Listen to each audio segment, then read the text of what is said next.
Hey guys, welcome to the channel. As you see in the thumbnail, what if Naruto was raised by vampire witches and wizard men? Before I start, please do support for more awesome content, and subscribe my channel and like this video. Go support and follow the Zero X Panda for writing that awesome fanfic, and also make sure to comment on this story. Link in the description. Shadowed ninjas approached the horrified blonde boy. His sky blue eyes filled with fear and confusion. Why was this happening to him? He didn't understand.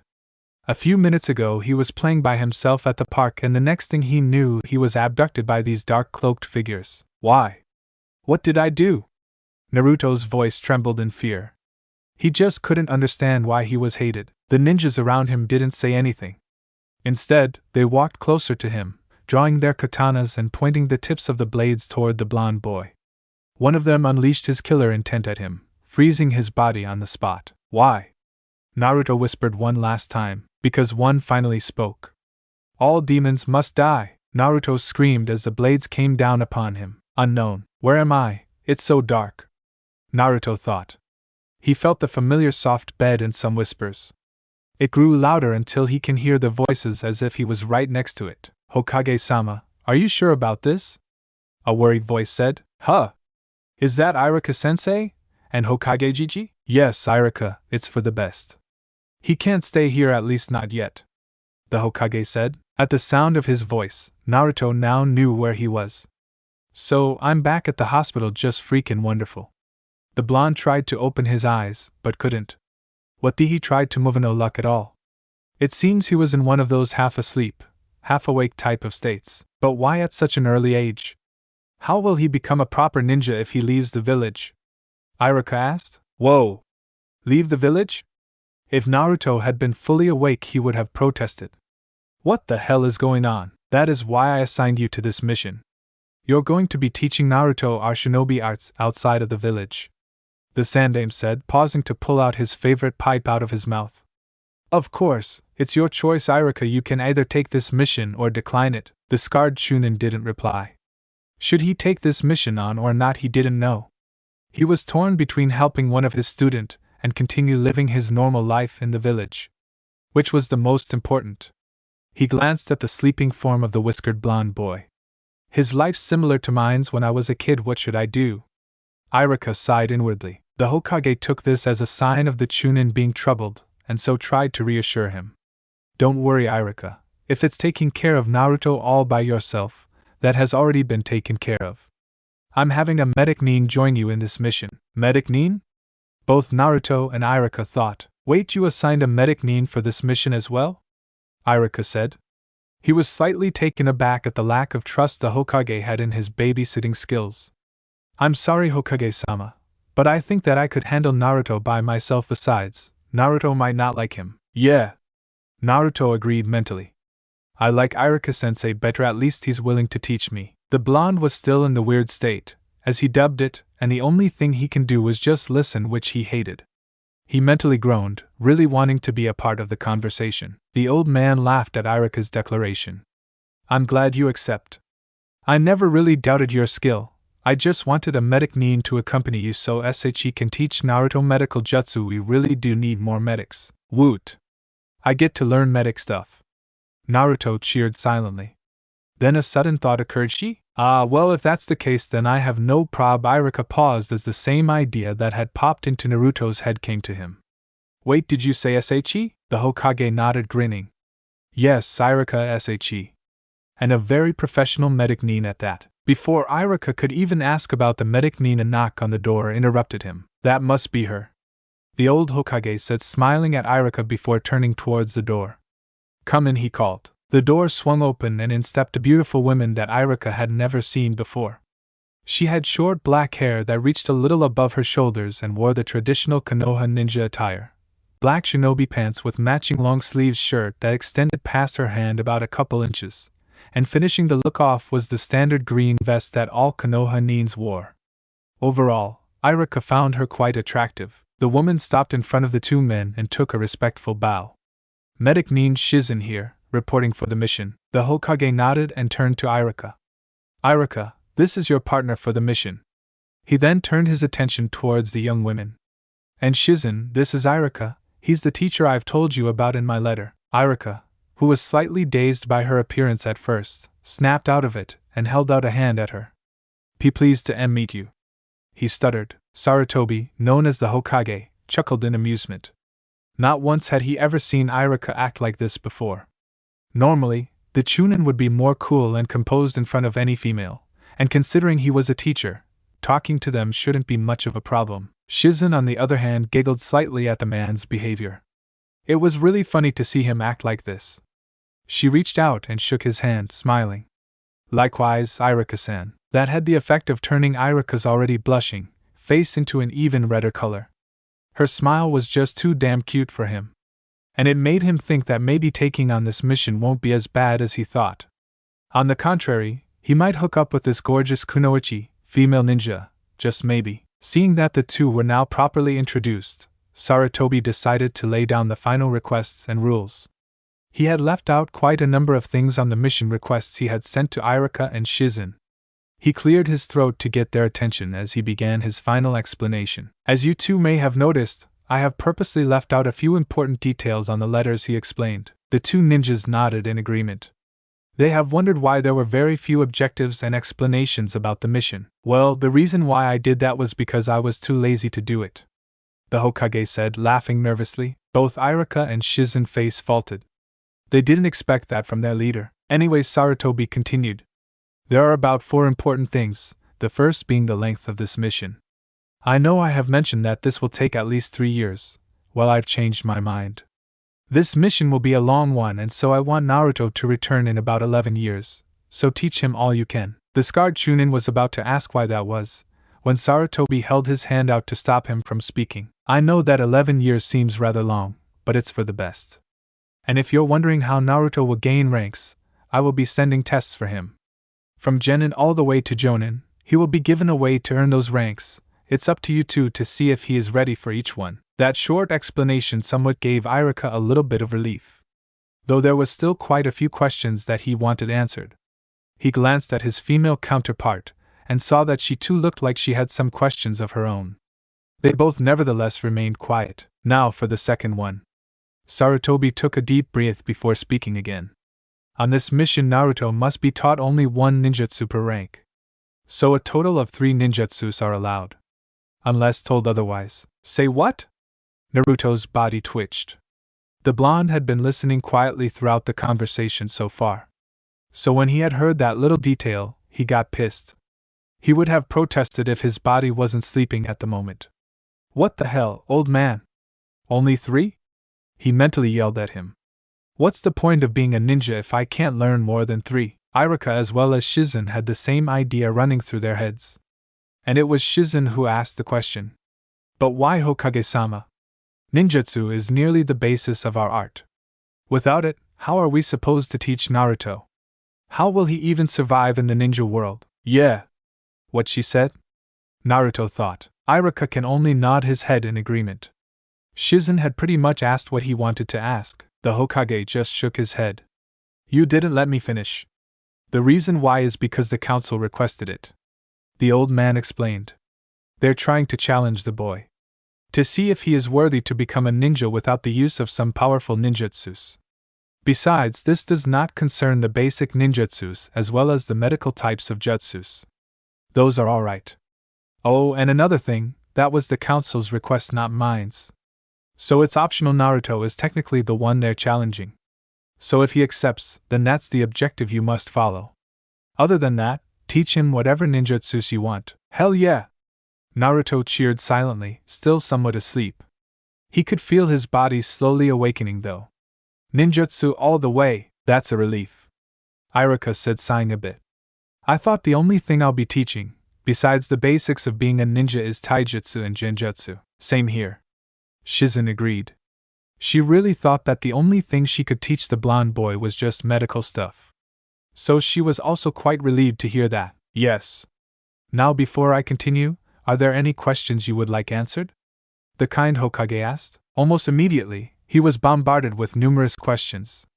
Questions like financial aid, getting support from the village, what gear are allowed, and even requests for sending in souvenirs. Sarutobi did his best, answering all of them while waiting for them to ask the question. Fortunately for him, he didn't have to wait long. One last thing, Hokage-sama. Where exactly are we going to be living for the next 11 years? Shizen asked, and that was the question that Sarutobi was waiting for. He smiled at the medic Nin. I'm glad you asked because that leads to the last objective for this mission. The place where Naruto is required to live a life as a student and enjoy his childhood years is the distant land of Japan. At the mention of distant land, Naruto fully awoke and jolted out of the bed with his eyes wide open. There was only one thing in his mind that he wanted to yell. Japan. 2 weeks later, Naruto brushed a bead of sweat coming down his forehead as the hot sun shined on him.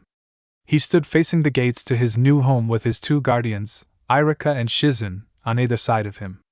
It had been a long, agonizing trip to Japan, and when they have arrived, through the use of an advanced flying technology called a plane, they found themselves in a whole different world. The customs, traditions, and technology, including the clothes, were all so new to them. They had trouble fitting in at first, and finding their way around the city, Hokkaido, was rather problematic. Thankfully, the people here spoke the same language as they did. Irika-kun, is this the right place? Asked an exhausted Shizen. The scarred-nosed Chunin nodded. Yep, I double-checked the address the Hokage gave us, and this seems to be the right one. Thank Kami-sama! The blonde cried out. He was tired and bored of walking around for nearly 4 hours. And he was rather hungry since they didn't stop for any breaks along the way here. So when do we start my ninja training? Naruto suddenly asked his caretakers. After we settle down and have gotten unpacked, then we'll start your training, replied Irika. Then he did a double take. Wait, how did you know about that? He looked at Shizen. Did you tell him? The still exhausted Kunoichi shook her head. Of course not. Irika looked back at Naruto. The boy just grinned at him. How did you? Ehihei, I overheard you guys talking about everything when we were at the hospital, he explained, cutting Irika off. It was weird, I was in this half asleep, half awake kind of thing, you know? I could hear everyone, but I couldn't move or speak at all. Irika scratched his forehead before sighing. It can't be helped. Okay, Naruto, since you know, I guess I'm going to have to postpone the training until tomorrow. So for today we can all take a break. What? Said Naruto angrily. But you said after we unpack we could start. You can't take what you said back. Naruto, just be patient, we can start early tomorrow if you want, deal? Said Irika. But, Irika-kun's right, I'm in no condition to start any training for today, Shizen said, yawning. She kneeled down in front of the fuming boy and gave him a pleading look. Please, Naruto-chan? Naruto looked at her for a moment and sighed. She looked really beat.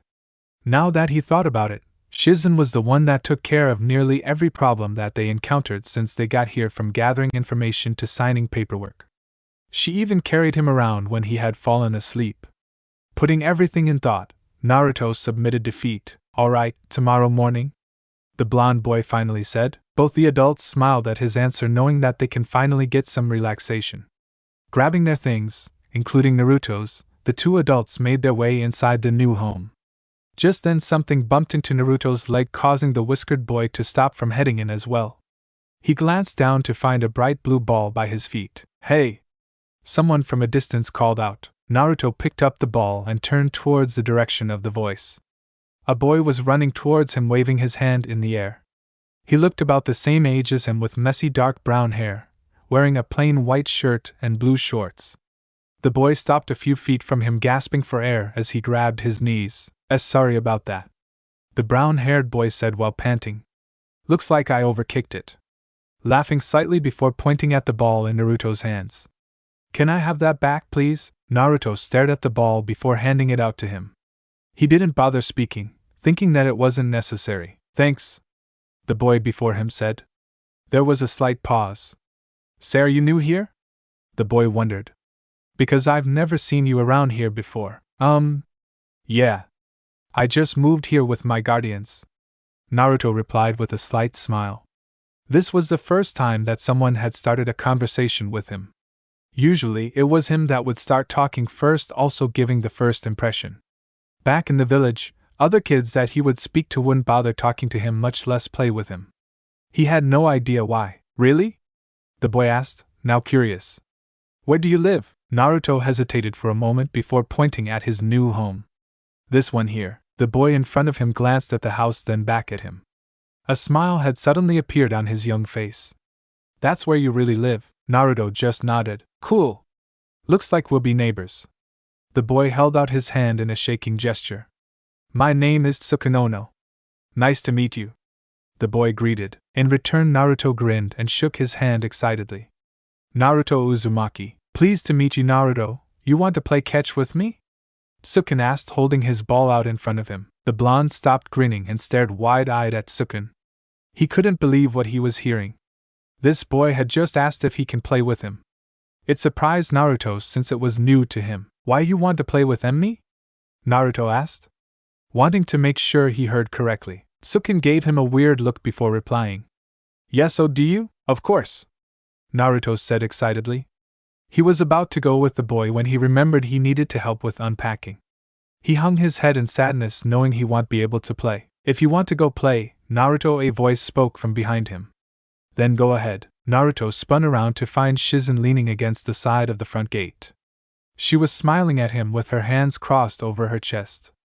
It sounded like she had been listening to them for quite some time. Iruka and I will handle the unpacking, so you can go play with your new friend, she said, giving a friendly wave towards Tsukun, who returned it with a smile. Naruto didn't even think twice. He ran up to Shizen and gave her a tight hug. The medic Nin just laughed and returned the gesture. Now have fun and make sure to be back by dinner, alright? Her blonde charge nodded his head happily before letting go and leaving with the brown-haired boy. Shizen waved goodbye to them before heading in. Perhaps living here wasn't so bad, at least it benefited Naruto. He really deserves a normal life after being alone for so long. Shizen opened the door to find her partner carrying stacks of Naruto's things towards the living room. She quickly went over to help him. Where's Naruto? Iruka asked, while placing the last box of items on top of a couch. He went to play with his newfound friend, replied the medic Nin with a smile on her face. Iruka stopped for a moment before chuckling. Looks like Hokage-sama was right. Living here will do Naruto some good and us as well. Shizen nodded in agreement as they resumed unpacking, both hoping for a bright future. Where we going? Naruto asked. There's a park around here that I often come to play in. That's the place we're going to, Tsukun replied. He tossed the ball over to Naruto as they continued to walk. The past few minutes have been spent getting to know each other, and Naruto had to admit, he was starting to like his new life.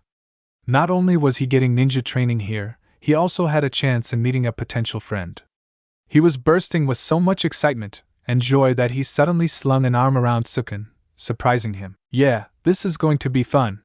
Naruto cheered happily. The brown-haired boy looked at him a moment before giving a cheer as well. You bet, Naruto. Then Tsukun said something that Naruto had never expected. Say, since we're going to be neighbors, want to be friends? The boy asked. Naruto stopped walking. His ears didn't deceive him this time. Tsukun had just asked him to be his friend, something that he always wanted. He couldn't help but wipe the tears that had escaped his eyes. It was a good thing that his friend hadn't noticed him stop. The blonde quickly recovered from his small emotional moment and walked beside his first ever friend. Friends, huh? I like the sound of that, Naruto said, with an even brighter smile put on his face. Tsukun grinned at his answer, happy to have another friend. 8 long years later, a cold breeze blew across an open ground. Everything was quiet as Iruka stood in the open, eyes alert and expecting. Today was a special day, for Naruto that is. After years of training, the day had finally come for Naruto to earn his first ever ninja rank. The test given to snatch the bell that hung from the scarred Chunin's belt. Remember, Naruto, be patient and think things through before acting, Iruka called out. Silence was his reply. Not a single sound was heard as a shift in the wind alerted him to the blonde's attack. A second later, a barrage of shurikens came shooting out of the trees behind him. Iruka had expected this and deflected the attack with a kunai that he pulled out from his pouch. What he did not expect, however, was the 2 large shurikens that came along with it. He cursed, totally forgetting how Naruto was unpredictable. Iruka rolled to the side to avoid the large projectiles and held out his kunai in front of him. He waited for a moment before sensing an attack from above. Come on, Naruto, you got to get this bell soon. You tried this tactic before, Iruka said, sidestepping as the threat he had sensed came crashing down next to him. It was a log. What the hell? He thought. Alright, Iruka-sensei, I think I dragged this long enough, Naruto said, stepping out of his hiding spot. I'm ending this now. Iruka raised an eyebrow at him. Did he actually have a plan? He shook his head before readying himself for any possible tricks that Naruto had. Alright, come at me with all you've got. It's almost dinner time, the blonde grinned before rushing him directly. He began forming seals, making Iruka tense up. Was this his plan? The young Chunin didn't know. Naruto was getting closer. 25 feet, 15 feet. Iruka readied his fist as Naruto suddenly passed the 10 feet mark. A puff of smoke suddenly erupted from Naruto, signaling the use of whatever ninjutsu the blonde had used. 5 feet away, Iruka launched his fist at the clearing smoke in front of him, only to stop. Replacing his hyperactive student was a girl. But not just any girl. It was a wine blonde girl with her hair pulled back. Her body was covered in thin wisps of smoke, leaving nothing to imagine. Iruka's jaws dropped as he found himself being hugged by the beautiful vixen. Iruksensei, she said seductively. To add to the effect, the blonde vixen pressed her S against him. Needless to say, Iruka was sent flying into the air, via 2 jet streams of blood from his nose. Laughter overcame Naruto as he dispelled his jutsu. Ahaha! I can't believe you fell for that, sensei. He fell to the ground clutching his stomach. Oh man, your face was so red! Ahaha! The Chunin, having recovered from his mental assault, ran back at the laughing blonde and smacked his head. You idiot! He shouted, scolding him. I know I taught you ninjutsu, but don't abuse it like that. Naruto rubbed his head. Well, at least I passed, he muttered out. Passed? What do you mean passed? You still haven't taken the bell. As if to prove his point, Iruka reached for the bell only to find it gone. Huh. He faced the grinning Naruto. The boy held out the small bell in front of him. See? I win. Iruka was about to ask how he did that when the solution came to his head. He chuckled. Clever, using that technique to distract me long enough for him to snatch at a flash of the beautiful woman came running through his head, causing him to blush. But damn, that thing is lethal, the Chunin sighed in defeat. Alright Naruto, congratulations, you pass.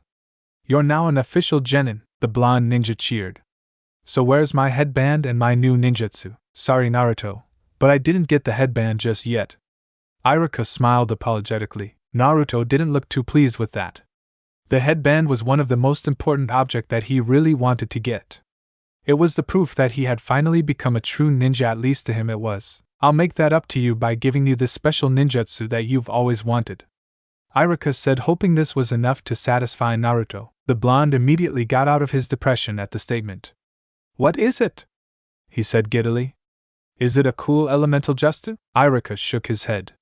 No, but it is an A-rank ninjutsu that a jonin could use. Naruto couldn't take it anymore and grabbed his sensei, shaking him wildly. Tell me, damn it. Alright. Just calm down, said a dazed Iruka. The blonde quickly let go. It took a moment before Iruka could see clearly once more. Okay, the ninjutsu you're going to learn is called the Kagebunshin no Jutsu. Shadow clone technique. Cool. Naruto had stars for eyes by now. Come on. Show me the hand seals already. Iruka shook his head. The teen was still the same, always eager to learn something new, especially when it comes to ninjutsu. Sighing, Iruka proceeded to instruct Naruto on how the jutsu works and how to use it. It took only a few minutes to explain before the Chunin left to take a break, leaving the energetic ninja to practice the new ninjutsu. Naruto didn't get much done though, as someone suddenly appeared over his fence looking over at his backyard, interrupting his training. Hey Naruto! A familiar voice called out to him. How did you do on the exams? The genin smiled and began approaching his friend. Tsukun! When did you get back? Just a minute ago. My mom just dropped me off, but forget about that. How was your exams? Naruto grinned up at him. I'm not telling until you tell me how you did first. Tsukun hung his head. To tell you the truth, I bombed the exam. Right. Naruto interrupted. The brown-haired teen banged his head on the fence.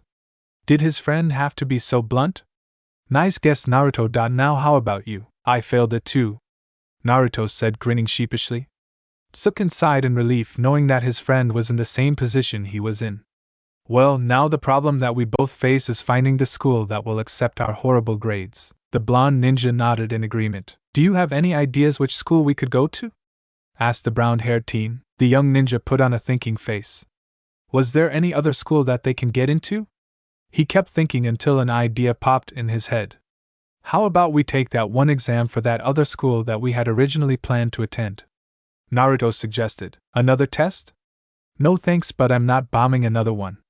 Sukun said in a serious tone of voice. Bomb? Bomb what? A voice said from beside the two. Both teens jumped in surprise. They were so deep in thought about their problem that they didn't notice Irika had come up to them. What were you boys talking about? The Chunin asked. Well, you see, Irika-san, we sort of bombed. Sukun was immediately cut off by Naruto's hand, which had clamped his mouth shut. This action confused him. Dude! Don't say that we failed the test. Irika's gonna kill me if he heard that. Naruto whispered frantically. Sukun nodded his head in a sign of understanding. Though in truth he was downright clueless as to why Naruto would act like this unless he didn't tell Irika about the test. That was the most logical answer. The brown-haired teen broke free of Naruto's hand and whispered to him. You didn't tell Irika, did you? A slight nod from the blonde answered his question. Damn it, Naruto! Sukun mentally cursed at his friend's lying habits. Well? The Chunin crossed his arms at them. You guys suddenly got quiet. Sukun said something about bombs. So what did you guys do? Naruto shook his head vigorously. We didn't do anything, we just bombed a house. Sukun added out of nowhere. He was hoping to back his friend up. Right, Naruto? He turned towards his best friend with an I got your back type of smile. That, however, only made things worse. Naruto was seconds away from strangling his friend. No wonder you failed the test. Do you always answer things randomly without thinking? Naruto yelled at him. Naruto! I can't believe what you just did. Irika shouted furiously. Naruto was petrified at the sight of his sensei. Sukun, on the other hand, sweat dropped at the situation and tell me this was my fault. He scratched his head in wonder. Naruto turned to his friend for more help. Sukun, you got me into this mess, so hurry up and fix it. He gave him a murderous stare. The only words that came out of Tsukun's mouth was the word "datum." He really had no idea how to handle this, and when he glanced at the pissed-off Irika, helping out his buddy was the last thing he wanted to do, at least for this time. The loud sound of a doorbell ringing brought the attention of the group. Tsukun instantly knew that it came from his house. Saved by the bell, thank God I'm out of this mess. Well, I am going to go ahead and answer that. Tsukun said happily, pointing at his house.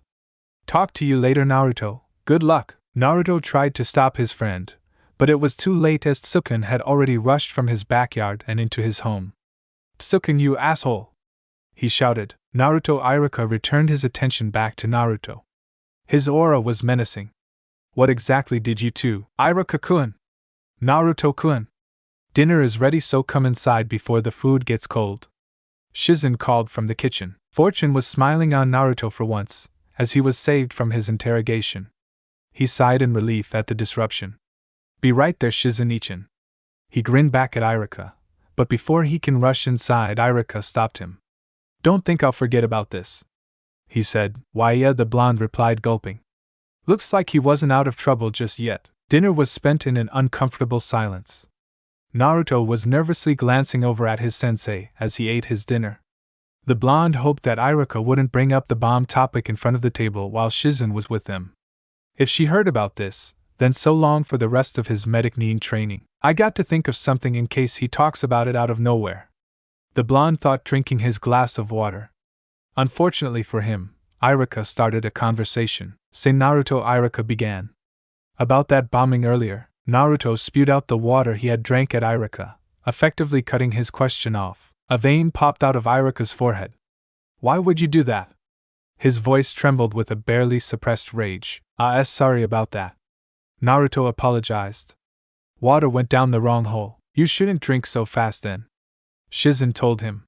She wore a worried expression as she got up off her seat to check if Naruto was okay. Irika used his napkin to wipe his face dry before continuing on. Now about that he was yet interrupted again, this time by the medic Ning. By the way, Naruto, how did your exam go? She asked while patting his back. That was unexpected. Naruto was surprised by Shizen's question. He totally forgot that she was the one that dropped him off to the exam earlier. How stupid for him to forget that. It was clear to him that this was the right time to panic. Naruto had a test today? Iruka looked surprised, yet curious at the same time. How did you do? Naruto stuttered. Not good. I can't say I failed. Shizen would kill me, and not to mention Iruka may even go on a rampage. The test was a piece of cake. There's no way I could have failed this one. The teen lied. He smiled at the choice of words he had said. Shizen looked happy while Iruka didn't seem to believe him. Then again, he couldn't blame him. Over the course of his school life, Naruto had always done poorly in tests, failing most, if not all of them. The only subject that he was ever good enough to pass was PE. Of course, this didn't surprise Iruka nor Shizen, since ninjas like him have more physical abilities than that of a regular human. Well, if you attended a school, can I at least see the application? The Chunin asked. Naruto's smile faltered. Wait, an application? Iruka nodded. Yes. You did get one, right? The blonde genin laughed a bit. Hey. Well, yeah, of course I have one. Why wouldn't I get one? Alright, let's have it then. The scarred Chunin said immediately. Shizen nodded in agreement as she finished up her dinner. I'll show it to you guys tomorrow. Naruto replied. He was sweating badly now. Although lying is easy, thinking of the right things to say was rather hard. This got Shizen's attention. Tomorrow? Why not now? She asked in confusion. Well. Naruto paused. Yeah? Iruka said, pushing for the answer. It's in my room and I think I might have misplaced it. Naruto quickly said.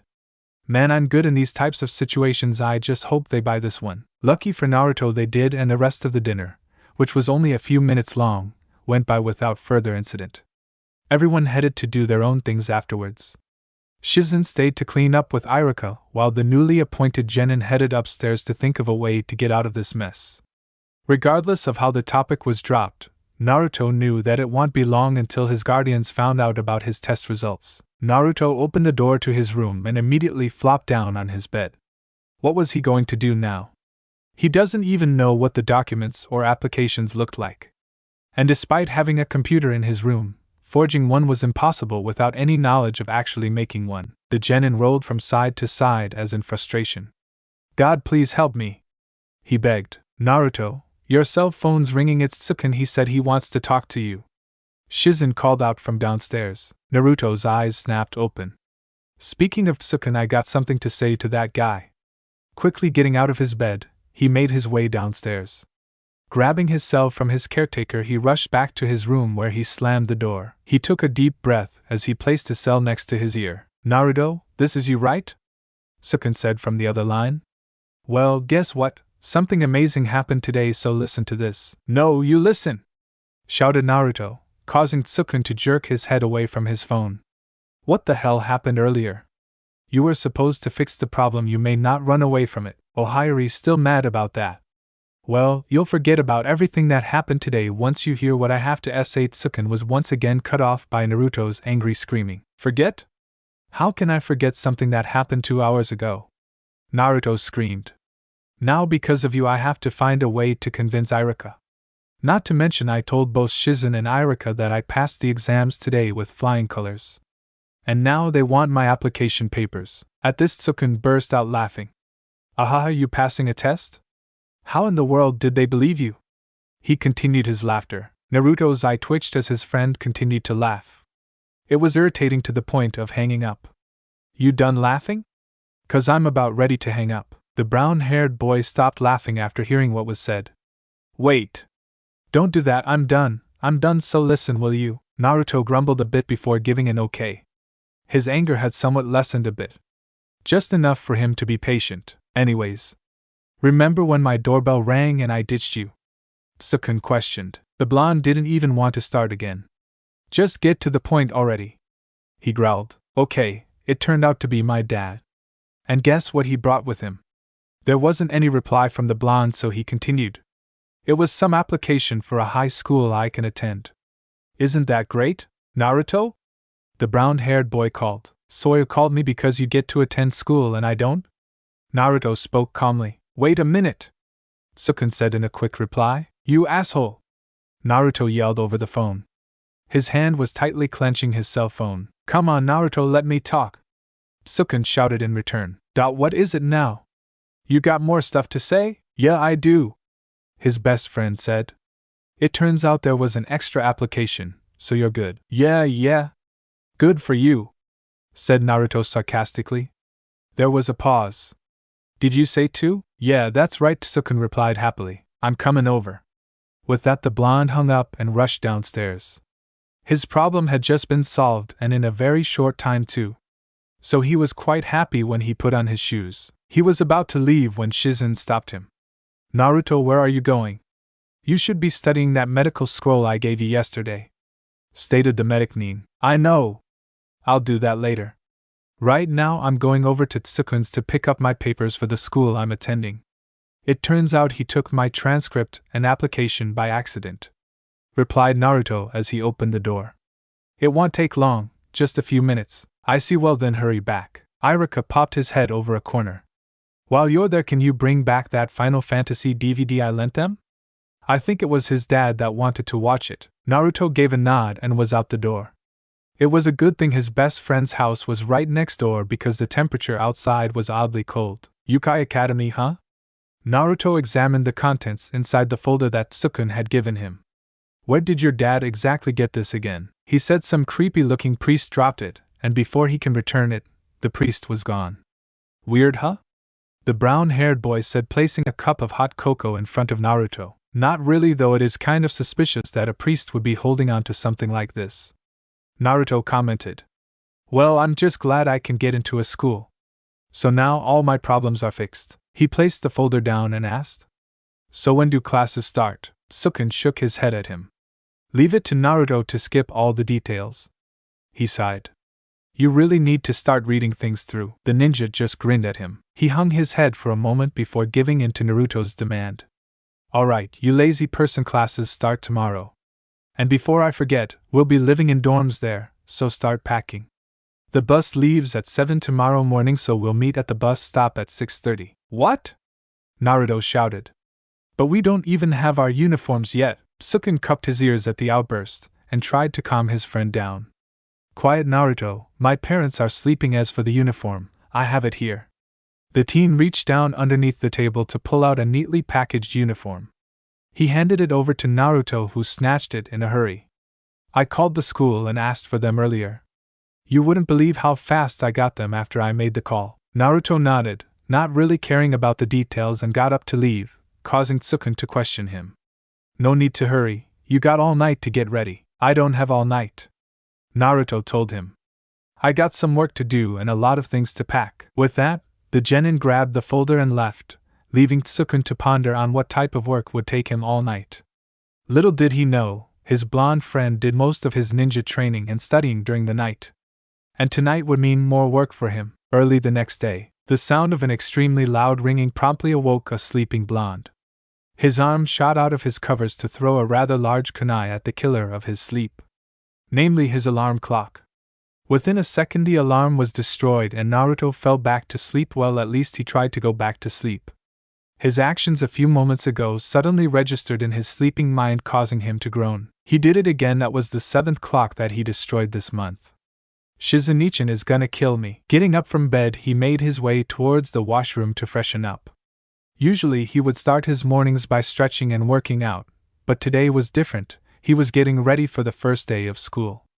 After yesterday's events and news, he only managed to pack his civilian stuff, extra clothes, toothbrush, comb and all that, but not any of his ninja gear.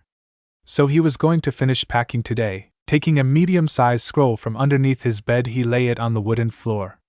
Thankfully his room was large enough for him to place all his shinobi tools and weapons, as well as a few other valuables. Naruto unrolled the scroll and took a look at the numerous seals placed in it. Iruka had given him lessons on Fuinjutsu, sealing techniques, over the course of 2 years, and since then he had been using this type of jutsu for a lot of things like sealing his personal collection of ramen bowls and other accessories. It was simple to create one. All it required was a brush, some ink and a whole lot of skill in writing kanji. And the last thing to complete the seal was the hand signs for item sealing. Lucky for him, Iruka had given him this scroll for storing uses and just about anything he wanted. Of course, there were certain limits to how many he can actually fit, and not to mention the sizes. Thank you, Irika, Naruto grinned and began his sealing. After living with a loving yet strict medic Nin sensei, the boy had grown to keep things clean and organized. He especially kept his ninja stuff in good condition. The young ninja divided his gears and equipment into small groups. The first to be sealed were the kunais, shurikens, senbon, and other projectile weapons. They were put in separate seals that could hold them, while the larger versions of the mentioned projectiles went into a much larger one. Next came the medkit that his Nei-chan had given him for his birthday. And since it was rather large, he put it in the proper seal. The rest of the necessary ninja tools, such as the fish wire, makabishi spikes, smoke bombs, and all that, was quickly sealed. When it came down to his weapons, Naruto had to stop and think. There were a lot that he wanted to bring, but only a few that he could. Darn my indecisiveness. The blonde let out a frustrating groan. Over 12 different types of weapons lay on the floor in front of him. They ranged from small ninja claws to medium-sized weapons like a chained scythe, to the traditional katana. And this was what kept the blonde genin from choosing. He liked all of them since he had trained in each one of them. After all, ninjas have to be versed in all arts, not just the common three, ninjutsu, taijutsu, and genjutsu. So it was really hard for him to choose which was best. Taking a deep breath, the youthful genin cleared his mind. Okay, Naruto, I can do this. Which one of these is the best for this type of long mission? Yes, a mission. Throughout his years living in Japan, Naruto had always treated every school day as missions. And consequently, he got into trouble with both the teachers and his two guardians. Acting like a ninja and using a teacher's bottom as his target practice was not a very good idea. So he stuck with just treating each school year as a surveillance type of mission. None staff? Not too big to handle. I know. Naruto finally chose his weapon.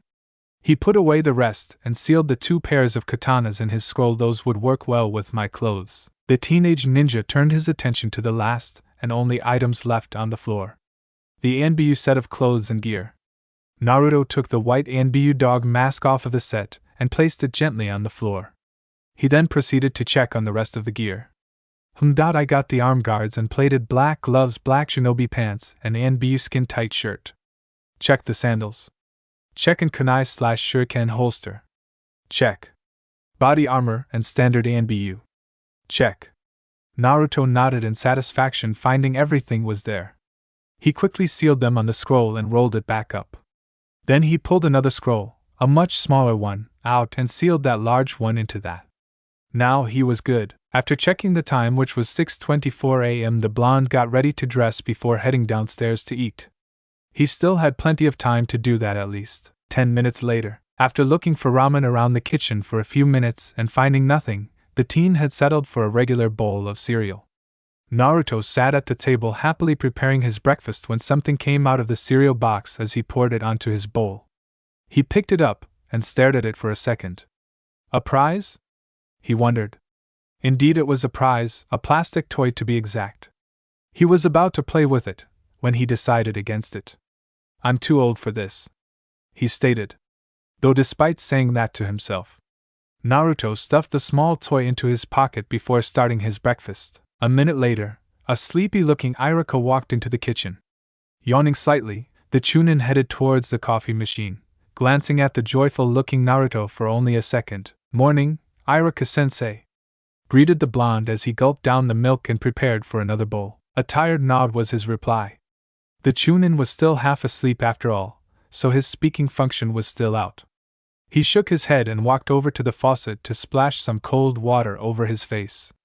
Hopefully that would wake him up. It was only after a few minutes of silence and egg, plus bacon cooking, did Irika spoke.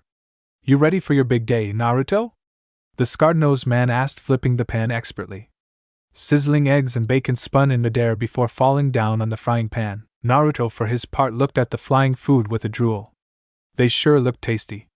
Not hearing a response from his young charge, Irika looked back at him and repeated his question. I said, are you ready for school? The blonde shook his head and wiped the drool from his mouth. Sorry about that. But yeah, I'm ready for school, he replied. You got your papers? Yup. Naruto patted the school bag on the table next to him. He also made a mental note to store a few extra shurikens inside later, and maybe a kunai. There was quite a bit of space left. Good. Do you have your gear? Iruka continued the questioning. He had to make sure Naruto was well prepared. There were many instances where the blonde wasn't properly ready for anything and that had harmed him. Most were during training, and if Naruto wasn't prepared at those times, then living in the ninja world would cost him his life. I'm all good, Iruka-sensei, don't worry, Naruto assured him. The Chunin just shrugged.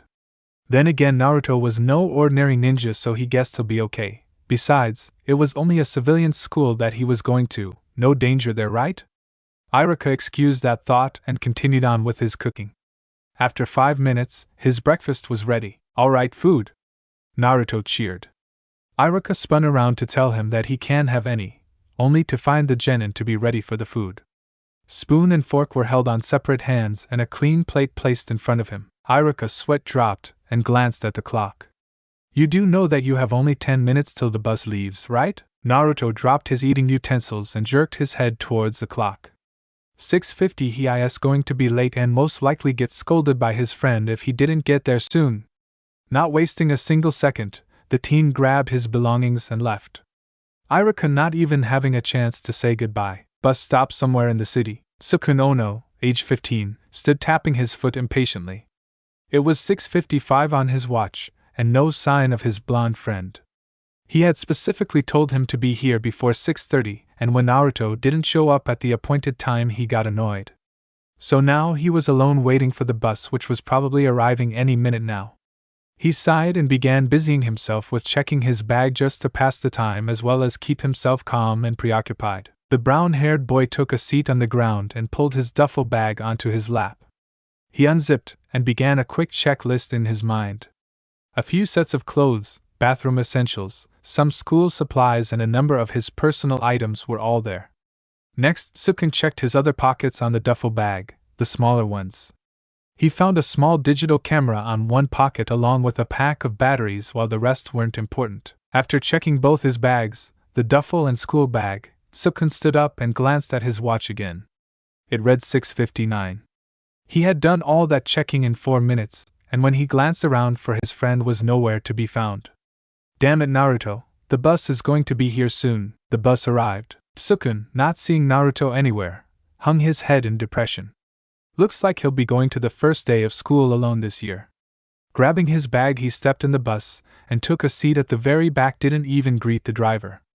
It was only after he had settled in his seat did he hear a familiar voice shouting, "Wait! Don't leave me behind!" Someone cried out. Sukun's head jerked slightly at the voice, making him turn his attention up front. He saw Naruto suddenly come flying in and crashing into the bus driver. The brown-haired boy laughed and shook his head at him. "Geez, Naruto, talk about photo finish." His blonde friend recovered quickly and shook a fist at him in anger. "Shut up, Sukun! You could have called earlier to tell me what time it was. You know how forgetful I can be." Before the two can start an argument, the bus driver intervened. "Excuse me, sonny boy," he said in eerie voice. "I have to start driving now, get off me." The bus driver flashed a creepy-looking grin at the blonde hanging on to him. After seeing that, Naruto didn't need to be told twice as he quickly got off of the scary-looking driver and into the seat next to Sukun. He trembled in fear. That driver was seriously freaky. Even his voice sounded creepy. Sukun was thinking the same thing, except he wasn't as scared as Naruto since he wasn't close enough to see the driver's actual appearance.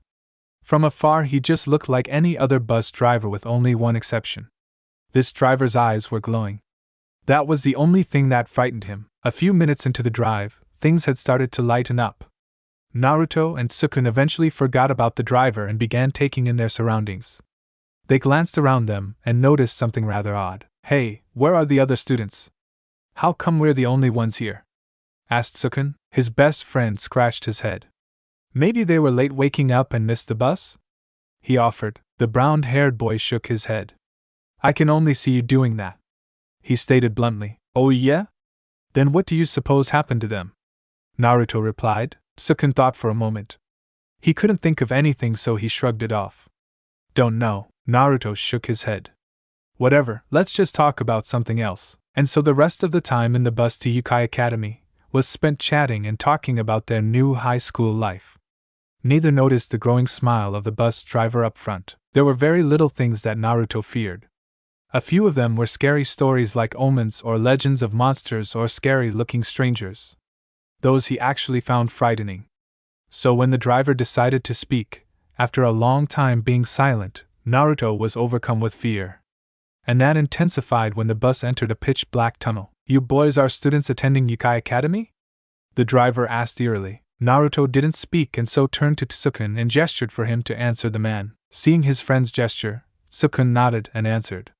"Why yeah, that's correct, driver-san." There was a pause before the driver spoke once more.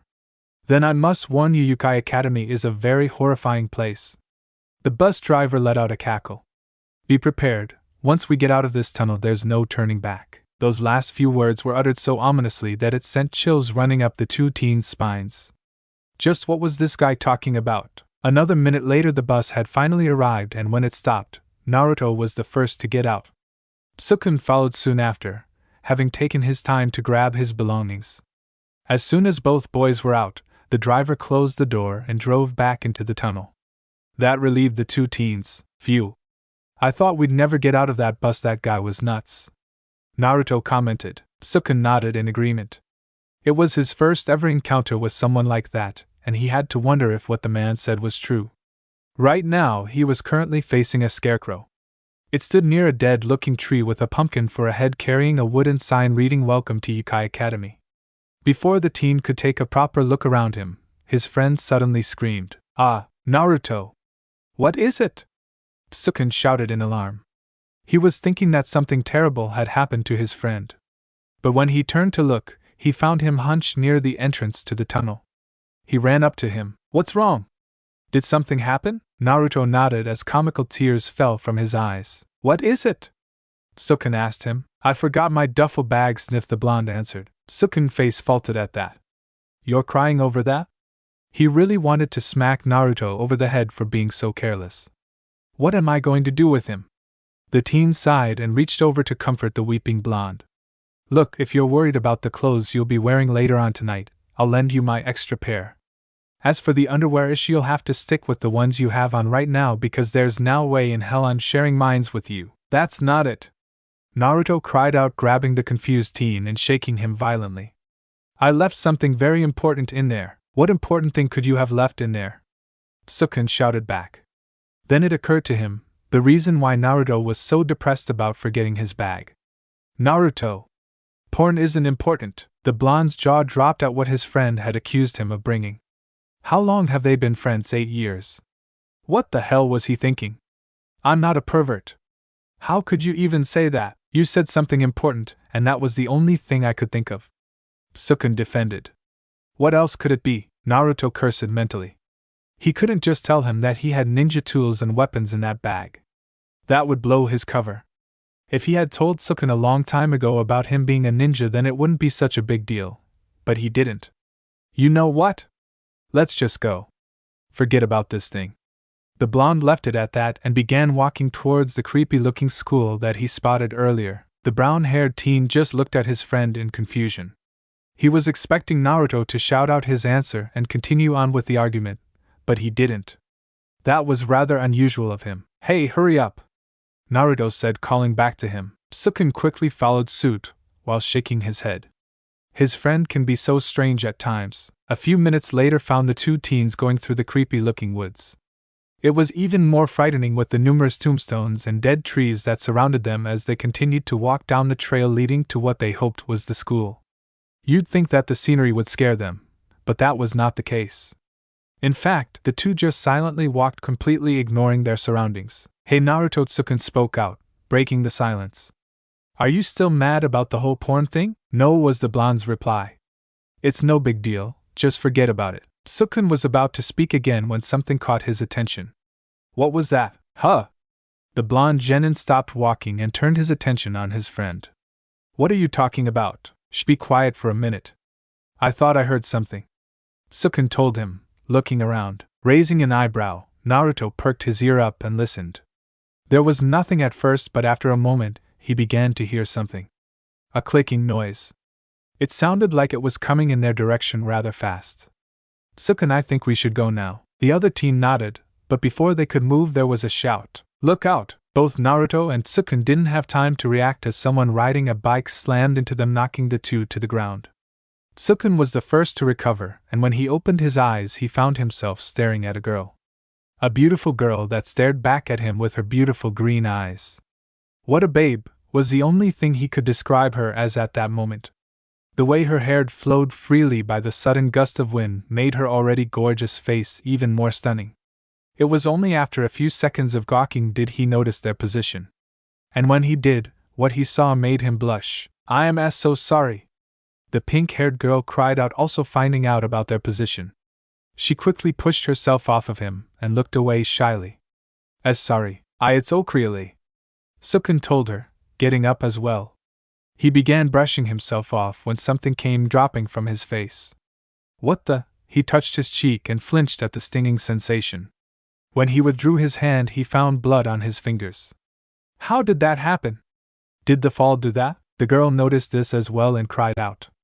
"You're bleeding." She took out a pink handkerchief and stepped closer to him. "Here, let me get that for you. And no, it's okay, I got it," Tsukun tried to say, but either way the girl had already done it. And when she did, the teen had a pretty good feel of her, as she literally pressed herself against him just to wipe the blood. "This is too much, I can't hold it." A drop of blood escaped Tsukun's nose, surprising the girl. "Now your nose is bleeding." "I'm so sorry." She continued to care for Tsukun, treating his cheek wound with a bandage until the aroma of the blood filled her sensitive nose. Almost immediately she was put into a trance. This didn't go unnoticed by Tsukun, however. "Are you okay?" he asked nervously. The unnamed girl was acting weirdly, and the way she looked at him made it hard for the boy not to blush. "That smell blood." She leaned in closer to him. I can't take it anymore." That was the only warning that Tsukun could get before the girl suddenly bit him in the neck. With wide eyes, Tsukun cried out in surprise. "Ah!" Naruto awoke a second later after hearing his friend scream.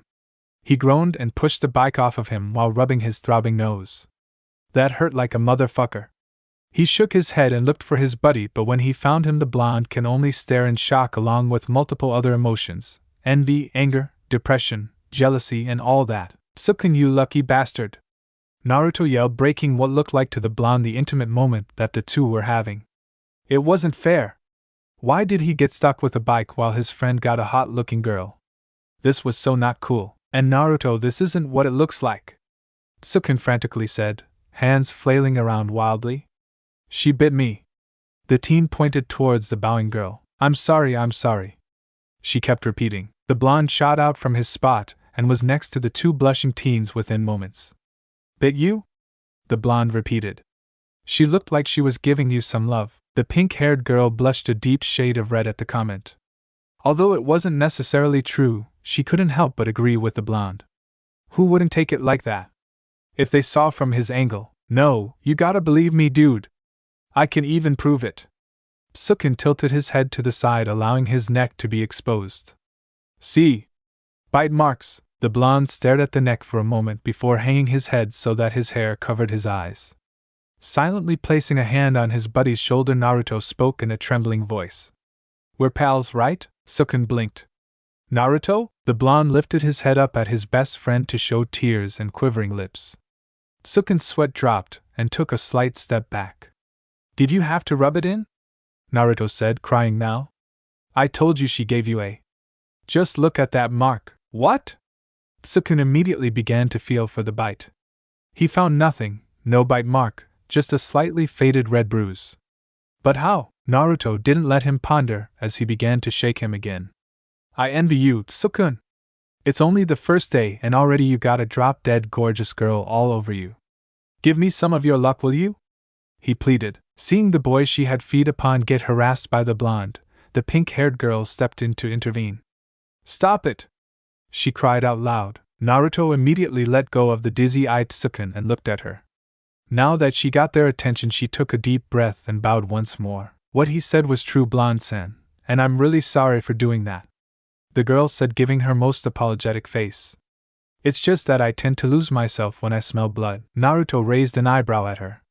"Why is that?" She smiled at them shyly before replying. "I may not look like it, but in truth, I'm a vampire." The two boys blinked and stayed silent. "A vampire?" Is she serious? They both thought. Not waiting on them to reply, the pink-haired girl asked them a question. Are you two by chance going to Yukai Academy? Her voice was sweet and kind when she asked this. They both nodded dumbly, temporarily forgetting about what they were talking about. The girl suddenly smiled and latched onto both of their arms. That's so great, she said. Can we be friends then? Once again, the two were lost for words and so nodded. Thank you so much. I was worried about not making friends, she told them. By the way, my name is Mocha Akashiya. She gave them a very lovely smile. Naruto broke out of his trance and introduced himself. Pleased to meet you, Mocha-chan. The name's Naruto Uzumaki and my friend here is Sukun Ono. The brown-haired teen said, not wanting Naruto to introduce him. It's a pleasure to meet you both, Sukun-kun, Naruto-kun. Let's stick together from now on, okay? Mocha said, her smile radiating a pure happiness. You bet! Naruto cheered. Sukun, on the other hand, just settled with a smile and a nod. Maybe this school year will be okay.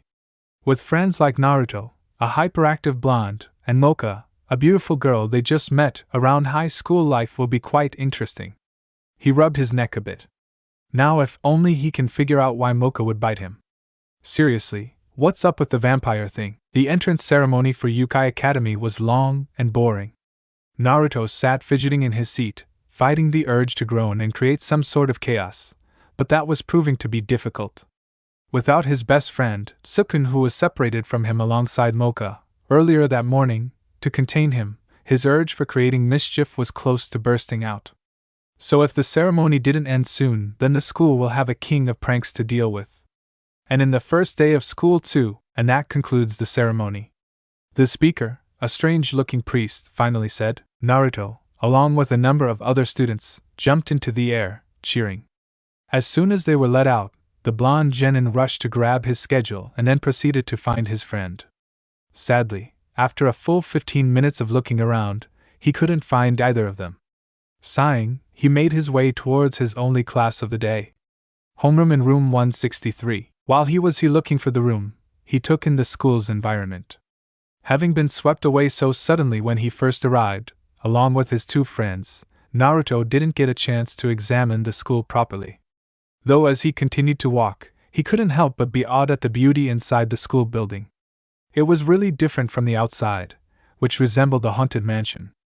The inside was clean and well, rich-looking, fancy is the word.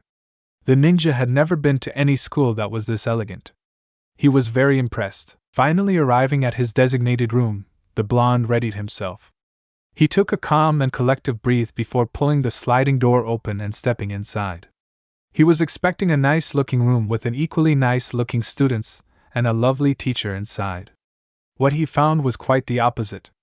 The room was dull-looking with a bit of light-colored walls and wooden row of desks, while the only occupants were a few sleeping, bored, and uncaring-looking students, female and male. Even the teacher that he was expecting to greet wasn't there. The people inside gave a quick glance at him before going back to their own business. So much for a warm welcome, thought the blonde as he walked to the back of the room to take the seat nearest to the back corner. It was the only open desk that was somewhat close by the window. The whole row next to it was already taken, and although there were still a lot of seats open, he settled with this one. First day, and it's already starting to suck, Naruto grumbled to himself. He must have been a little too loud because the person sitting by the windows next to him decided to reply. Yeah, tell me about it, just lost my only friends in the school damn crowd, the person said. His voice muffled because he had his head down. Funnily enough, he sounded familiar. Same here, the blonde said, not bothering to look at the strange person. He leaned back on his chair staring at the ceiling. Came here with two friends and I lost both of them within a minute after we arrived. Then, as if driven by the same force, both Naruto and the mysterious student turned their attention on each other, the stranger lifting his head up to look at him, while Naruto lowered his gaze onto the stranger. Both blinked before their eyes widened in surprise. Sukun, Naruto, both boys said at the same time. A moment later they laughed, causing the other students, including the arriving ones, to look up at them in amusement. Though after a few seconds of looking on they got bored and returned to their own activities. This is so cool, grinned Naruto. I can't believe you're in this class. I can't believe it myself.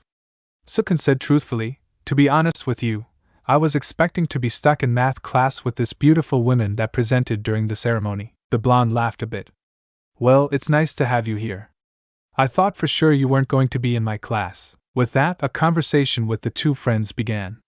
It lasted only for a short while as the bell rang, signaling the start of class. Gradually, students began to pile in and the once quiet room erupted with life as sounds of laughter and chatting filled its peaceful atmosphere. A few minutes passed by, and as the class's volume of noise began to escalate, the door to the room suddenly slid open, and in came a short, golden-haired woman bearing a friendly smile. The teacher was here. Sorry I'm late, class, she said as she took her place behind the desk. All right, my name is Shizuka Nikanome, and I'll be your homeroom teacher. The reason for arriving so late is because I was called by the headmaster about a certain matter. Now, before I begin class, I'd like to know if there is an Uzumaki Naruto in this room. Naruto was surprised to be called at the very start of class. He had to wonder if he did anything wrong. He glanced at Sukun, who gave a clueless look and a shrug. The blonde hesitantly raised his hand. That would be me, sensei. Nearly the entire class as well as the teacher turned their attention at him. The friendly-looking teacher gave a nod before smiling. Naruto-kun, the board chairman wanted me to inform you that your belongings that you had left at the bus had been brought over to your room in the dorms. Hearing the news, Naruto thrust his hand in the air as a sign of victory. Yes. His stuff was okay. And the best part about it was that his ninja scroll, the one filled with his entire ninja tools, gears and everything else he tossed in it, was safe. He really didn't know what he would do if they were lost. You hear that, Sukun? I got my bags back. The blonde ninja continued to cheer in his desk, ignoring the entire class that were looking. Sukun, for his part, was relieved to know that he wouldn't have to share his clothes with Naruto. And when Naruto began to take things a bit too far in his celebration, like standing on his desk to dance, he had to put a stop to it. I hear you. I hear you, now calm down, Naruto. You're embarrassing me, he said, gesturing Naruto to get down. As karma would have it, the blonde lost his footing and promptly fell off the desk, crashing his back first onto the floor. The entire class erupted in laughter. Sukun and even the teacher followed soon after. They just couldn't hold it, outgroaned Naruto as he got up from the floor and into his desk. I told you to get down, laughed Sukun. That's what you get for not listening. Some people were clutching their stomachs while a few students banged their head on their desk. That little performance sure brightened their day. It was only after Mocha, who had finally found her class, stepped in did the class stop laughing. Sukun had his mouth hanging while Naruto was too busy nursing his head to look up front. The class, however, had a different reaction. The male part of the class were practically blushing and drooling at seeing Mocha, while the girls looked at her in envy. She had beaten them in both looks and popularity, that's for sure. Sorry for being late, sensei, Mocha said, bowing. I got lost after the ceremony and couldn't find my way around. She then turned to the class.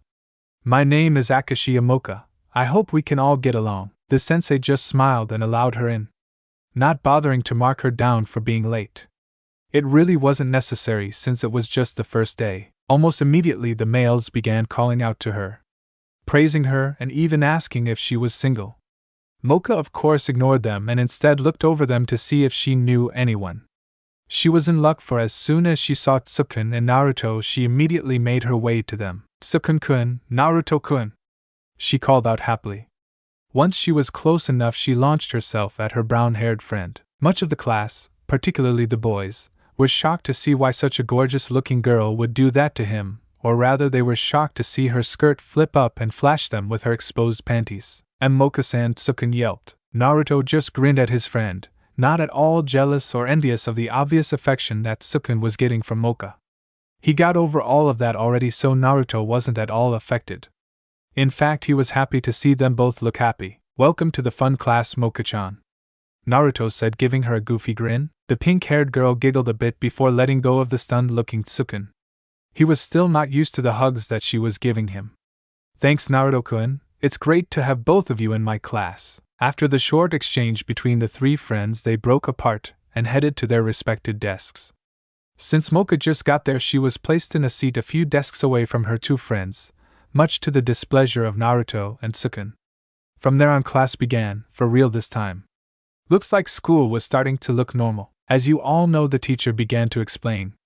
This school was built for monsters to attend, or it was just getting weirder. At the word monsters, both Sukun and Naruto, who had been grinning happily about something, suddenly perked up. Monsters? What was the teacher talking about? They both thought. They looked around them to see if anyone was finding this announcement rather strange. There were no signs of it whatsoever. All the students looked as if they have heard of this before. Both shrugging at each other, the two teens continued to listen, this time with a bit of interest and a feeling of unease settling in their stomach. Since the humans had taken over our world, we had to go into hiding for a while. Nikanome-sensei lectured happily. So in order to coexist with them, this school was built to help teach us to live with them. Naruto gulped. This was starting to get freakier by the second. He glanced over to his friend and found him staring back with the same nervous expression that he himself was also wearing. But sensei. A student spoke out. It was the guy in front of Naruto, and judging by the way he looked, he was not the friendly type. Wouldn't it be better to eat the humans? Now that question made the two human teens very nervous. They were bordering from being nervous to being scared, and as for the women, the student let out a very long tongue. I find it better if they were molested. Despite the comment and the abnormal-looking tongue, Naruto couldn't help but get angry rather than get scared. Sukun had the same feeling as him, and it only turned into a killing intent when the same long-tongued student gave Mocha a hungry look, his slimy tongue flickering at her. There was no way in hell they were going to let that guy get close to her. It was only by luck that Mocha didn't notice the look she was getting from the rest of the males, especially the guy in front of Naruto. The teacher, meanwhile, checked her roster. She found the student's name and spoke up. Komiya Saizuku-in? I'm afraid that wouldn't be necessary, she said cheerfully. It seems she never gets serious at all. You see, there's a special barrier around this school that prevents humans from entering inside. Though if by chance there were humans that managed to sneak in, then they will be hunted and killed. She finished saying. That caught the only two humans' attention. They immediately forgot about their anger for the student, now known as Witvh, and sunk back in their seats. Now they were really starting to believe that they were in a monster school. And at that exact same time, the school's intercom sounded. Pardon the interruption, this is the board chairman speaking, spoke the intercom, causing the class to pay full attention. It seems there has been a breach in the barrier, so there is a possibility that one or more humans might have entered the school grounds. Though we are still thoroughly checking the breach, I want all teachers to stay alert. Thank you. And with that the message ended. The class was quickly filled with excitement about the breach, while Naruto was panicking like crazy. And his best friend was in a similar state. They had both, just now, realized the warning that they had heard from the creepy bus driver from earlier. What the hell did they get themselves into? Things couldn't possibly get any worse, could it? I think we should help look for these humans, sensei. Saizu, the long-tongued freak, suggested. They might be already here inside the school, and just a while ago I could have sworn I smelled one in here. The monster in disguise began sniffing the air. Shit! Shit! Shit! Was the only word being repeated over and over in Naruto's mind. He and Sukun were both in trouble now. They needed to find a way to get out of this mess. And fast. Why yeah, Naruto suddenly said, causing his best friend to look at him in shock. I smelled one too, it was close by. The blonde made a sniffing motion. This caused the rest of the class minus the teacher to do the same. Sukun took this opportunity to pull Naruto's arm to get his attention. Mocha, who was a few seats away from them, just stared at her two friends curiously. She was wondering why they looked uncomfortable. Naruto, what the hell are you doing? Sukun whispered frantically with panic in his voice. Are you crazy? Just play along, damn it. Naruto whispered back. He was keeping a close eye on the other students to see if they were looking at them. How is that going to help? We're freaking humans. Sukun was looking more scared than he was. That'll only make things worse. Just act like you smell a human or something. It will help. Just trust me. Sukun looked at him for a moment. He had a bad feeling about this. Glancing around, everyone was still sniffing the air. Yeah. You're right, Naruto. Sukun spoke in a very loud tone. I do smell a human, and it's right here in this room. Naruto's jaw dropped at what his friend had just said. He banged his head on his desk repeatedly. Oh, for the love of God, he just had to say that. Doesn't he ever think before speaking? Now that you mentioned it again. I do smell human in here. The Saizu guy agreed. A hungry look suddenly adorned his face. Both Sukun and Naruto stiffened. This was not good. Nikanome-sensei was looking less interested on what was happening. In fact, she just looked like she was going to continue on with her lecture. She raised her hand and was about to clap for everyone's attention when she was interrupted. Hey teacher, I think we should have everyone show their monster form just to check if everyone here isn't human. Once again the same freak, who just happened to like speaking his mind, gave his suggestion. Naruto and Sukun both wanted to strangle the guy. Unfortunately, for them they couldn't do that, for it will draw attention on the man. That's the last thing they wanted right now. So they both settled with cursing him silently. While giving a subtle glare, the troubled student glanced at them both after feeling the glares. Naruto and Sukun just whistled innocently. Saizu just took it as his mind playing tricks on him, and so turned to face the teacher once more. I can't allow that, Saizu-kun, explained the teacher. Sukun and Naruto silently gave a cheer at her. Way to go, sensei. There are rules that you must obey. And one of them is that all monsters must stay in their human forms at all times, and they must never reveal their true forms unless it's a special occasion. Isn't this one of those special occasions? Asked the tongue freak/pervert. The teacher put up a thinking pose at this, her left index finger tapping her chin while her right hand held on to her left elbow, keeping it steady. She was actually thinking about the question really seriously. Don't listen to him, Nikanome-sensei. Naruto mentally shouted. Lord, if I get eaten here or killed, please get someone to take care of my parents, they can be helpless at times. Sukun was praying silently, anime tears pouring down his cheeks. Luckily, no one noticed. It would be weird for the other monster students to see him like that. It would also make them suspicious. Sadly, they didn't get what they wanted. Alright, I guess I'll make this as an exception, the teacher said finally, her cheery voice not making things better for Naruto and Sukun. We'll go by rows starting from the row closest to the door, from the front desk all the way to the back. Alright, a chorus of yes ma'am came from the excited class. All were happy except for a few.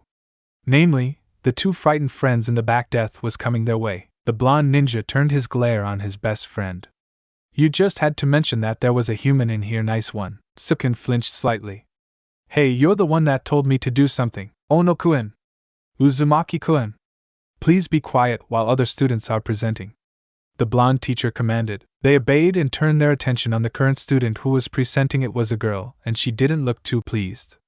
She wore a different type of uniform, but with the same short skirt, while her blue hair was tied in a short ponytail. The most noticeable features was her chest. Overall, she was stunningly beautiful like Mocha, and not to mention she was well endowed. You boys are rude, the girl said, crossing her arms. This had the effect of causing the hot-blooded males to go wild over her looks. Mocha looked a little jealous as she saw her two friends mesmerized by the bombshell beauty. She gripped the cross that she had around her neck tightly. Somehow she felt like lunging at the girl in front of her and popping those melons. They're bouncing, Sukun, look, Naruto commented as if in a trance. Sukun can only stare and shake his head up and down slowly. Indeed, they were bouncing. He stayed like that for another second before catching Mocha's appearance. She looked a little mad. Seeing the students about to lose themselves once more, the teacher quickly slammed her roster on the desk. This caused everyone to stop and look up.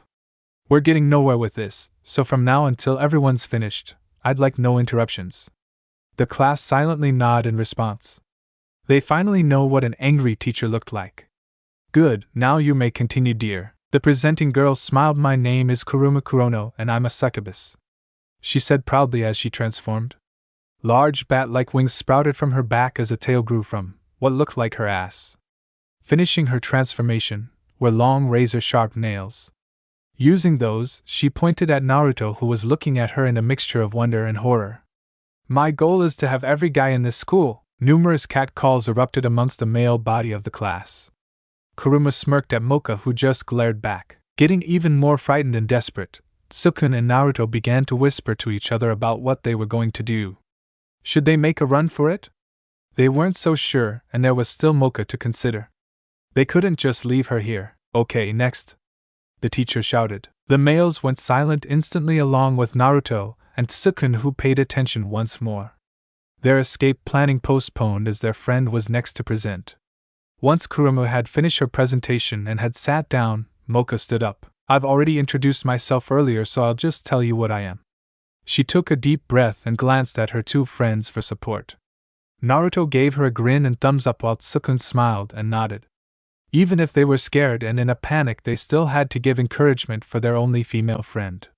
Mocha returned their gesture with a smile of her own and continued on with her introduction. I'm a vampire. This had caused a couple of gasps while others looked at her in disbelief. Kurumu was one of them. There's no way you're a vampire. A student commented. I said no interruptions. Nikanome-sensei said, glaring at the student who had spoken. You may continue, Mocha-chan. The self-proclaimed vampire nodded. The reason why I can't show you what my form looks like is because of this rosary. She lifted her cross necklace up and showed it around the class.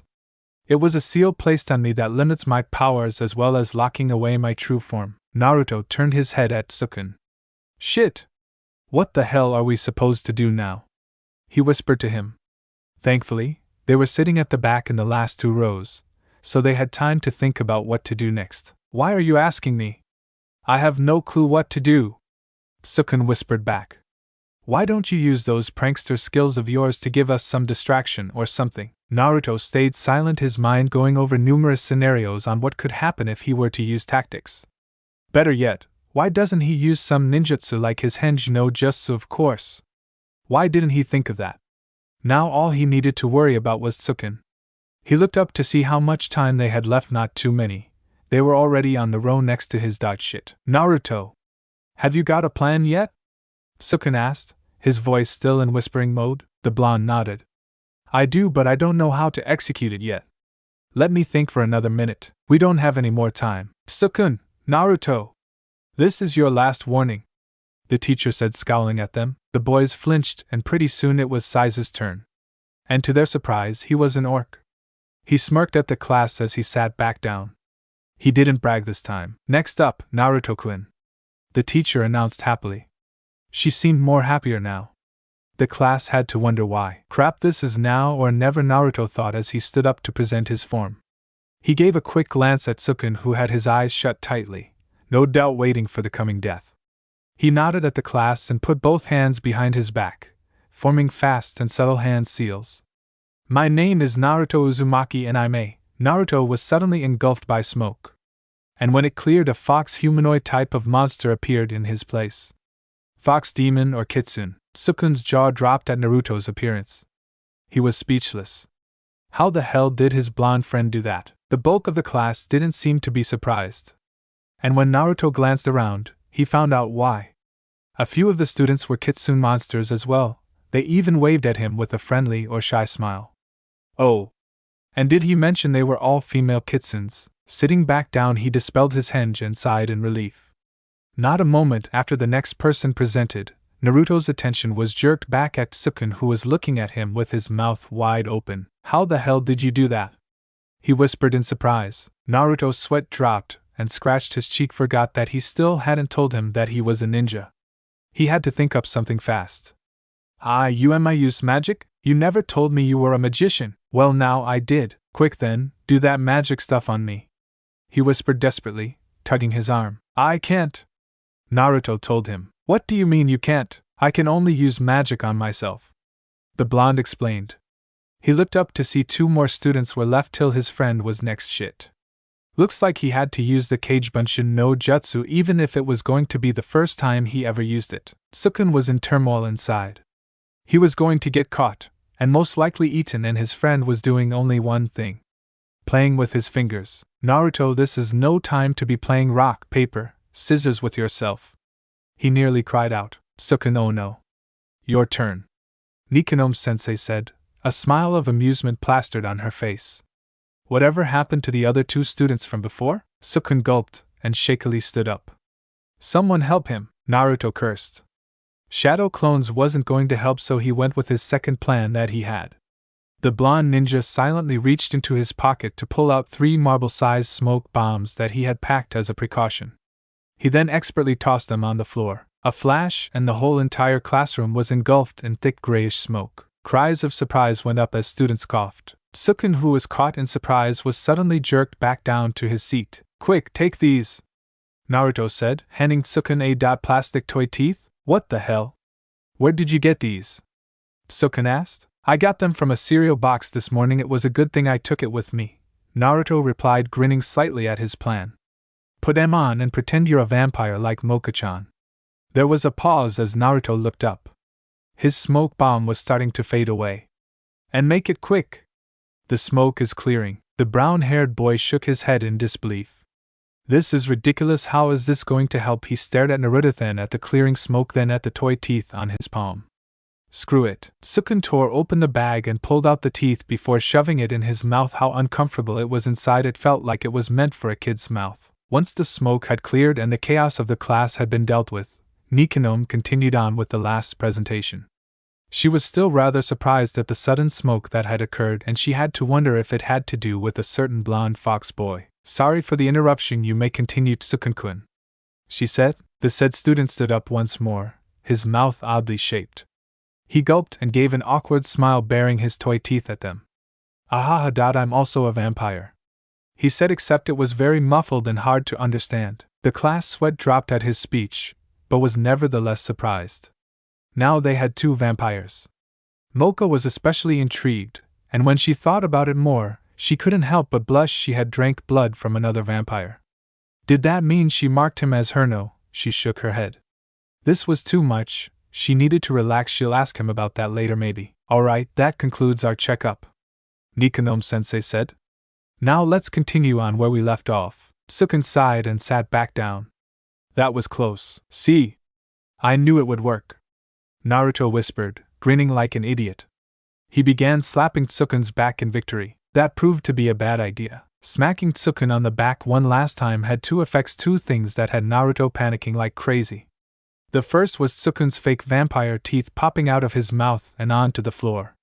The second was that the said item was picked up by Saizu, the dreaded long-tongued perverted orc. Oh fuck. Both boys thought at the same time. Hey, let me get that for you. Huh, what the hell is this? The orc slowly looked closer at it. Naruto, who had totally lost his rational thinking, did the only thing that came in mind. He poked the orc's eyes. My eyes. Saizu cried out in pain. He clutched his eyes, dropping the toy teeth in the process. Once recovered, the 2 teens crouched low in their desk as another round of chaos ensued. Boy, things are getting wilder. Will class ever have a proper lesson? They hope not. Lunch, food, grumbled Naruto. He and Tsukun lay on the ground at the rooftops, drinking the only human beverage they can find, water. It was the only thing that they were able to get since lunch had started. Mocha had been held back by the teacher for some reason, and so couldn't come with them to get lunch. They had decided to wait for her, but she insisted that they should go and get something to eat.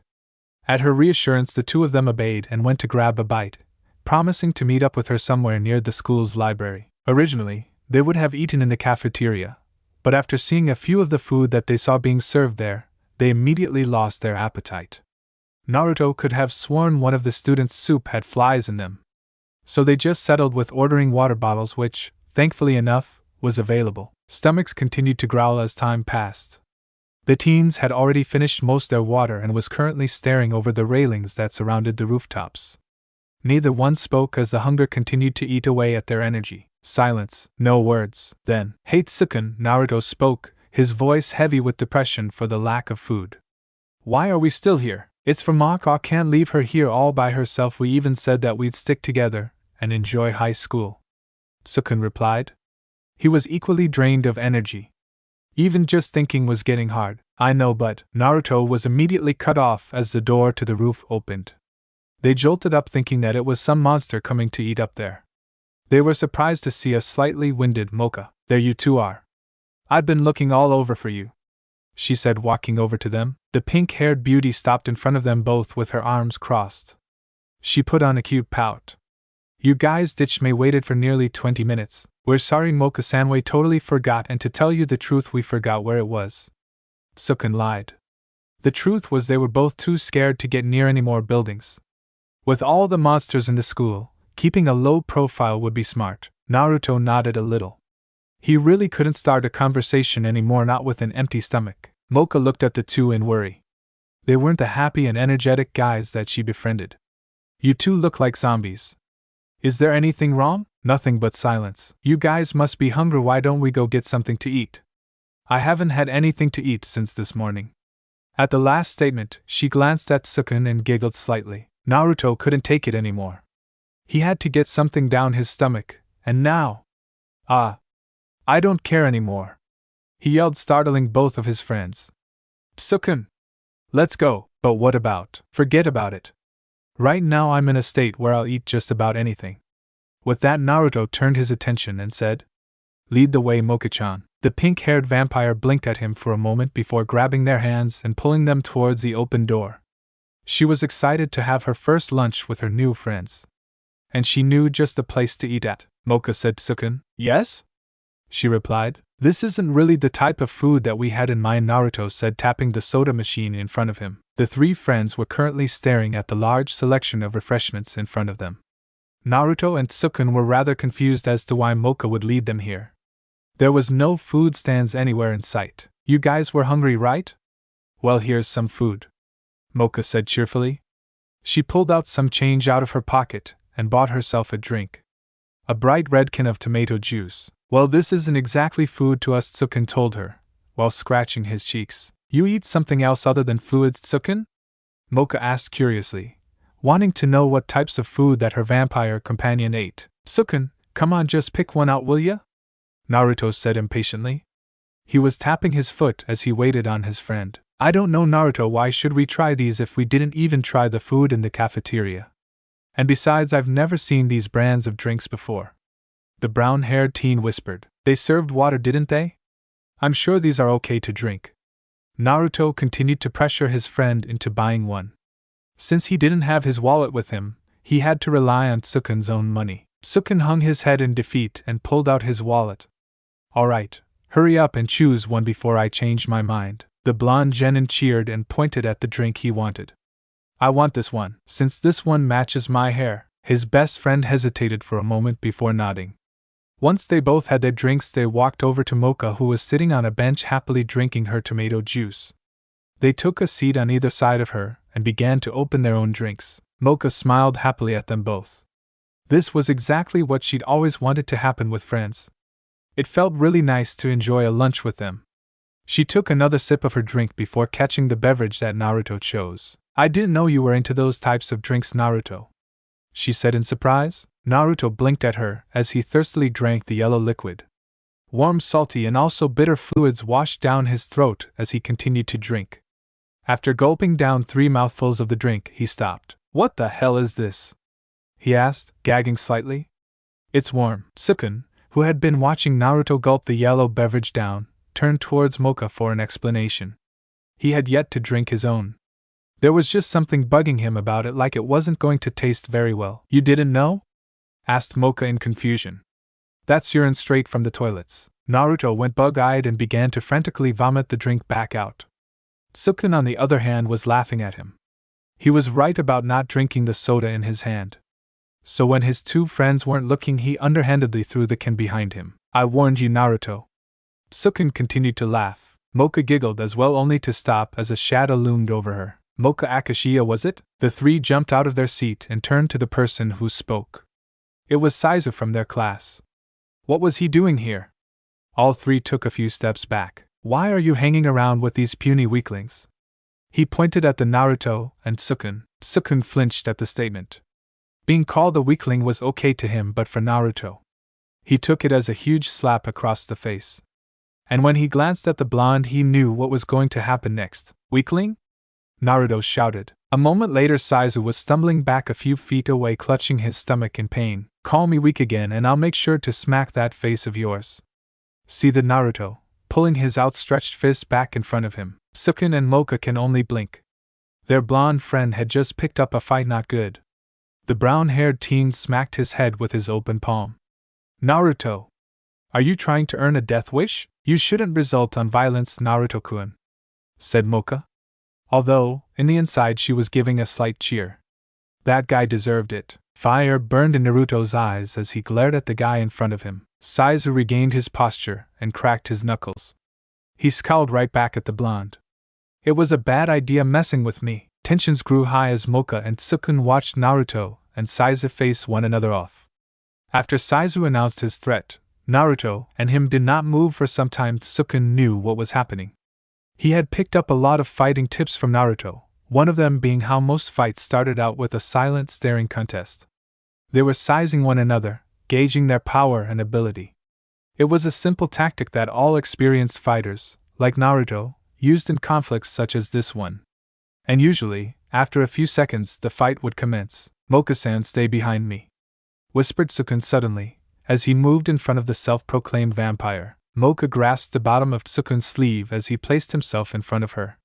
Her face held a mixture of fear and displeasure. She really hated fighting, and she definitely disapproved of Naruto being in one. "You ready yet? Or are you thinking of backing down?"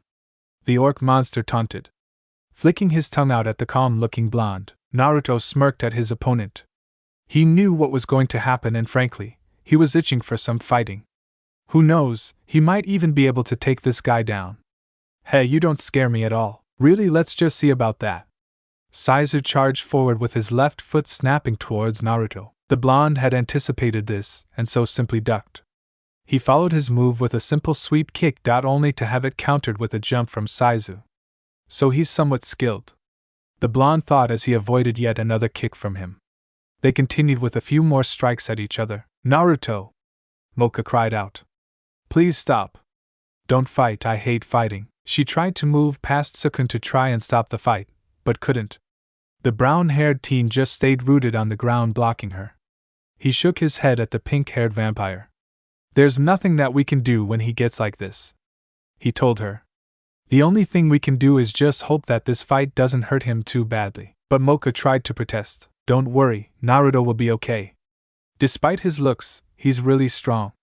I've seen him train a lot in combat, both unarmed and with some weird weapons. So he'll be fine." Moka just bit her lip. She wanted to believe her friend's words, yet at the same time she couldn't. Unable to do anything, Moka settled for gripping Tsukun's right arm tightly as she watched Naruto exchange blows with his opponent. This caused Tsukun to wince slightly. Her grip was that hard. "Man, you're slow," Naruto bragged. It felt to him that Saizu wasn't really trying as hard, and he was starting to believe he could win. Boy, was he ever wrong. The long-tongued student just smirked knowingly at him. Naruto saw this and cursed. Raising his arms up in front of him, he braced for the punch that was coming. The blonde ninja was sent flying towards the soda machine from earlier. SFX, wham! He hit it hard. Chunks of broken glass and unopened cans of drinks littered the floor below him as he staggered back up. "D-damn. I got overconfident." "Naruto!" shouted both Tsukun and Moka. Moka rushed over to Naruto's side, fearing that he might have been badly injured. He was slightly bruised, but still okay, and for that she was grateful. While she tried to help him back up, Tsukun, on the other hand, stood on his spot as he glanced at his best friend. Seeing Naruto get knocked like that had caused him to realize how big of a difference their strength was with Saizu or any other monsters that they might encounter here. Even so, Tsukun spun around and glared at the arrogant-looking bully. Even if he was outclassed, he just couldn't let his friend be hit like that. Taking a page from Naruto, he began observing Saizu for any weaknesses. There has to be one. Everyone has a weakness, even monsters, right? Tsukun concentrated, and to his brilliant mind, he found one. "I know that this is going to be cheap," but the brown-haired teen gulped and stared at Saizu, who just raised an eyebrow at him. "You next, vampire was?" the orc asked, not taking Tsukun seriously. The teen didn't reply. Instead, he rushed towards his opponent with as much speed as he can muster. Saizu just smirked devilishly at Tsukun, his hands held out loosely beside him. He was expecting for Tsukun to throw a punch or kick at him, so when he suddenly slid on the floor towards him, he was taken by surprise. What is this guy up to? He wondered. Tsukun answered his thoughts when he got close enough to him. Readying his attack, the human teen launched a vicious kick at the orc's only weakness, and practically any male's physical weakness. "Take this!" Tsukun's low blow attack, the teen shouted, as his foot connected with Saizu's jewels. There was a long silence as everyone, except for Naruto, who was too busy trying to recover from the attack, stared with mouth agape. "Ugh!" Tsukun cried out, immediately clutching on to his foot. It was throbbing painfully. "What the hell was that?" Saizu laughed. "Don't you know, I have balls of steel." He smiled proudly. Tsukun, with tears in his eyes, glared at him. Balls of steel? There wasn't anything there. A blood vessel popped in the orc's forehead. He had just been insulted, and in one of the most humiliating accusations that a male would receive. Why you? Saizu grabbed Sukun's injured leg and jerked it up harshly. He leveled his eyes with Sukun's upside-down face and gave him a murderous stare. I'll let go of my foot, you long-tongued freak. The teen shouted at him. The long-tongued freak complied happily and swung Sukun around like a baseball bat, before tossing him over to the soda machine where Mocha and Naruto was. Mocha managed to see this, and thus was able to dodge it. The blonde, on the other hand, wasn't so lucky. The full force of his friend slamming into him had once again pushed him back onto the damaged machine. The only difference with this one was that Sukun lay on top of him, while his back was pricked by the broken pieces of glass and metal. Even if he was wearing his ninja body armor under his uniform, he could still feel it. Both teens groaned in pain. Sukun-kun, Naruto-kun! Mocha cried out. She was instantly by their side, doing her best to help them. After a moment, she stopped and turned her attention at the approaching orc. Leave us alone, you've done enough. They're already hurt as it is. She begged him. The orc just smiled evilly as he continued to walk towards them, thus beginning to enter his mood. Without any more interruptions, he can have his way with the beautiful Mocha. At the thought of that, his tongue slowly escaped his mouth, flickering, slimy and anxious. See, he spoke. You should leave them, they're puny and weak, while I'm much more powerful and handsome. Mocha moved in closer to her downed friends, her confidence somewhat lessening. And with the vulnerable aura that she was exhibiting, trying to fend off of the orc just got a lot harder. Saizu was looking even more hungrier than before. And it was not the type of hunger that had to deal with food. Get off of me and hurry! Naruto let out, his voice slightly muffled by his best friend's back. Sukun winced slightly as he got off of Naruto. Although most of the force of the throw was cushioned by his blonde friend, he could still feel some pain. Particularly his leg. If he was swung a lot longer, his leg might have been dislocated. He stumbled and was about to fall to the ground when warm, gentle hands managed to hold him up. Mocha-san. The vampire girl looked at him with worry and concern in her eyes. Don't move, Sukun-kun. Once Sukun was off, Naruto immediately pulled himself up. He took a breather and gave his body a quick check. The punch from earlier may have been strong, but it was nowhere near as painful as the blows he took during his years in physical combat against his caretakers. And having a hardened body added to that cause. Finding only a few cuts and a sore shoulder, the ninja finally gave his full attention on Saizu. Both Sukun and Mocha tensed as they were thinking that another fight was about to erupt. Hey! That's enough! Someone shouted. The four turned their attention to the voice only to find a teacher wearing the school's GYM attire running towards them. There is no fighting allowed here. Didn't you guys read the school rules in your academy pamphlet? Asked the teacher. He stopped between Naruto and Saizu, glancing from one to the other. All four just blinked up at him as Mocha walked to Naruto's side, carrying Sukun by the arm with her. They never really read any rules except for the common ones. When no one made an attempt to answer, the teacher prepared his lecture, but after glancing at the direction of Mocha and Sukun, he stopped and did a double take to see if he was seeing things right. Rubbing his eyes, he blinked, put on eye drops, and even put on large rectangular glasses. He wasn't hallucinating, and with that he gritted his teeth. All right, that's it. Who the hell broke my favorite soda machine? He cried out, glaring menacingly at each of the students. The group of friends, Mocha, Naruto, and Sukun, jumped at the teacher's sudden mood. They turned to look at the broken machine behind them, then at each other before looking up at Saizu. He did it! All three said in unison. They all pointed at the nervous-looking orc. The PE teacher, as the group had assumed, was right in front of the orc instantly. You're coming with me, he commanded. Quick as lightning, Saizu was dragged off with his ear being pulled by the teacher. The look of pain when he was being taken away only served to lighten the three friends' mood. Sighing in relief, Naruto glanced at his two friends. Well, that was close.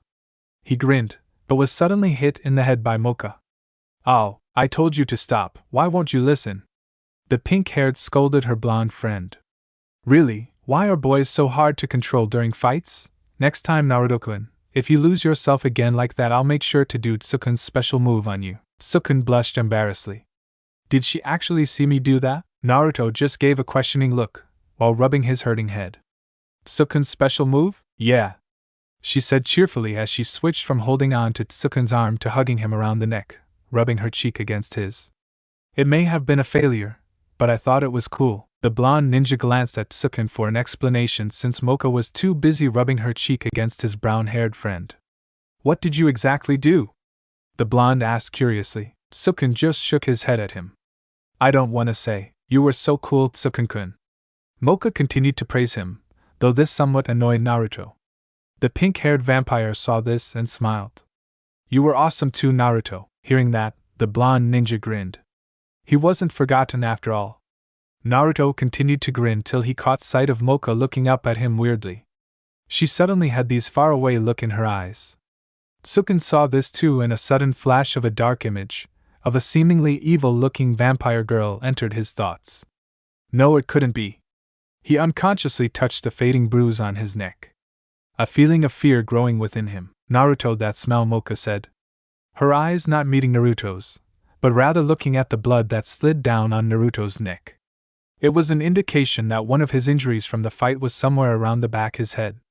Of course, Naruto didn't notice this since he was too busy trying to figure out why Mocha was staring at him weirdly. Mocha-chan? Naruto took a step back as Mocha leaned in closer to him. This was rather uncomfortable for the blonde and at the same time unexpected. Something wasn't right. Mocha took hold of her friend's shoulders as she mindlessly opened her mouth. Long sharp fangs were the immediate target of Naruto's attention. What the? Eyes widened as he tried to stop the girl from leaning any further onto him. Tsukun saw this too and quickly helped. Fear had finally gotten into him. Mocha, stop! Tsukun commanded suddenly, grabbing onto Mocha's waist. The entranced girl shook her head and blinked up at him, taking her hands and attention off of the blonde ninja. What happened? She shook her head and leaned into Tsukun. Naruto sighed in relief before glancing at Mocha again. She looked okay, but the way she was acting moments ago was not like her at all. She was like in some kind of spell or something. The feeling and those fangs. It was strange. Are you okay? You were acting weird a second ago. What? She asked confusedly. Did I do something weird? Naruto was about to respond when Tsukun suddenly interrupted him. You were just staring off in space. The brown-haired boy blurted out. You weren't acting weird at all. He laughed, albeit a bit awkwardly since he was lying. Really? Mocha tilted her head to the side, unbeknownst to the fact she was casting one of her charming looks at her two friends. It may have caused Tsukun and Naruto to go dumb, and wiped their minds of her ever being a vampire that morning, but not this time. Tsukun looked away from her, blushing. Vampire or not, he just couldn't help but slowly fall for this girl. No! She's a vampire, I can't. I gotta think of a way to get us out of here. Naruto just blushed as he continued to stare at Mocha. Tsukun, you lucky dog. Having a gorgeous girl like Mocha, I'm getting jealous. He thought to himself. He glanced at his friend and found him to look troubled. He wondered why. I think we should head to class now, Mocha said suddenly, as she checked her wrist watch. From Tsukun's point of view, she looked to be normal again, the craving of blood, or the trance state gone as if it was forgotten. Yeah, agreed Naruto as he started to walk, followed by the happy-looking Mocha. He didn't get far though, as he was suddenly jerked back by Tsukun. Hey, what was that for? Shh! Whispered Tsukun. The tone and look in his eyes were serious, and there was a bit of fear hinted in them, and at this Naruto raised a brow at him. I think we should leave this academy, his friend whispered. What? Naruto shouted loudly, causing Mocha to take notice. What's wrong? She asked worriedly. She began to walk back to her two friends, taking note of their expressions, shock and grim. She wondered what could have happened. It's nothing, Tsukun quickly said. I just need to talk to Naruto for a sec here. The said blonde was about to tell her the truth when Tsukun gave him a side glance that told him, don't say anything. So naturally he kept his mouth shut and waited for Tsukun's reason for leaving the school. Though he had a feeling he might already know the reason, Mocha was slightly filled with relief.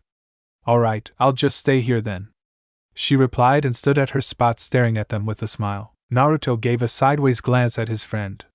Tsukun looked to be troubled, and the blonde could bet that he was probably thinking of a way to get away from Mocha without making things suspicious or harsh sounding. The ninja was about to speak when the bell tolled. Well, looks like we have to go, Mocha stated.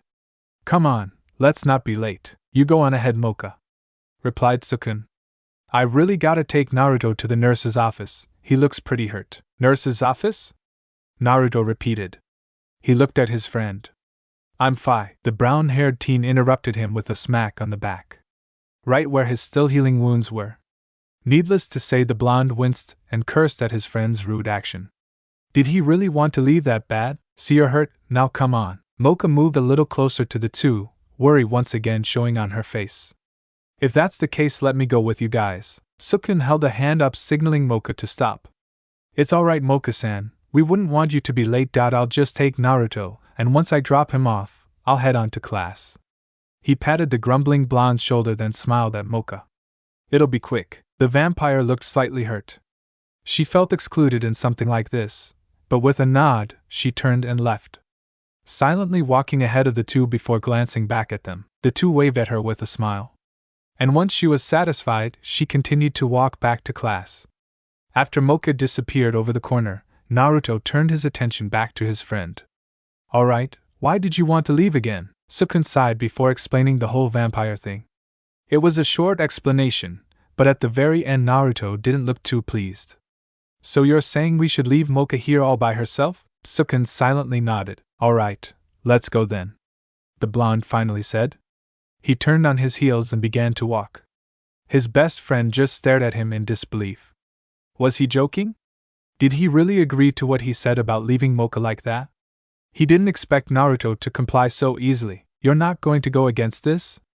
Sukun asked, half in disbelief and another half in confusion. The blonde ninja didn't turn to face him.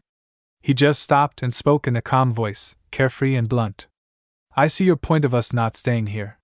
So it's best if we leave, and as for Mocha, he turned his head back at him. She'll be fine.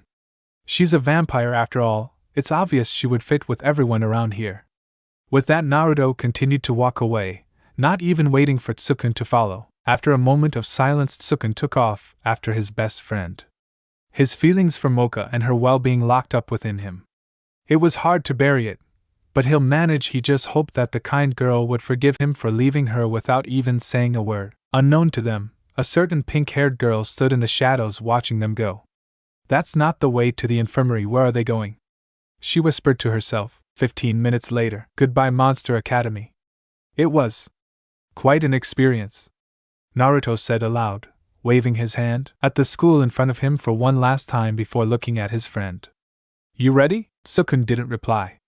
His thoughts were preoccupied by a certain pink-haired vampire. Despite locking his feelings, he couldn't forget Mocha. A part of him wanted to stay for her, but the other half wanted to leave, knowing that another day here would mean another encounter with death. He clenched his fist tightly till his knuckles were white. Give me another minute, Naruto nodded in understanding. While he waited, he made a quick mental checklist of his weapons and equipment. After arriving at the dorm, the blonde had immediately went to his room to unpack his sacred ninja scroll. And within a minute, he pulled out the necessary gears and weapons. So now he was standing there in front of the school, armed and ready. He had stuffed a couple of shurikens in his pockets, while the kunais he took with him were hidden within the pockets of his uniform jacket.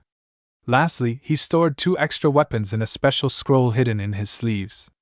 It was an emergency one, a backup, in case he had lost all his ninja tools and had to resort to using much larger weapons as a distraction for a quick getaway or to deal more damage. It all depends upon whether or not they would encounter any monsters along the way to the bus stop. Alright, let's go, Sukun whispered. This broke Naruto's thoughts just in time for the final checklist. He made a mental note to triple-check his gear from now on, before ever leaving anywhere else, because it felt like he was missing something, and that really bugged him. You still haven't said goodbye to the school yet, the blonde told him as he remained unmoving. Sukun didn't speak, but rather glanced back at the building. What's there to say bye to? He shook his head. Let's get going. The blonde just shrugged, and before they could take leave they stopped. Someone they did not expect was standing in their way. How the hell did she get here without me knowing? Naruto wondered. Mocha, Sukun whispered. The pink-haired vampire had her arms crossed over her chest, and the way she was looking at them made them feel guilty. You said you were headed to treat Naruto's injury. Why are you guys out here? She asked. The teens couldn't look her in the eyes and so looked away. How were they going to get out of this? Sukun was especially having a hard time to answer her. Mocha, we're leaving, Naruto finished bluntly. That made Sukun nearly face fault. Naruto! You blunt-ass bastard, leaving? Mocha's eyes widened. Why? Why are you guys leaving? We want to go to a human school. We don't really think we can stay here with all these mean people. Sukun answered her, still looking anywhere but at her. Naruto nodded and stood back to watch what was going to happen. Mocha suddenly launched herself at them and grabbed their arms. You can't! She nearly shouted, catching both her friends' attention. The human schools are a lot meaner. I hate them. She confessed at the end, but this time she was the one not looking at them. Both Naruto and Sukun stared down on her with surprise. What? Sukun stuttered. I hate humans, Mocha said, releasing her grasp on them. She backed away a bit and began fiddling with her skirt. I used to attend a human school from grade school up to junior high. The two teens didn't say a word. They were both waiting for her to say more, even if one of them wanted to turn away from her. To ignore her story and just go so that he wouldn't leave without regrets. I was alone there, she explained. Her voice held a deep sadness that they just couldn't ignore. People didn't believe in monsters, and so I began to think I was weird. Like I didn't fit at all. Even everyone thought so too. I often studied, ate, and worked by myself in school since no one wanted anything to do with me. It was hard. She looked up at them with tear-filled eyes. She seemed hopeful and happy. Naruto was feeling rather stupid for agreeing to this whole leaving idea, but then again, he wanted to see something from his friend Sukun. He just had to wait a bit longer. That all changed. Mocha continued. After meeting you both, not once had I felt alone. So you see, I don't want you guys to go to the human world to experience what I had experienced. She looked at them intently, silently hoping that they would stay.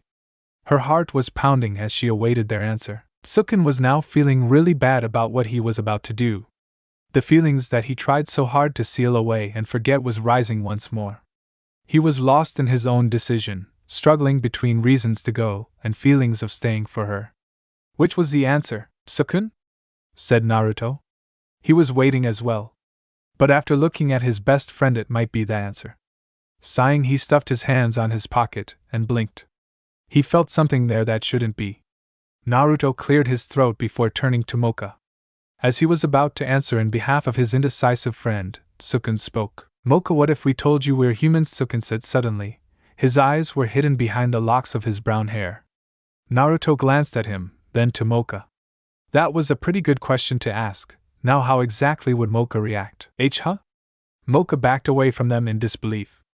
What are you saying? You guys can't be even showed your true forms in class. Sukun raised his head to look at Mocha directly.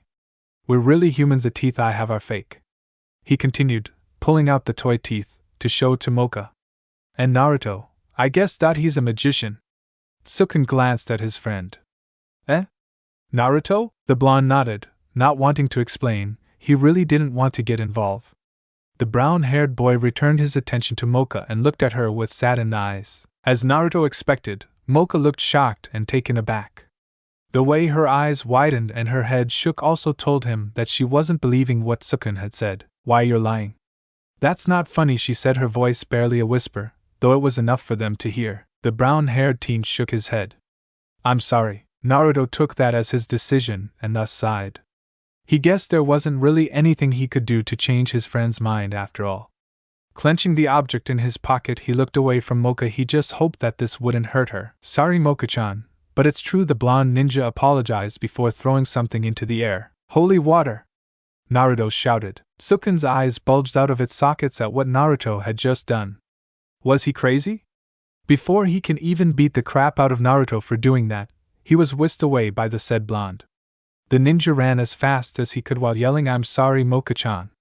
Back at the girl, Mocha on the other hand was shocked by the sudden attack and quickly fell on her butt. She squeezed her eyes shut as she covered her head. She didn't understand. She remained like that till the noise of a bottle dropping on the ground made her look up. Naruto didn't intend to harm her at all, but still, Sukun-kun, Naruto-kun, what should she do? Her only two friends were human, and they both were going to leave. She couldn't let this happen, not like this. Meanwhile, Naruto and Sukun, what the hell were you thinking? Shouted Sukun as both he and Naruto continued to run. He was nearly out of breath. Don't shout. I'm right here. Naruto told him as they came to a stop. Since Tsukun wasn't as physically fit as his friend was, sprinting for a full 3 minutes was exhausting.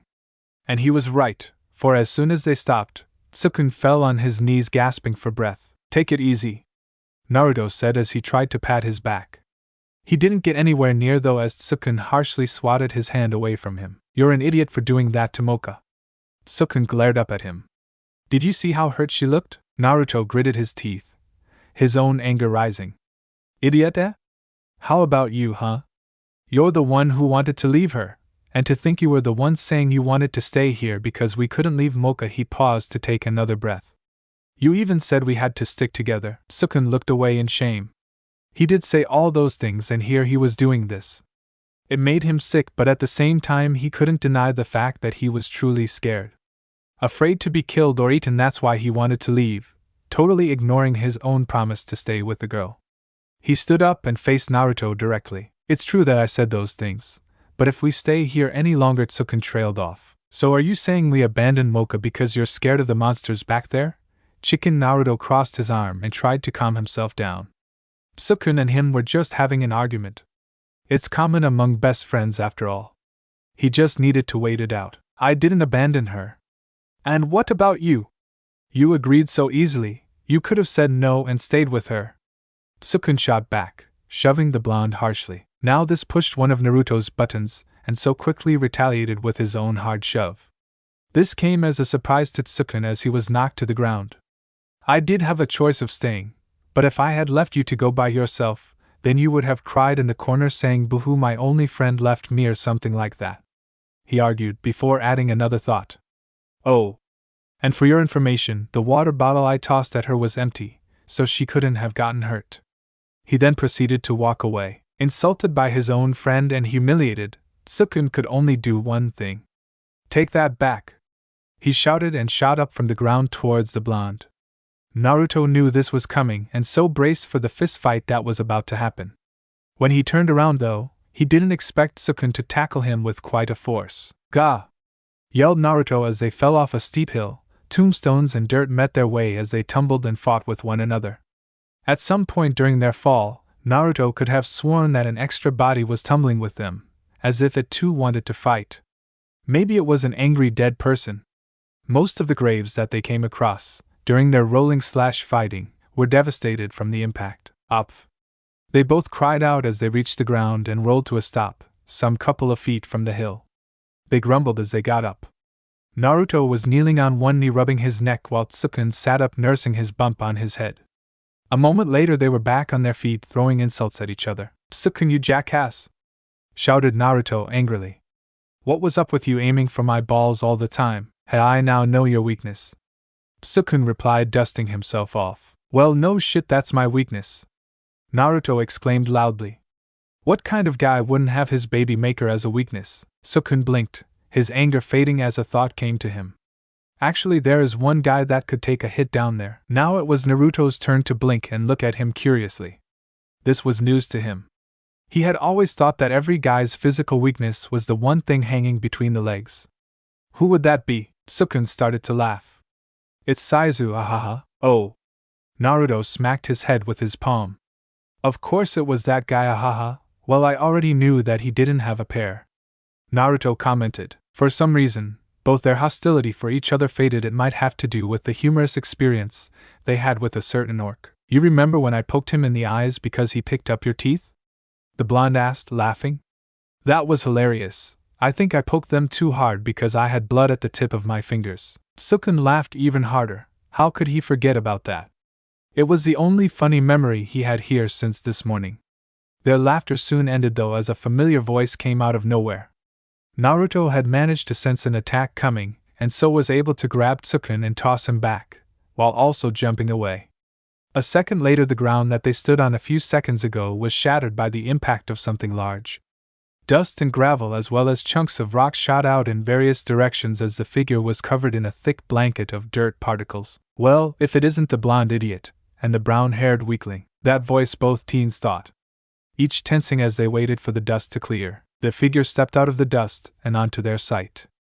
"I didn't expect you losers to be here. You guys ditching too?" Saizen, Naruto whispered, his mind instantly in combat mode. He stared at the problem student that casually stepped a little closer with his hands in his pockets. The ninja hated this guy. Overconfident bastard. Sukun slightly backed away, his thoughts being filled with numerous outcomes if they were to fight here and now. He glanced at Naruto and sweat dropped. He was grinning at Saizu with his hand reaching for something in his pockets. Why did love combat so much? He might as well pray. And just as he was about to do just that, his eyes caught sight of a dead-looking tree. It looked familiar. The brown-haired boy looked at it for a second before looking at where they were. Naruto? Sukun asked. Yeah. The blonde replied as he fished out his fighting gloves that he stuffed in his pockets earlier. Putting them on, he gave a sideways glance at Sukun, who was looking at him and pointing at something. What? We're at the spot where bus driver San dropped us off, the brown-haired said, pointing again at the pumpkin-headed scarecrow that Naruto neglected to look at. The blonde blinked. Wow, what a coincidence. Hey, stop ignoring me, Saizu shouted. We still got a fight to finish. Hearing the word fight, the blonde ninja grinned and turned his attention back at the orc in disguise. Naruto knew that it wasn't wise to pick any more fights if he hadn't gotten good information his opponent, but hey, the guy was asking for it. Besides, he couldn't just leave a fight unfinished, it wasn't his style. You got that right. Sukun really wanted to pull out a baseball bat and hit his blonde friend with it. Didn't he know that Saizu was strong, as in superhuman type of strong? Didn't his first-hand experience with the guy teach him a lesson? Naruto, let's just get out of here, Sukun tried to reason. He's freaking too strong, and even you couldn't deal much damage on him in the last fight. The orc laughed. Now that you've mentioned it, you both are weaklings. I think I'll just pass this fight, he said, heading towards the tunnel a few yards away. Naruto glared at his friend. Sukun, you gotta learn when to shut up. I was holding back the whole time back there, and that blow wasn't really painful, nor did it hurt too bad. You've seen me before going up against Irika, and he hits pretty damn hard, especially Shizen Ichin. Naruto shuddered at the memory he had with his female guardian. He had a very bad sparring experience with her. Even if she looked like she didn't hold much power, her punches were explosive, literally. Sukun went silent and began to replay the brown-haired woman's monster strength. He gulped. She did destroy that large boulder that was blocking our way during that one trip to Okinawa. It was really scary when she did that. Sukun nearly pissed himself rather than look at her with amazement. Yes, so Naruto trailed off and got into a fighting stance. Sukun shook his head clear. Wait, I still don't think we should. He didn't get to finish as the orc returned. Saizu at this point just laughed as he headed back towards them. You guys still arguing? Well, whatever, I'm going to look for that beautiful mocha. I'm feeling rather horny at the moment.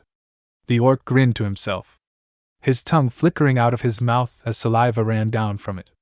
He could already feel that nice flesh on his hands as he slowly walked away from the two rather silent teens, heading directly back to the academy. Horny orc?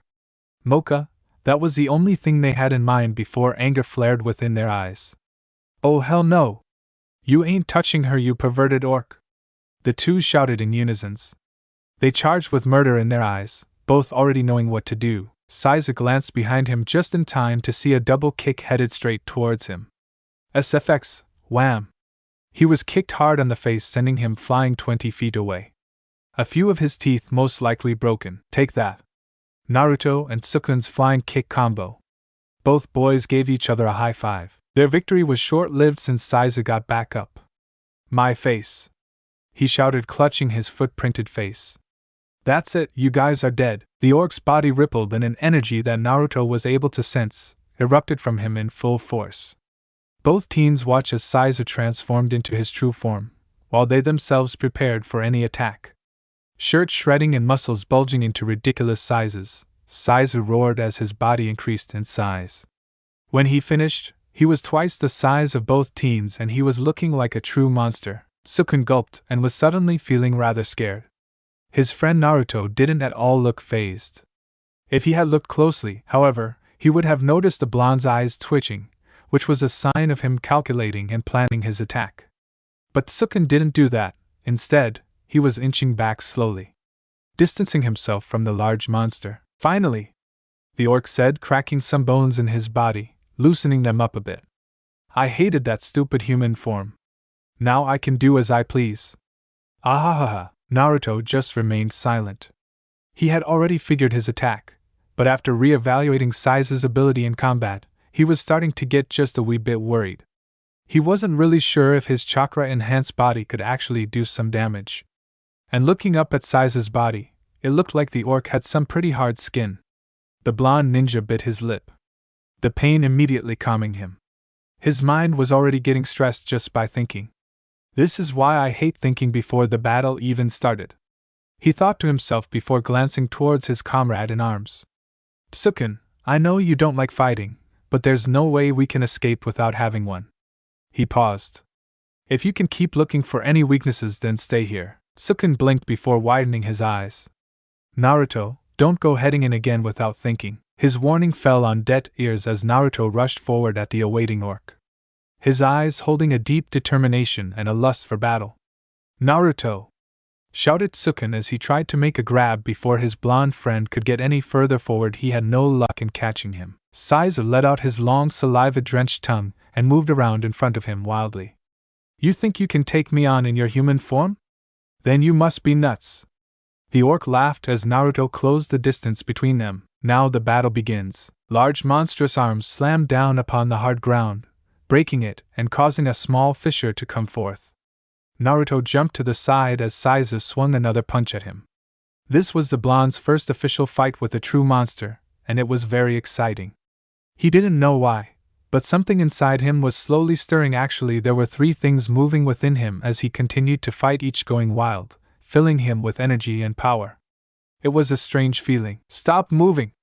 So much! Yelled the frustrated Saizu. The battle had started out fine at first with him managing to hit Naruto in the arm, but as things continued on for a few more seconds he started to miss. And not just that, he began to notice something about his blonde opponent. It was like a dark power, not the type that most monsters would have, had began oozing out of him, surrounding the fierce boy with an unknown and yet chilling aura. One after another, Naruto began to dodge the punches. They may have been fast ones, but with his quick reflex and adaptability for combat, the blonde was able to dodge all of them so far. The strange sensation and odd chakra slowly filling him made things even more thrilling and easy. Once Saizu had let his guard down, Naruto went on the offensive. The orc's unguarded side was his first target, and when he punched it, Saizu was pushed back coughing.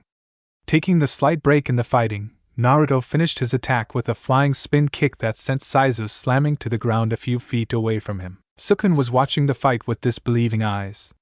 His best friend, the hyperactive and easy-to-anger blonde, had just knocked a monster twice as tall and twice as strong onto the ground. That was crazy! Just what was his friend? A superhero? A strong-ass martial artist, or is he a guy with monster strength like Shizen? Well, whatever he is, Tsuken was going to make sure from now on that he will try to be a little nicer to the blonde. Naruto stopped his assault and stood still. He raised his hand to have a look at them.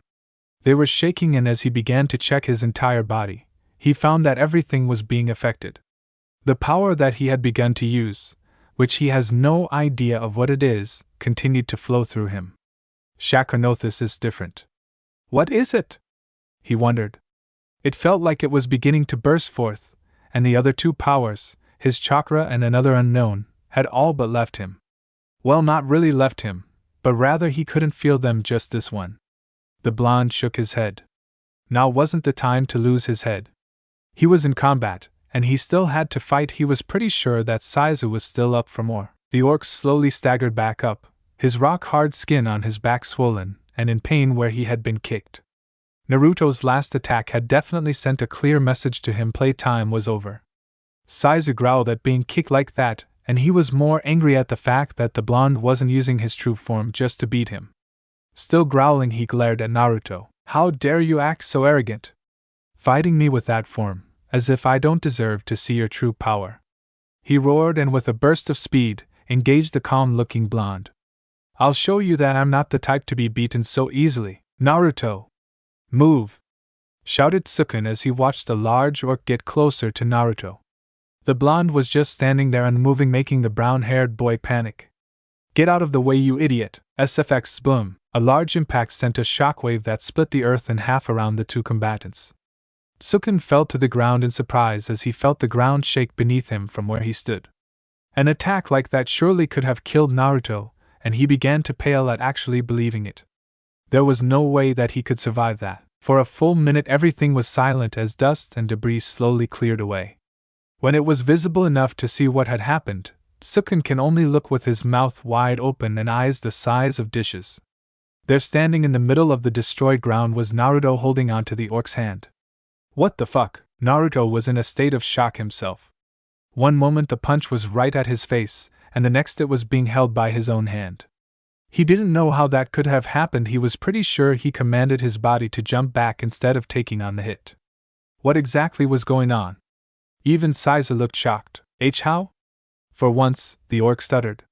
There's no way any low-level monster like you can take that. What are you? The blonde ninja was asking the same thing to himself. What was wrong with him? He was feeling weird. This power that still coursed throughout his body felt cold, and at the same time comforting. I don't know, he whispered before his body moved by itself. Saiza was flung in the air, and then kicked back to where he had landed before. Though not as hard. What the hell is going on? The blonde ninja said to himself. Embrace it. Naruto's eyes widened and spun around only to find nothing there. What was that voice? He glanced around him, checking left to right, up and down, everywhere. He just couldn't find where that voice had come from. Do not be afraid of it. Embrace it. There it was again. Naruto clutched his head. Who is this? There was a silent moment before the deep voice came again, this time fading and distant. Hey, it seems it's not the time yet. Show your fucking self, damn it! Shouted Naruto, both in anger and in fear. There wasn't anything. The voice was gone, and the feeling that had surrounded him throughout the fight so far had simply vanished, replaced by the familiar power that was chakra. Shaking slightly, the blonde dropped to his knees. What the hell was that? Naruto! Sukun shouted as he approached his shaken friend. What's wrong with you? You just started yelling. The brown-haired boy put a hand on his friend's shoulder. The blonde didn't say anything. He just remained immobile until the large growling of Saiza brought both of the boys' attention. A large explosion of energy erupted from the monster's spot, brownish in color and warm in feeling.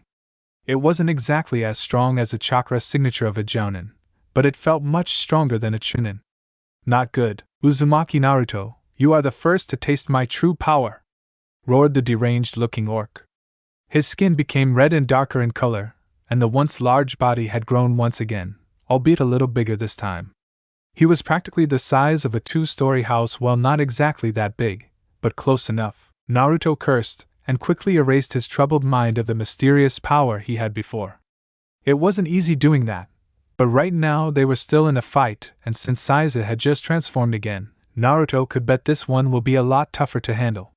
Sukun was about close to fainting if not for the constant pinching that his blonde friend kept doing to his arm. Stop pinching me, damn it!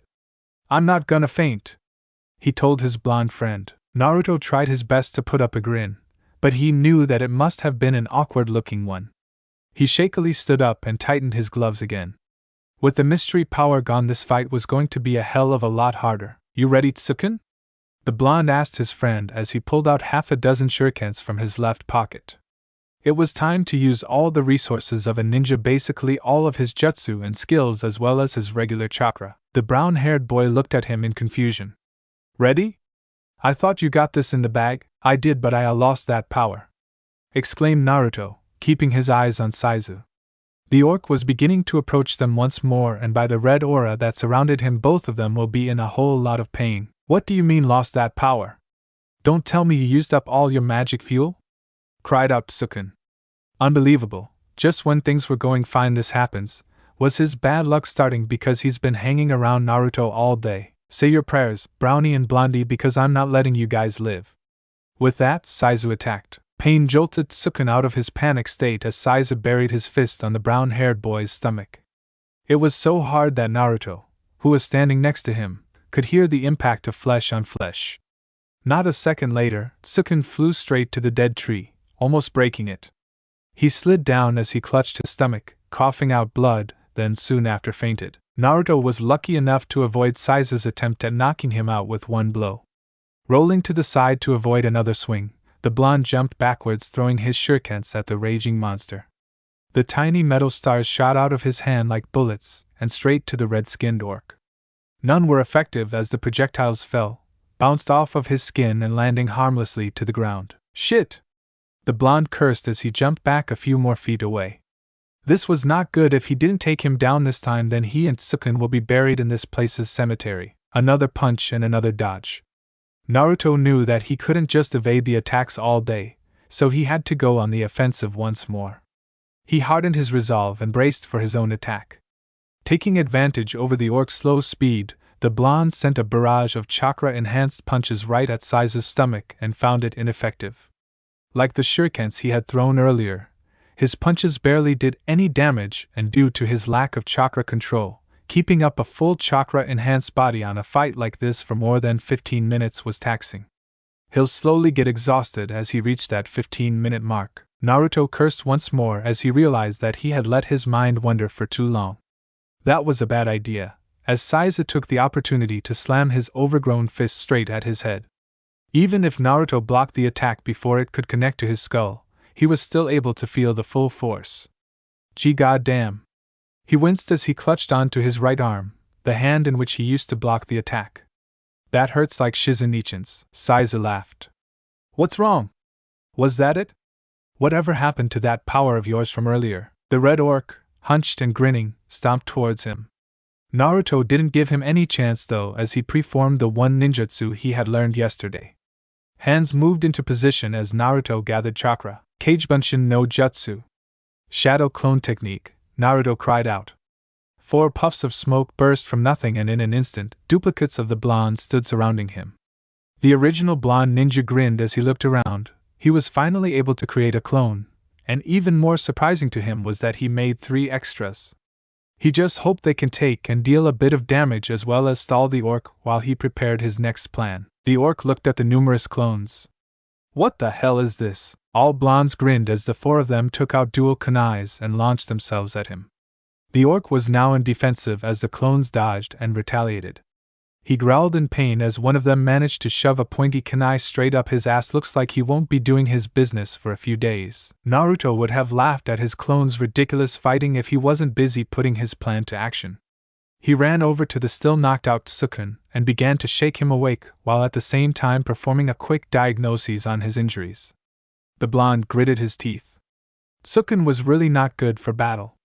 Other than a few bruises and minor cuts, he had internal bleeding and a slightly fractured rib bone. Those were easy to fix, but if Saiza had aimed a little higher, then he was sure that Tsukun wouldn't be able to live. And Naruto, Tsukun said weakly, hang in there Tsukun, I'll fix you right up. Naruto flashed through hand seals as his left hand began to glow a light green. Shaozen Jutsu, mystical hand technique. He whispered as he ran his glowing hand over Tsukun's injured body. The battle between his clones and Saiza was still going on, so Naruto still had enough time to heal his best friend, but he knew he had to do it quick. Healing wasn't something he was very good at, and even with years in studying to be a part-time medic nin, under his Shizen-ichin's tutelage, he can only do the basics and only a couple of advanced medical jutsus. But for dealing with some minor injuries like Tsukun's, he had to focus and use quite a bit of time. Everything else that did not deal with medical jutsus, however, were fine with him, since it was like being a school nurse's aide. Oh man, that hurt like hell, grumbled Tsukun as he sat straight up. Naruto smiled to see his friend feel okay. Now all he needed to do was explain his plan to him, and then they're set. Is the fight still going on? The still dazed teen asked his blonde companion. He got his answer when one of Naruto's clones came flying past them, vanishing in a puff of smoke. Tsukun blinked, then stared at the fight that was happening a few yards in front of him. He blinked again at the sight. Was he seeing things? Did he bump his head too hard? Or were there more blondes attacking the red and frustrated-looking orc? He blinked once more before turning his attention on his friend. A confused look shone in his face. What the hell is that? How come there's so many of you? Naruto laughed nervously before answering. It's all magic. Then his entire demeanor shifted to that of a soldier, something that made Tsukun jerk away. Tsukun, I have no time to explain, so listen carefully. This will be an easy task, so are you up for it? He made a quick glance over to where the fight was still happening. 2 of the 4 clones he had sent out had already been taken down. He was running out of time. He looked back at Tsukun. Well, Tsukun silently nodded. not wanting to disrupt Naruto for fear of being harmed. Good. Naruto pulled out 3 kunais, about 9 shurikens, and 3 bomb tags. The brown-haired glanced at the objects in the blonde's hand with curiosity. Why does he have these weird weapons if he's a magician? He wondered, while silently watching Naruto wrap the tags around the kunai knives. Once finished, he handed the projectiles to the confused-looking brown-haired teen. You can throw, right? A nod was his answer. How about your aim? It's okay, I was the pitcher for a baseball team back in middle school. I can't believe you don't remember that I told you before. Sukun said. Alright, excellent. Then you'll do just fine. The blonde told him, getting up and facing Saizu once more. Just throw those at the big red guy down there. It will be my covering fire. As for the kunais, please don't throw those when I'm in the way. Wait, what do they do? The teen asked, as he too got himself ready for another round with the Saizu. They explode. And with that last bit of info, the blonde entered the fight, dashing towards Saizu just as his third clone was destroyed. Sukun just watched for another moment before hesitantly running in with shurikens and kunais ready to throw once he got in range. Once Naruto was in range, he yelled at his only clone to get ready.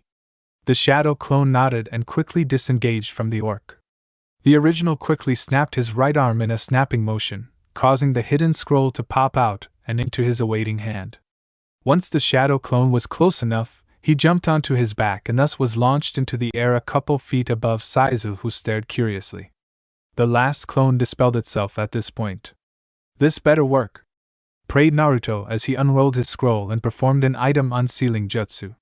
Smoke erupted and out came 2 large Fuma shurikens. Quickly grabbing each projectile, he took aim at the surprised orc and fired in rapid succession, while yelling, Sukun! Start throwing! Saizu managed to dodge both projectiles as they dug deep into the dirt a few feet on either side of him, but was unprepared for Tsukun's attack. The next few seconds was intense as Tsukun launched shurikens and kunais at the arm-blocking monster, while Naruto landed on the ground panting, his ninja scroll falling next to him, empty of any seals. Despite having large stamina, he was quite exhausted. Looks like after this fight he would need to seriously work on his chakra control. When the kunais that Tsukun threw finally detonated, the battlefield exploded. Dirt, rocks, gravel, and a few shredded pieces of clothes rained down on the tired-looking teens. Did we do it? Tsukun whispered to no one in particular. He was amazed at how much damage those throwing kunais could do. Just where exactly did his friend get those? Naruto made his way over to Tsukun to pat him in the back. That was good, he let out before falling on the ground, taking deep, long breaths. Though those Fuma shurikens could have hit if I threw a few smoke bombs first. The blonde thought as he now remembered what he had forgotten to stock up on. Though he already used up his emergency smoke bombs during class earlier, Tsukun just remained standing as he looked up from the smoky scene in front of him, down to the relaxed-looking blonde. He grinned. It looks like they did after all. Both boys really believed that Saizu was dead. Unfortunately, they were wrong. After letting their guard down, both boys were grabbed by the red orc that appeared out of nowhere. You can't hurt me with those shitty weapons. Saizu cackled as he lifted both teens into the air and then tossing them at the dead tree. Although this time, the poor tree finally met its end as it was broken in half by Tsukun and Naruto's impact. They lay leaning on the dead tree looking shocked. It can't be, I'm pretty sure that would kill him, or at the very least take him down, thought Naruto as he tried to stand back up. Which proved to be somewhat difficult. Tsukun was barely conscious. His body was once again racked up with pain and he wasn't sure if he can take another one of those throws. He could taste blood in his mouth as he whispered over to Naruto. I think we need another plan of yours. The blonde just grunted in pain as he got into a crouched position. There was no way they can fight at this state. He had seriously miscalculated Saizu's power. And now they were going to pay for it. Darn it, we need a miracle now, the blonde thought as he got himself ready to defend himself and his friend. It all ends here, the red-skinned orc said, as he stopped in front of them. He cocked his hand back to give one final punch, when an unexpected person stopped him. Leave them alone! Shouted a female voice, and before Saizu could see who it was, he was once again flying a couple yards away from his prey. Why must he always get interrupted? The shocked teens gaped at the girl who had just saved them from death. Tsukun's heart skipped a beat at seeing her. And his body didn't hurt as much anymore. What is she doing here? Didn't she hate humans? Mocha. The pink-haired girl suddenly launched herself at them with worry written all over her face. It also looked like she was crying. Throwing her arms around them, she pulled them close. I'm sorry, she whispered. I know I'm a vampire and I don't care if you both are humans. She backed away and wiped the tears from her eyes. The truth is, what I really wanted was a friend. Sukun stared at her in silence, listening to Mocha. He slowly began to realize how foolish he was in abandoning her. Being a coward and running away from his problems, afraid of becoming a snack for monsters, he was starting to regret it. Even if it was a human, the vampire finished saying. Despite the current situation that they were in, Naruto couldn't help but smile through the pain that he was in. Mocha-chan sure knows how to soften a guy. The blonde glanced at his friend and smiled even wider. The look he was giving, he knew that look. It was a sign that Sukun was starting to change his mind about leaving Mocha. Now all he needed was to give him a little bit of time to sort his own mind. You know, Mocha-chan, Naruto began as he felt his body starting to heal. I'm sorry, too sorry for leaving you and scaring you with that holy water thing. He looked up at her with an apologetic face. Hope you didn't get hurt. Just so you know, I never really meant to leave you, that's just not me. He turned to Sukun and nudged him on the side. The brown-haired boy was broken out of his thoughts as he stared back at Naruto, then at Mocha. Mocha, Sukun said as he took a deep breath and smiled. I'm sorry as well, I won't run anymore. Mocha smiled happily as tears of joy ran down from her eyes. She knew her two friends weren't going to leave her anymore. We won't leave you, Sukun continued. I'm going to change. Naruto grinned at his two friends, happy that things turned out pretty well. Because you're our important friend. The brown-haired teen finished. The blonde ninja couldn't take it anymore. He was so happy that he could group hug. The blonde cheered all of a sudden, momentarily surprising his two friends. Mocha and Sukun laughed as Naruto pulled them into a warm hug. Though the blonde purposely made sure that Sukun was pressing his cheeks on a blushing Mocha. All three were enjoying their little hug. Saizu, who had just recovered from Mocha's powerful push, looked at the cheesy scenery that the group had. What the hell is going on? He stared with mouth agape, then gagged. That was way too disgusting for his taste. He just had to break it up. Roaring, he sped towards them. Naruto had seen this coming and so spun the group around so that his back was facing the charging orc, shielding his two friends. Pain erupted in Naruto's back as the large fist of Saizu's connected with him, sending him and the two surprised teens in his arms back a couple feet. They crashed in the solid dirt. Pathetic, the orc said as he walked towards them. Naruto coughed and opened his left eye as he turned his head to face his friends. They were separated during the crash and so lay a few feet away from him. Thankfully, they didn't look to be hurt too badly. He, however, couldn't move. That punch had really stunned him. Gee, great, my body's not responding, looks like I'm out of this fight. GG's, we're flying everywhere today. Sukun grumbled as he slowly sat up. This was, what? Like the third time. He shook his head before checking up on Mocha, who he had protected from the fall. Mocha-san, are you okay? He asked as he lifted her up with him. His body was aching, but funnily enough it wasn't hurting as bad as he thought it would. The pink-haired girl just nodded as she clutched her head. That was the first time she was sent flying like that, and she had to say it wasn't fun. Yes, I'm okay. A moment later she caught sight of Naruto. Naruto-kun! She yelled in panic as Saizu was but a few feet away from the beaten blonde. You'll go down first, Blondie, Saizu said as he continued his walk towards Naruto. The blonde ninja gritted his teeth and tried to get up. Move, stupid body, move. Pretend that's a pedophile about to rape you. Whoa, that's gross. Mocha couldn't let her friend be killed, she had to act. Pushing herself off, she made a run for it, hoping to make it in time to stop Saizu from killing Naruto. Fortunately or unfortunately, Sukun anticipated this and made a grab for her. He missed and instead pulled on her Rosario. A clink and a pause made both Sukun and Mocha stop. What? The Rosariate Mocha couldn't finish her words as a strange yet familiar power overcame her. Everyone, Saizu, Naruto, and Sukun all looked at Mocha as she underwent a transformation. Everything around them darkened as they witnessed a menacing aura engulf Mocha. The color of the sky went from an orange color to a dark pinkish red, and if the three males were looking over the cliff, then they would have seen not the blue waves of water, but the deep color of a blood-red ocean. It was not the scenery change that had their attention, but rather the vampire that was now glowing a dark pink. Mocha was engulfed in bats that had simply appeared out of nowhere. They flew around her in circles till they were a blur and Mocha while she was changing. Every part of her female body grew more defined, and to Naruto and Tsukin, why? Her ass grew bigger as her bust increased to a desirable size. This had both teens blushing, while Saiza didn't even notice. He was too busy trembling in fear. The aura that Mocha was now letting out was that of a dangerous one. A dark and menacing entity was about to enter the battle. It's a rare monster, Saiza stuttered as he took a step back, catching Naruto's attention. Rare monster? The blonde thought as he stared back as Mocha finished her transformation. Long white silver hair moved freely as Mocha opened her eyes to reveal red slitted orbs. She reached and brushed off a lock of hair that covered one eye as she faced her opponent. It's the S-rank monster! A super vampire! The red-skinned orc screamed as his arm flailed around, but when he saw Tsukin, he stopped. Wasn't that guy a vampire? Wait, he didn't even transform and he was pretty weak, so does that mean? Saiza looked over to the cold-looking Mocha. He gulped but shook his head. No! You're a weakling too! He said out loud, although it sounded like it was to himself rather than to Mocha. Yes. She is weak. Naruto looked at him and found that his skin was getting redder. Was that a sign of another transformation?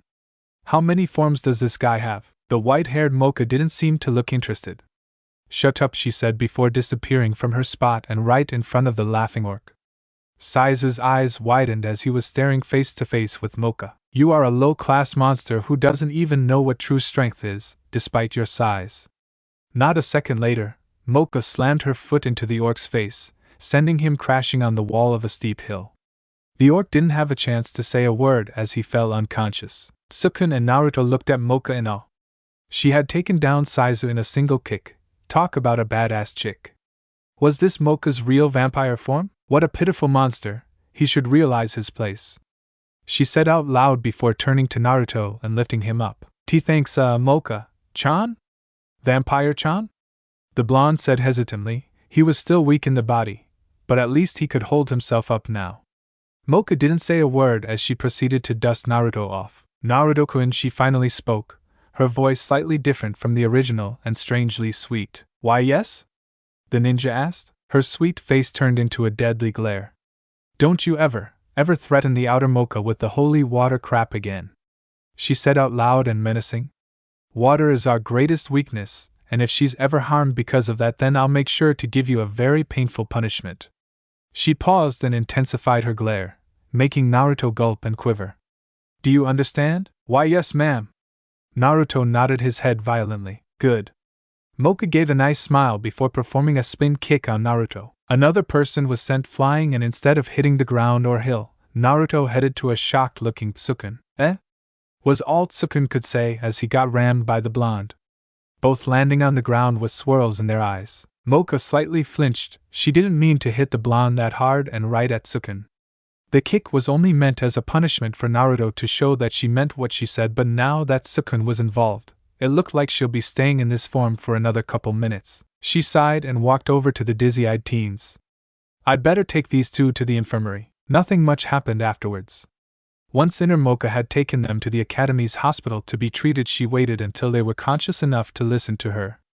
Only after Inner Mocha spoke to the two teens about babysitting the other and more sentimental Mocha did the vampire return to normal. Saiza was treated soon after, but disappeared overnight.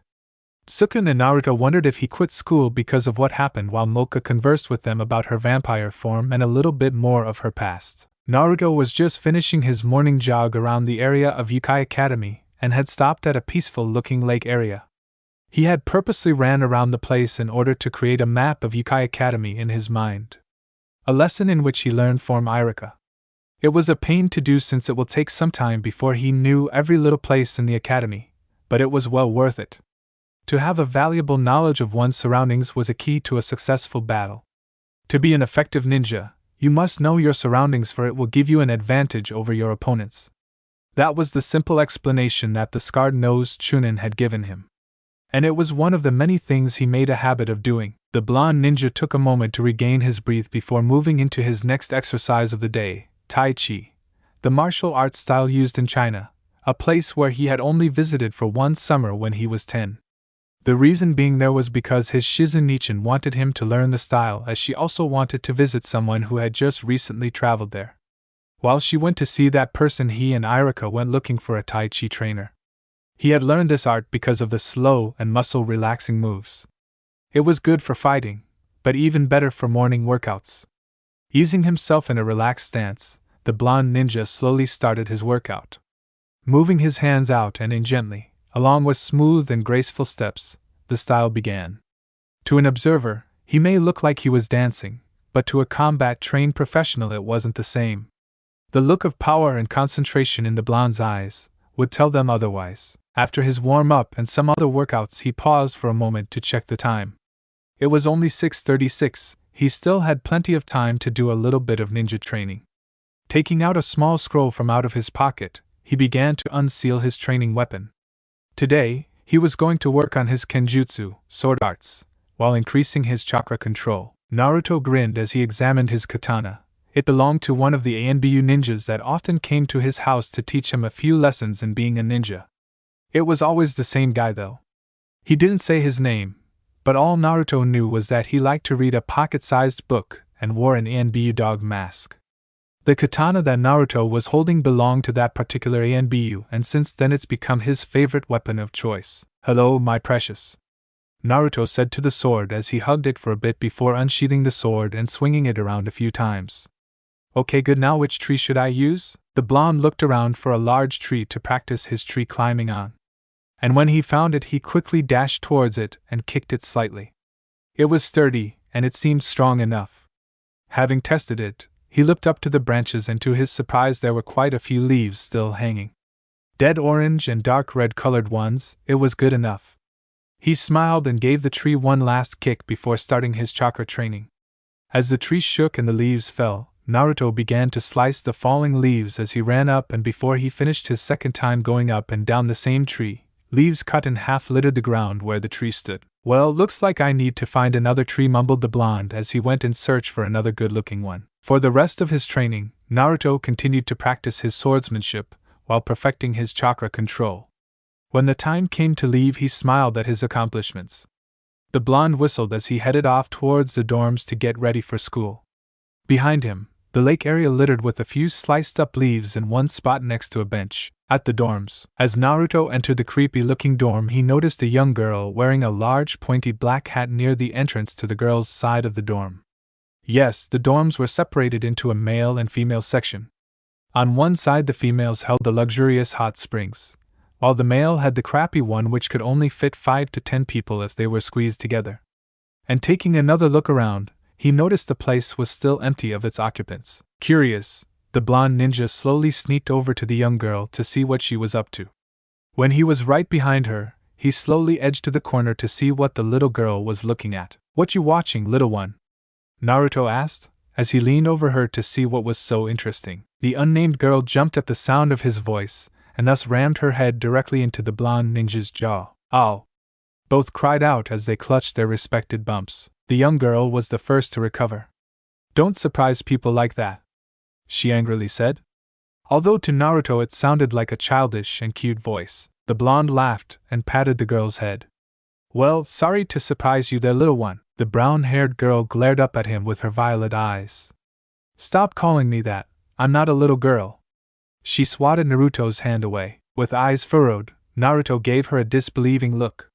"You don't look like a teen to me, little girl," he teased. That probably earned him a boot to the head by the pointy hat-wearing girl. "Bwah!" Naruto twitched as the brown boot, that had come out of nowhere, slowly slid off his face, leaving a black boot print mark. The little girl laughed at the face, while Naruto growled at her, making the girl let out an eep. "Why, you little—" Naruto was just about to grab her and shake her like crazy, when a large pen dropped out of nowhere and onto his head. "Huh!" The blonde stumbled as he tried to regain his vision. That really hurt. Just what? SFX. Bong! Another one had dropped, and this time Naruto fell to the ground clutching his throbbing head. He moaned in pain as he rubbed his noggin. The brown-haired girl giggled once more before running off, to God knows where. "Damn that kid, I'm starting to see ramen," the blonde thought as he watched the little red bowls of miso ramen circling his head. He was so out of it that he barely noticed the towel-wearing females running past him looking angry. They were shouting about someone putting glue in their shampoos. Later that morning, every guy's dream is to have the most highest girlfriend, and Kuruma Kurono belonged in that category. Having a well-endowed body, the blue-haired girl was an eye candy to every male that she passed. Beautiful eyes, a nice ass, and a large-looking bust. Yes, she was definitely one of the hottest girls in the academy. And as she headed to school, she was once again the center of attention. Boys of every class gawked at her while the females just looked on with jealousy in their eyes. The blue-haired girl ignored their stares and continued on merrily. She was happy, and it showed in the way her smile threatened to split her face in half. Now, why was she exactly looking so happy? Well, it just so happens that today was starting out pretty well for her. For one, she was getting closer to achieving total control of the boys in the school, and two, well, let's just say she was lucky to escape a deadly prank this morning. Kuruma giggled as she glanced at the females that were entering the school. Nearly all of them sported caps or hats, and the way that all of the boys didn't pay any attention to them made the blue-haired succubus laugh. Today's prank, which was made by one of the girls in the dorm, was really helpful to her. Now that her competition was reduced considerably, her plan would go a lot faster. She flipped her blue hair a bit as she walked towards her class, hips swaying from side to side. Guys from all directions stared at her with heart-filled eyes, saying things like, "Sway those hips," or "What a girl," even a "How about some service over here?" Truthfully, she didn't care about those calls. As long as she had their attention, she was perfectly satisfied. The only person she had to watch out for was, "Hey, it's Mocha!" One male suddenly shouted. The entire males in the hall shifted their attention from a shocked-looking Kuruma to the graceful-looking Mocha. The blue-haired girl was seething from her lack of attention, as well as the pink-haired girl. Yes, Mocha was the only person standing in her way of total domination. That pink-haired vampire, as rumors have said, was the #1 girl in school. While Kuruma took second, that wasn't the only thing she hated about Mocha Akashiya. There was another reason why she disliked the girl. Kuruma's anger flared as she spotted two of the only guys she hadn't charmed yet, in her class at least. A brown-haired boy named Sukun and a blonde, goofy guy named Naruto. Those two were her main targets for today. She had to put a stop to Mocha before she could ruin her plan, and the only way to do that was to take the one thing that the pink-haired girl treasured: her two friends. "Just you wait, Mocha, I'll make sure that your two friends are my slaves before this day ends," Kuruma whispered quietly. She smiled evilly as she eyed the two males talking to the smiling vampire. "Just you wait." Naruto and Sukun shivered as they felt cold all of a sudden. The blonde ninja glanced around. He had sensed that someone was giving off malicious intent, but finding no one, he shrugged. Maybe he was just assuming things too much. After all, it was only a few days ago that they had been nearly killed by Saizu, so he was rather weary of the other students that posed as a threat. "You guys okay?" Mocha asked as they entered class, yet just felt a little chilly is all. Sukun replied as they headed to their respective desks. Naruto and Mocha followed, and once they settled down, they couldn't help but notice the odd stares and behavior they were getting from their classmates. Some were whispering to their friends while others looked at them, a few females blushing.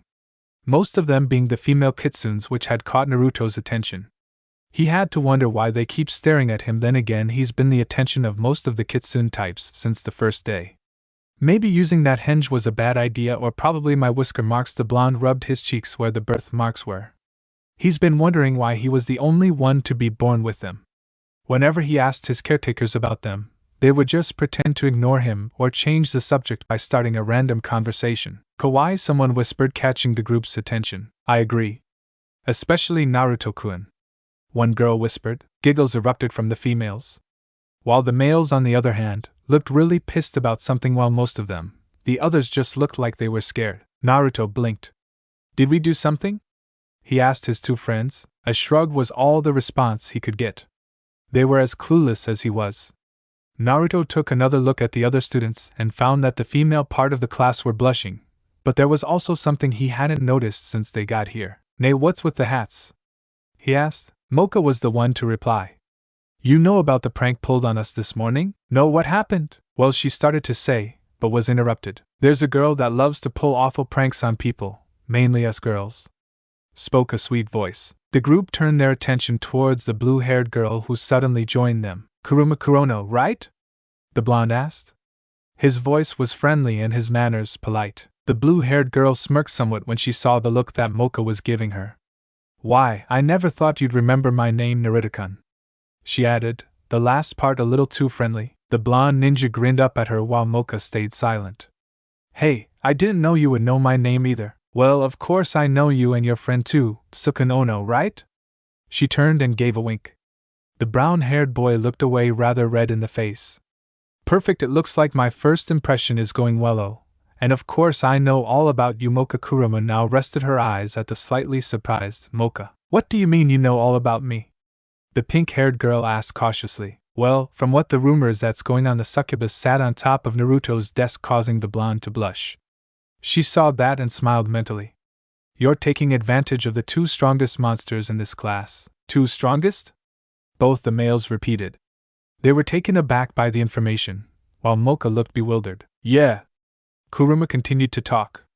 It's been going around school, they say that you toyed around with the orc Saizu, before defeating him with one hit. The boys blinked at her, then at each other, thinking, how the hell did they get labeled as powerful monsters? And just what happened to the whole prank explanation? Where did that go to? Before further talking could happen, and in Kurama's case seducing Tsukun and Naruto, Ms. Nikanome enters the classroom looking lovely as ever. Along with her entrance came the bell, and that was the beginning of first period. Ah! I wanted more time, damn it! Kurama cursed as she sat back down on her seat in front of Mocha. The pink-haired girl leaned in closer to Kurama and whispered in a quiet voice. You're up to something and I'll be watching. The succubus turned and glanced at her before whispering back. I have no idea what you're talking about, Mocha-san. Mocha didn't reply. Instead, she settled with being quiet while keeping an eye out for Kurama. She knew that the succubus was planning something. The moment they had met, the very first day, Mocha took an instant disliking to the blue-haired girl. All right, class, please quiet down, the blonde Nico teacher said. I have 3 announcements that you all might be interested to hear. And once the noise and giggling had stopped, she continued. Well, first off, your classmate Saizu has been moved to a different class due to some problems with a few students in this class. At the mention of Saizu and problems, the entire class broke into loud whispers. And in a few seconds, Naruto, Tsukun, and even Mocha were being stared at. The two were looking rather embarrassed, and the reason was that the female part of the class were the ones staring at them. Meanwhile, Mocha had the boys' attention, which Kurama was gritting her teeth at. She hated the fact that the vampire always had the attention. Class, please let me finish with my announcements before you guys can start talking, Nikanome-sensei commanded. Silence once again. The cat teacher smiled and continued on, not really minding the wide-eyed students staring at her. They needed to learn that just because she can be lenient with them, doesn't mean that they could go on and keep talking like that, and not to mention ignore her. Thank you. Now, since Saizu has transferred, we will be having a new student to take his place, and that person will be put here, but I have no clue on when the student will be transferred over. She glared at the students who were about to start another commotion. And just like that, they stopped and sunk down deeper into their seats, too scared of her. And lastly, we have new seating arrangements, Nikanome-sensei finished. Not a single student said a word. The smiling teacher blinked. Did I say something wrong? Aren't you all happy? She asked. Why aren't you guys moving? Finding no one speaking, Naruto decided to tell her. Well, you didn't say where we were going to be sitting, sensei. The teacher was silent for a moment before she smiled. Oops. I should have been more specific with my instructions. She stuck her tongue at them while ribbing the back of her head. All the students just shook their heads. The seating arrangements are up to you guys to decide, so hop to it. We still need to go over the human manners section this week. Chaos soon erupted from the class as the students shot out of their seats and began to look for a seat that they liked. Falling, shouting, and a lot of banging and swearing came along with the process of finding a seat. Naruto and Tsukun just remained seated, not wanting to get involved with the action. Kurama, on the other hand, used the chaos as her chance to take the seat in front of Tsukun. Unfortunately for her, Mocha was faster and so took the seat first. The blue-haired girl was slightly annoyed at that, but managed to take the seat in front of the blonde ninja. She grinned at Naruto. Mind if I take this seat, Naruto-kun? She gave her favorite no-spell charm, the cute and unbeatable puppy girl eyes. Why style? Naruto just blushed and smiled at her. Sure you can, Kurama-chan. Mocha looked displeased and Tsukun was just smiling along, totally oblivious of the girls' attitude towards one another. The blue-haired succubus smiled and turned to face the class. The group of four, sweat dropped. They found the entire class was divided. On the right side the males were seated, while on the other side sat the females, and both were glaring at them. The females on Mocha and Kurumu, while the males were crying because Tsukun and Naruto had the entire females in class on their side. Tsukun spoke Naruto. Why yeah? This uneasy feeling I'm getting doesn't feel too right. The brown-haired boy only nodded and loosened his tie. The heat from the other guys were really unbearable. Kuruma smiled to herself as she gave a side glance at Mocha. The pink-haired girl was really looking annoyed, most likely something that had to do with her. Let the battle begin. Mocha-chan, the blue-haired girl, turned her smile into a smirk as she eyed the boy behind the vampire. Tsukun, oh no, you're mine. Break time. Kuruma, this is your chance, so do it. The blue-haired succubus peeked over a corner to spot her target.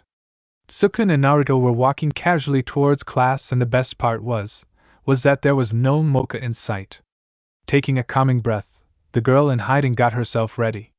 A moment passed and already she could hear them coming closer. Now was the time to show her charming good looks. Leaning against the wall just a few feet from the corner, Kuruma began to position herself. With one foot on the wall and her hands behind her back, she put on a blush and fidgety movement, while purposely bringing her chest up to show her nice assets. The succubus took one last calming breath as she waited for her targets to come. You think I can be good at it? Said Tsukun as they rounded a corner. I'm not really sure.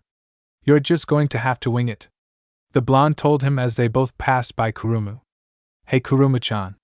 Naruto waved at the girl, not paying attention to what she was doing. The teen next to him just gave a friendly nod at her direction. See you in class, the blonde said cheerfully as both he and Tsukun continued to walk towards their classroom. The blue-haired succubus blinked before growling. How could they just pass her like that? She was practically flashing them when passing by. Kuruma huffed as she stared at the two guys walking away. She then spun around and delivered a vicious kick to the perverts that saw her posing. That wasn't for them. Buzz off, you pigs! She screamed. The perverts didn't need to be told twice as they ran for their lives, seeing that girls are truly terrifying when angry. Kuruma stomped the ground as she began to think of a way to get the two. She had the whole day to get them, but she also had very little opportunities to do so, for the pink-haired vampire would be with them the whole time still. She couldn't give up. I have to succeed. With my race on the line, I can't afford to lose. If I can't get them by lunch, then I'm using it, Kuruma thought to herself. She wanted to prove to the other girls that she could hook up with any guy without any spells. And so she refrained from using her succubus secret move, charm. So far she had kept up to her vow. It was easy to her, but the real challenge was the two. They were very resilient to her, and using her special spell was the only resort that she had. Tsukun and Naruto, the best friends that was rumored to be the strongest in their class.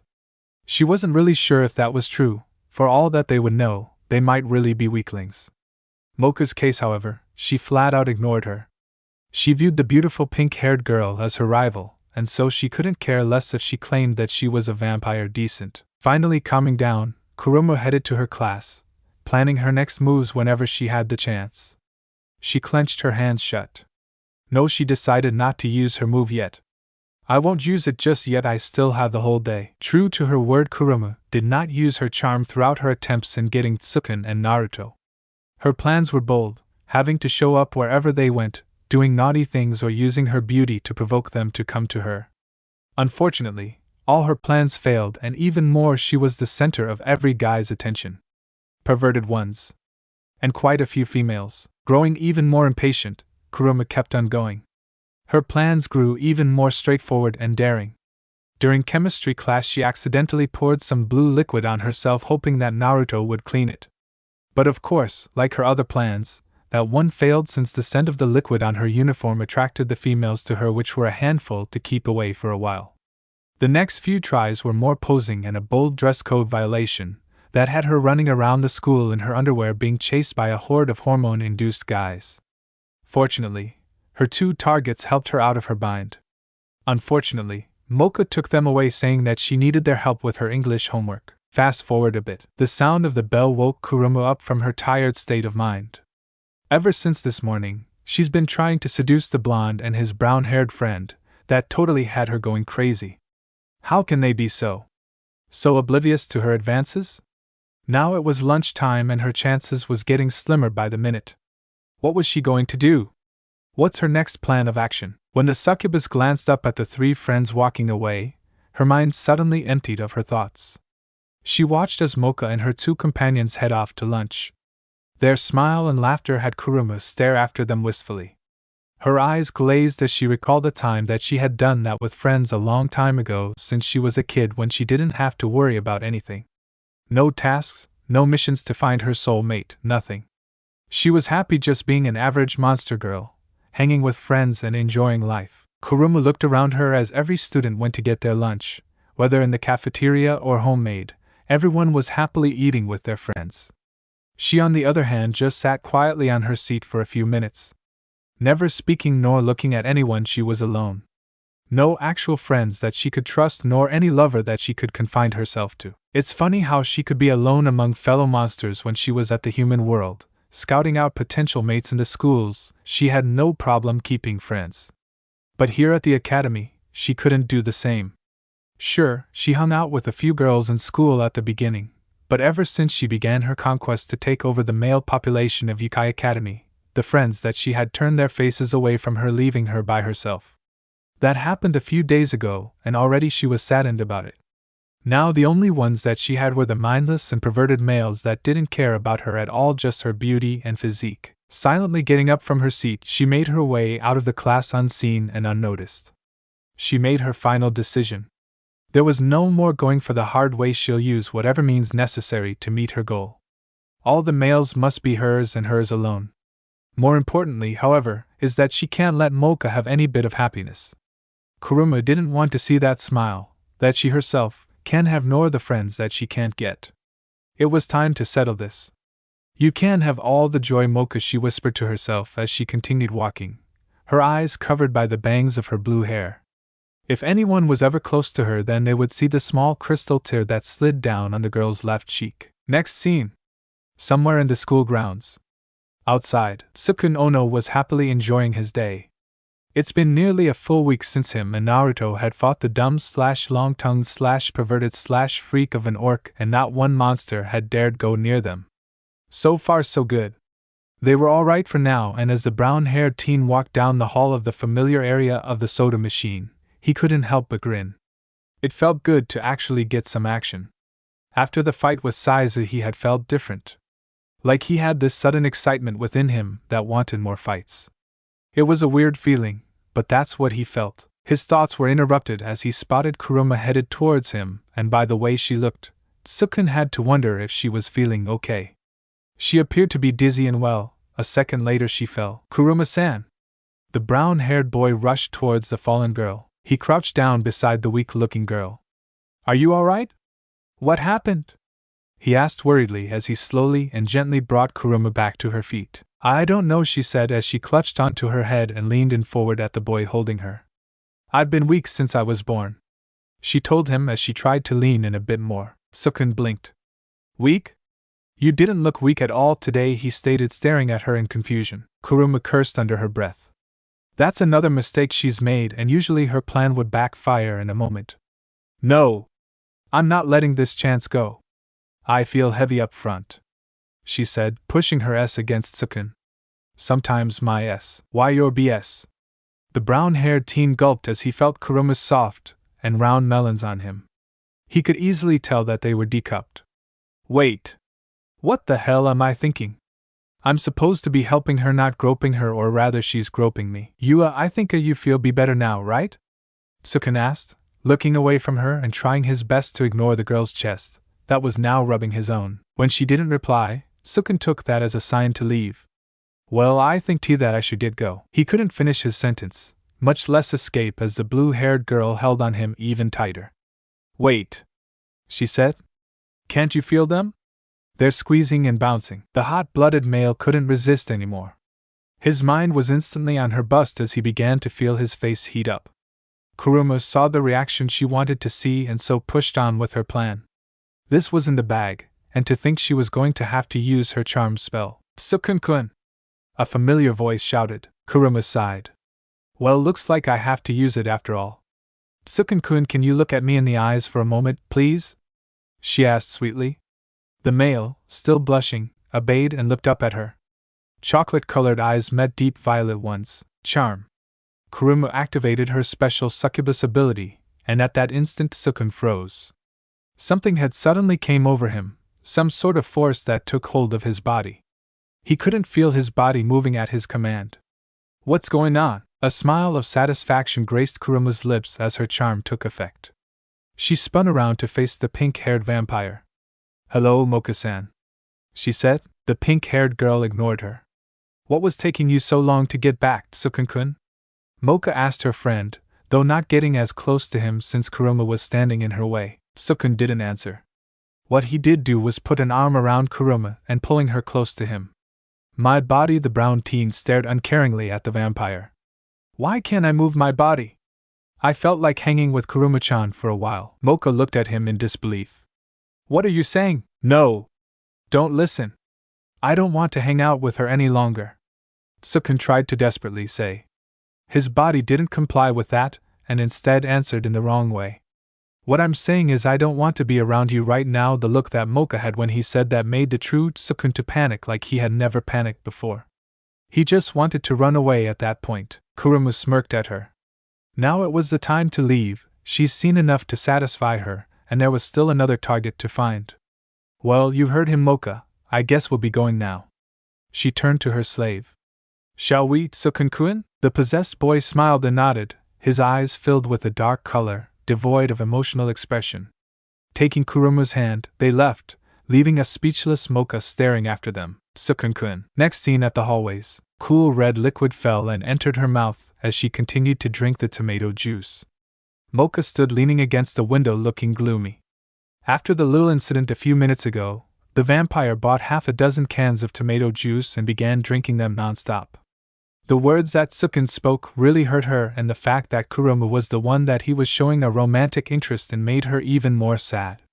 She should be feeling angry and should be holding a deep hatred for the proclaimed succubus, but she didn't. Moka couldn't really bring herself to hate her. She might not like her, but that didn't mean she hated her as well. That was not in her nature at all. Throwing away the empty can, not really caring if it hits anyone, Moka pulled out another one from the pockets of her uniform. She hastily punctured the 2 holes needed in the drink and gulped down the red juice. Really, just why did Tsukun leave her and Naruto by themselves? And why even getting so worked up over this? She paused in her thinking before panicking. She had totally forgotten about the blonde ninja. Moka slapped her forehead. Naruto must have been waiting for them the entire time. As she was about to go look for her blonde friend, Kuruma decided to show up. Moka Akashiya, the Buster girl said loudly, causing many of the students in the hall to look at their direction. What do you want, Kuruma? Moka asked, staring at the girl sitting at the railing of the staircase. Kuruma didn't answer. She leaped down to the floor and walked over to her. Hips swaying like usual, and the boys following and praising her, like always. When she got beside the vampire, she whispered in a quiet voice, just loud enough for Moka to hear. I want to defeat you. The vampire looked bewildered. What do you mean? Why do you want to defeat me? I haven't done anything wrong. Yes, you have, Kuruma said quickly. She then thrust an accusing finger at her. You're taking all my guys. What? Said Moka. Now she was just dumbfounded. I said you're taking all of my guys, repeated Kuruma, her anger rising every few seconds. You're in the way of my plan. What plan? Moka asked curiously. My plan to conquer all the boys in school and have them become my slaves. A harem, shouted Kuruma furiously. Moka's sweat dropped, along with the other people that managed to hear Kuruma's declaration. They had never expected a girl to have that kind of an idea. It was usually the guys that wanted a harem. Every guy here is dreaming about you instead of me. Kuruma continued to rant. There is no way I'm going to let you beat me in this battle of feminine charm. Hey man, they're arguing, Monster 1 said to his friend. A heated one, Monster 2 replied as they continued to watch the 2 beautiful ladies bicker one another. Even though it was Kuruma who was the one doing all the talking, Moka was just looking at her and replying whenever she could. And since I couldn't defeat you in popularity, I decided to take what you hold precious to you, Kuruma said, smiling slyly at her opponent. What I hold precious to me? Mocha asked herself. Yes, Mocha-san. The succubus leaned in closer to her ear. What you treasure the most, I already have one of them. The clue of them made Mocha's heart skip a beat. There was no way she was aiming for her friends. I don't believe you, the vampire said, taking a step back. It was at this time that Sukun and Naruto decided to enter the scene. What were you doing? It took you a long-ass time just to get back, the blonde-whiskered teen said to his friend. I know, I just got caught up with something. By the way, have you seen Mocha? Sukun asked, not wanting Naruto to question him about what held him back. The blonde glanced ahead of him and straight at the two staring girls. She's right there, dude. He waved towards the staring girls. Mocha-chan, Kuruma-chan. The blonde greeted happily. He was grinning as always, although it turned into a slight frown at not hearing any response. Sukun stared at Mocha as she stared right back. This was his chance to apologize and explain his actions from earlier. Unfortunately for him, Kuruma saw right through his plan and acted first. I won't let you go that easily, Tsukun-kun. The blue-haired girl lunged at Sukun, before he could even say Mocha's name. Tsukun-kun, darling. Let's leave, Kuruma said sweetly while casting her charm on him. The same feeling engulfed Tsukun's body once more. Not again. Yes, let's go, Tsukun droned. Naruto blanched. What are you talking about, Tsukun? I thought we were going to the rooftops to finish up the math homework. And I still gotta finish my lunch. He held out the small bento in his left hand. Tsukun-kun. What's wrong with you? Mocha asked, pleading the brown-haired teen to talk to her to tell her what's been happening with him. It's like what he said earlier, Kuruma answered her. He doesn't want to be with you anymore. That wasn't me, Tsukun mentally shouted. But at last no one could hear him. She's right, I don't want to hang out with you anymore, especially when you treat me like a meal. Naruto was looking at him like he had just lost his mind. Mocha was lost in her own thought once he had said that. And Kuruma, well, she was enjoying what was happening. The other students had nearly the exact reaction as Naruto. That's something new. Kuruma slipped her hands over Tsukun's neck and hung it there loosely, while she looked at Mocha. I didn't know that she treated you like that. I'm very disappointed in you, Mocha-san. She gave the pink-haired girl a fake frown. Tsukun, take what you said back, it was only one time, Naruto said, grabbing his friend in the arm and rudely pulling him away from Kuruma's grasp. What's with you all of a sudden? The blonde ninja was slightly pissed right now. His friend Tsukun had just gone insane, in his opinion, and it was really starting to anger him. Kuruma shook out of her initial surprise and looked at the blonde. Oh, right. I should get him too while he's here. She smiled kindly at Naruto, who didn't take notice of her. Naruto-kun, she chirped. Apologize to her, the blonde ninja commanded. He ignored the girl that had invaded quite a bit of his personal space. Tsukun looked away from him. It's as I said.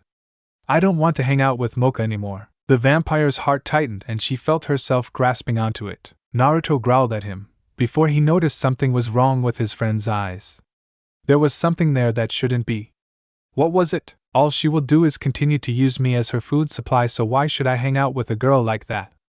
The brown-haired boy said in monotone. Sniffle and a sob caught everyone's attention. They all turned to look at the vampire, who had tears in her eyes. Naruto knew what had happened and he was very close to choking his own friend to death. If it wasn't for his instinct to not doing that, then Tsukun would be dead by now. Kuruma felt happy as she saw the vampire tear up in front of her, while the brown-haired teen who looked emotionless was hating himself in the inside. Not a second later, Mocha ran away, leaving a trail of tears in her wake. Mocha-chan! Naruto cried out. He then gripped Tsukun tightly around his collar. Tsukun, you bastard! Why did you have to go and say that? Wasn't she our friend? The blonde ninja shook him wildly to the point where Kuruma had to step in. Hold on, Naruto-kun, Kuruma said, pushing herself between Tsukun and him. Tsukun-kun was only telling the truth. Don't you also get turned into food by her? Naruto, don't listen to her. I'm not telling the truth. Tsukun struggled to break free from his self-imprisonment. I would let Mocha drink from me whenever she has to. That's ridiculous, Naruto told her harshly. She's never made me into her food source. He tried to move around Kuruma, but was stopped again. Why don't you stick with me for a while then? I'm sure I can make you forget about Mocha. She applied the same tactic she used on Tsukun. Please? Her slowly pressed against Naruto. This had no effect on the Naruto. Please move out of the way, Kuruma, he said sternly. His patience was wearing thin.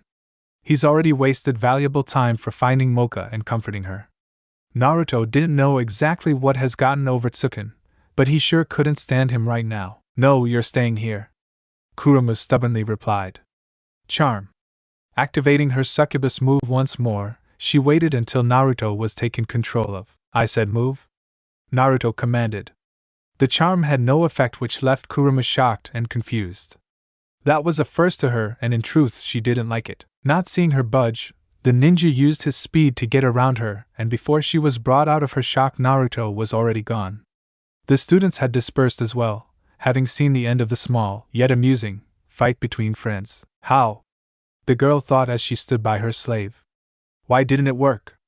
He should have been under my control the moment I activated my spell, so how? Kuruma contemplated on the matter, silently standing and thinking with her temporary slave. Naruto Mocha Tsukin thought. Don't leave me with her. With Naruto, eyes darted from side to side, forward and up. Naruto was desperately looking for his vampire friend. He was worried about her current state after the look she gave away before she ran. It really pained him to see a friend cry, especially if it was a girl. He'd seen his Nei-chan, Shizen, cry before, weeping about her dead uncle from time to time, and it wasn't a very nice sight. It was fortunate enough that his sensei was there to comfort her. And that's what he was trying to do now, with Mocha. Hopefully, he could cheer her up, before dealing with Tsukin. His friend had really gone too far with the comments. Naruto didn't know exactly what had happened, but he could sure bet that it had to do with Kuruma. No one might have seen it, but he sure did. Ever since his first battle, Naruto had been on alert. Every time another student would approach or talk to them, he would immediately look for any hints of hostility, bad intentions, or flat-out violent attacks. So when he observed his friend's interaction with Kuruma, he knew instantly that something was wrong. His eyes were different, and that sudden change in mood was out of character. The blonde sped around the school, running up walls and jumping from roof to roof. He didn't care if he was caught because there really wasn't any need to. The other students in the school had broken a few school rules and shown their own unnatural ability, like burrowing in the ground, going through walls, and even flying. So he didn't have to worry about being found out. It would only serve to help him fit in more. Well, of course he had to be aware of Tsukin, but he could always use the excuse of using magic. Naruto laughed at that. He didn't think of that before magic. A few more minutes of scouting had finally led him to find Mocha. He saw her sitting by the steps to one of the school's hallways when he stopped at a tree. She didn't look too well. Jumping down carefully, he ran up to her to see if he can give her some comfort. Mocha-chan! He called out, jogging towards her. The pink-haired girl hastily wiped the tears that ran down from her eyes. She didn't want to show her friend that she had been crying because she knew that if he did, then he'll become even more worried. She looked at the ground, as if finding it interesting to look at. Are you alright, Mocha-chan? Naruto leaned down in front of her. He also had to maintain eye contact with her since his position had given him quite a view underneath her skirt. Damn it! Why did I have to sit in front of her? Why couldn't I just take a seat next to her? God, I'm an idiot. He mentally scolded himself while keeping his face from heating up. Mocha looked up at her friend with tear-filled eyes. Am I that bad of a friend? She sniffled. Of course not, Naruto told her. He moved from his spot and sat down next to Mocha as he rubbed her back. You're not a bad friend. Why would you think that? The vampire sniffled a bit more and leaned against him, crying a bit. This was the first time that they both had an actual intimate contact like this. Naruto kept cool and continued to support her. She needed time to cry. It was a good thing this wasn't a problem dealing with love, because if it was, then he wouldn't know if he can help her. Tsukin hates me, Naruto-kun, she said, still crying a bit, though she had calmed down dramatically. You heard what he said. I treat him like food. Come on now, Mocha-chan. I don't think Tsukin really meant what he said, Naruto told her, moving his hand over to her left shoulder to rub her comfortingly. Just don't think on it so much. I'm sure he wasn't acting by himself, and besides, you haven't drank from him for some time now. Mocha rubbed her head against his chest and slightly blushed. But not because out of the statement she was blushing, since she could feel his well-toned body, even through the soft clothing. Rubbing a bit harder to keep her mind straight and steady, she looked up at Naruto, the blush still present. So you've noticed too? How can I not? I'm always with you guys. The blonde grinned at her before gently letting her go, so she can sit properly. His heart slowed down back to normal. Contact like that was really hard for him since he wasn't used to it. This was actually his first time holding a girl like that. They sat quietly for a moment. Mocha Naruto started, earning the vampire's attention. Do you like Tsuken? The question was so out of the blue that she found herself back to blushing. Where did that come from? You know me by now. I like the both of you, she said, albeit flustered. Naruto chuckled. Ah, geez, Mocha-chan, I know you do. And don't say it's because he's a friend, I already know that excuse. The blonde knew from the start that there was something going on between his best friend and Mocha. He wasn't that dense the way they would sometimes blush in some physical contact, whether by accident or on purpose, was saying something about them. In truth, this was a good chance for him to pair them both. A few reasons for doing this is, for one, it would stop bugging him about the whole blushing and sometimes stuttering type of crap. 2. Since Mocha's a vampire, she could protect Tsuken if he wasn't around, and 3. Naruto really wanted to see them both happy. He may find Mocha attractive and he might hold some feelings for her, but he knew it wasn't as much as his friend. In fact, he's been starting to treat Mocha differently. He was starting to see Mocha as another sister. Sounds odd, but that's how the blonde had been looking at her. Tsuken as well was sort of a brother to him. He grinned to himself, unaware of the blushing Mocha, who was having a deep conversation with her own self. Do I like him like that? No, he's just a friend, but sometimes I feel weird around him. Why is that? The girl was so confused. Thankfully enough, this little dilemma had made her forget about the problem with the succubus, even if it was only for a few more seconds. She placed her hands over her cheeks and felt the warmth. She was blushing. I don't know what to think. Do I treat him like a friend? A sort of food source? I hope not. Or do I see him as a potential lover? When that thought crossed her mind, her brain nearly malfunctioned as she imagined herself ing Tsuken passionately, and doing all the other explicit things. Kaya! No, Mocha-chan! Are you alright? Naruto asked, with a hint of worry in his voice. Still blushing madly, she nodded. Why, yeah, I just thought of something I shouldn't. Naruto blinked at her before grinning. My Mocha-chan, I didn't know you were such a pervert. You really do like him, he teased. This earned him an award of Mocha's face reddening to that color of a bright red tomato, just like her favorite drink. Naruto-kun! Mocha cried out, slapping him in the arm for making her so embarrassed. Naruto laughed and winced slightly at the same time. This girl was hitting pretty hard. He probably had a red throbbing arm by the time she was done. At least he managed to accomplish his main goal for seeking her out. I'm glad to see you feeling better, said the blonde, as he rubbed his sore arm. Although, I didn't expect a painful beating for the trouble. Mocha went silent for a minute before bursting out in laughter. She is feeling better, and it was all thanks to her blonde friend. Thank you, Naruto-kun.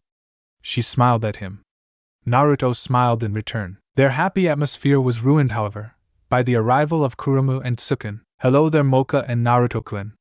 Kurumu casually made her way towards them, followed by Tsuken, who had a faraway look in his eyes. Mocha-chan, Naruto, Tsuken murmured. It was loud enough for Kurumu to hear. Charm. She cast the spell again, thinking that her hold on her slave was weakening.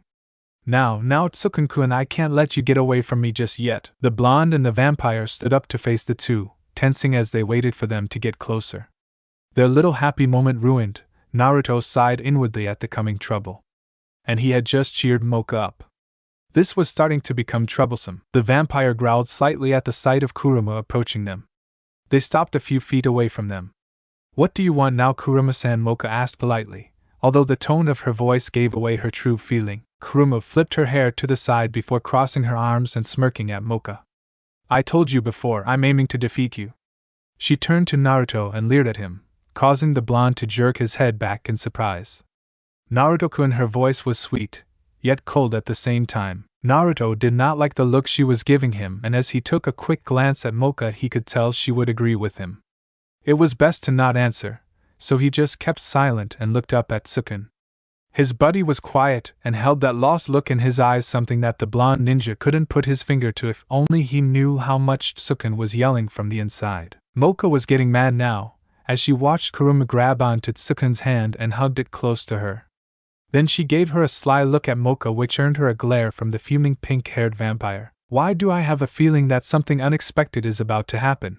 Naruto thought as he watched the glaring contest between his vampire friend and the bombshell beauty on the opposite side of them. Fed up with all the glaring, Kuruma decided to end things. She still had to charm the blonde boy after all. Let's see, darling, should we tell them about our status? She turned to Tsukun and pretended to look lovingly at him. Mocha and Naruto both blinked. What is she talking about? Oh no, please body, don't say what I think she wants me to say. Tsukun pleaded with his own self. Try as he might, he was still having trouble breaking free from the succubus's powerful charm spell. The possessed Tsukun obediently followed Kuruma's lead and pulled the girl into a warm hug. I think we should, he said. His voice was expressing a happy and excited emotion, while his eyes showed nothing. This caught Naruto's eye. Tsukun, I hope you're strong enough to defend yourself, because I am so going to lay one on you, the blonde silently threatened. He was still ill-tempered after all, so getting mad was pretty much part of his personality. Kuruma nodded and turned her attention back at the awaiting duos on the steps. We're an official couple now, the girl announced happily, while faking to blush a deep red to show them of her happiness. Yes, I love her very much, the possessed Tsukun added, giving Kuruma a slight on the cheek as she held on to him. No, I don't love her like that. Not at all, please, Kami-sama, help me, the brown-haired boy begged in his mind. Nice one. She awaited her response, expecting a crying Mocha and a shocked-looking Naruto. She was right about Naruto sporting a shocked look, but as for Mocha, she couldn't tell. The vampire's pink hair had covered her eyes and about half of her face. Mocha, for her part, was struggling to contain her sadness and anger. Hearing Kuruma announce her relationship with her brown-haired friend had Mocha telling herself it couldn't be true. That it was a lie for someone like Tsukun to love some girl that he barely knew. But when the said teen agreed to the relationship, her heart was broken. She bit her lip as she stared up at Kuruma. There was no way she'll leave Tsukun with her. Turning to Naruto, she grasped his hand suddenly and held it up in front of her. Naruto-kun, she said seriously. Naruto blinked and slowly nodded. Why, yes? There was something not right about the way Mocha was taking the whole situation, and his judgment was proven right when the vampire said the next few words. Words so shocking that all three teens in the present area would lose their jaws. Please, go out with me, Mocha shouted, determination present in both her voice and eyes. Nani? Naruto, Kuruma, and Tsukun yelled in unison, now that revelation had left them to pick up their jaws from the ground. Mocha Akashiya going out with Naruto Uzumaki? How did it come to this? Kuruma was, weirdly enough, very angry at what Mocha had just done. Her plan of getting the blonde and ruining the vampire's life had just fell into ruin. How the hell was she going to get Naruto now? If Mocha was constantly with him nearly 24/7, then her plan was impossible to execute, and what's with getting so worked out over the dumb blonde all of a sudden? Tsukun was devastated after Mocha professed her love to Naruto. He was so shocked that he let himself be taken over by the spell, after he had broken out of it, when he yelled out, "What? This can't happening, it couldn't be true, why Mocha? Why Naruto?" The blonde himself was speechless from what he had heard. What did he do to earn her love? He was sure he didn't do anything to lead her on. Wait just a second, Mocha-chan. Naruto stuttered. I can't do this, there's Tsukun to consider. I can't just betray my best friend like that. You're not thinking straight. Yes, I am, Mocha exclaimed. She moved her head closer to his. I am thinking straight, and I realize you're the only one for me, Naruto, she said aloud. Naruto blushed madly at Mocha's confession.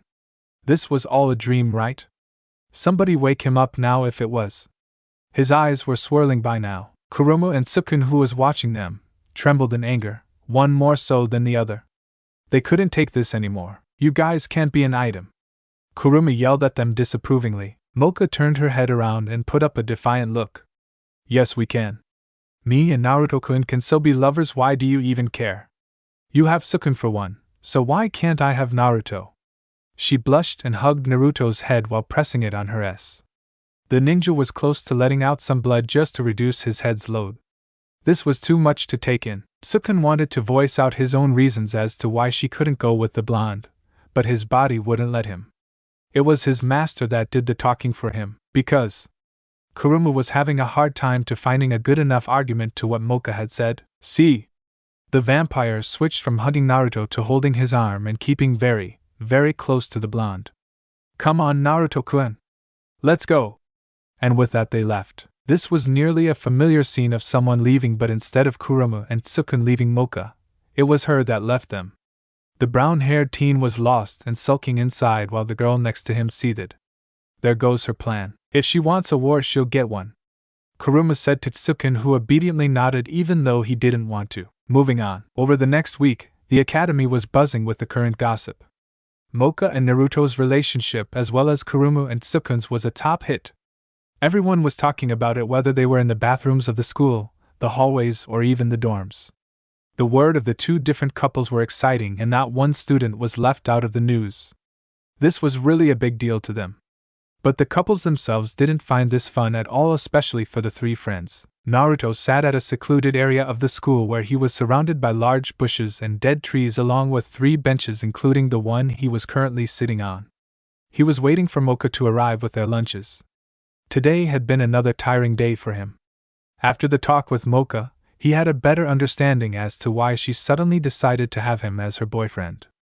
The vampire had made a decision on a whim after the announcement of Tsukun and Kuruma's relationship. It was all a plan to get Tsukun back, and he had to admit, getting your enemy jealous was a good idea. Though he had to wonder if it will work since Kuruma seemed like a tough opponent. Then again, her goal is to capture every guy in school, so I guess it might work, the blonde concluded. He sat enjoying the scenery for a while until his supposed girlfriend came running towards him. Naruto-kun! Mocha called out cheerfully. The way she looked right now had Naruto guessing if she really liked him. It's either that or she's great at acting, he thought. Sorry to keep you waiting, Naruto-kun. She sat beside him and leaned in close. I was being followed by them, the vampire whispered in his ear, sending chills running up and down the blonde's spine. Naruto nodded his head, a small blush adorning his cheeks. He was still not used to that, regardless of how many times he'd experienced it throughout this week. Sighing a bit, he looked behind Mocha to see the stalkers. Kuruma and Tsukun casually entered the area and took the bench opposite of him and Mocha. He raised an eyebrow at them. Are they planning to eat here too? Naruto wondered. It sure seemed like it, with Kuruma holding onto a rather large bento box. Nay, Mocha-chan, the ninja whispered. Should we move to a different spot? The vampire shook her head. No, this is a perfect chance for us to get Kuruma jealous, she replied, unfolding the pink cloth that covered the bentos, one for her and one for him. As long as we do things right, then I'm sure Tsukun-kun would come back to us. She gave a quick glance at the emotionless-looking Tsukun before going back to the lunch. Naruto shrugged. Alright, if that's what you want. I just hope this will work. I can't really go on like this. It's not even fun anymore. At the opposite side, Kuruma and Tsukun observed the blonde and vampire interact with each other as they began lunch. Oh, how the succubus despised that girl. Turning to Tsukun, she did another charm before mimicking Mocha's action. I made something special for you today, Tsukun, darling, she said, loud enough for Mocha to hear, while Naruto was enjoying his own lunch that Mocha had prepared for him. I made this myself, hope you like it, honey. Wah! I want Mocha-san's food. Tsukun cried mentally while his body moved by itself and took the offered food. The vampire puffed her cheeks at them out of annoyance and jealousy. Mocha hastily grabbed her chopsticks. Naruto-kun? She asked with a smile. The blonde swallowed his food. Yes, Mocha-chan, let me feed you please, she said, while subtly gesturing at the couple on the other side. Naruto glanced at them before getting the idea that Mocha had. Sure, Mocha-chan.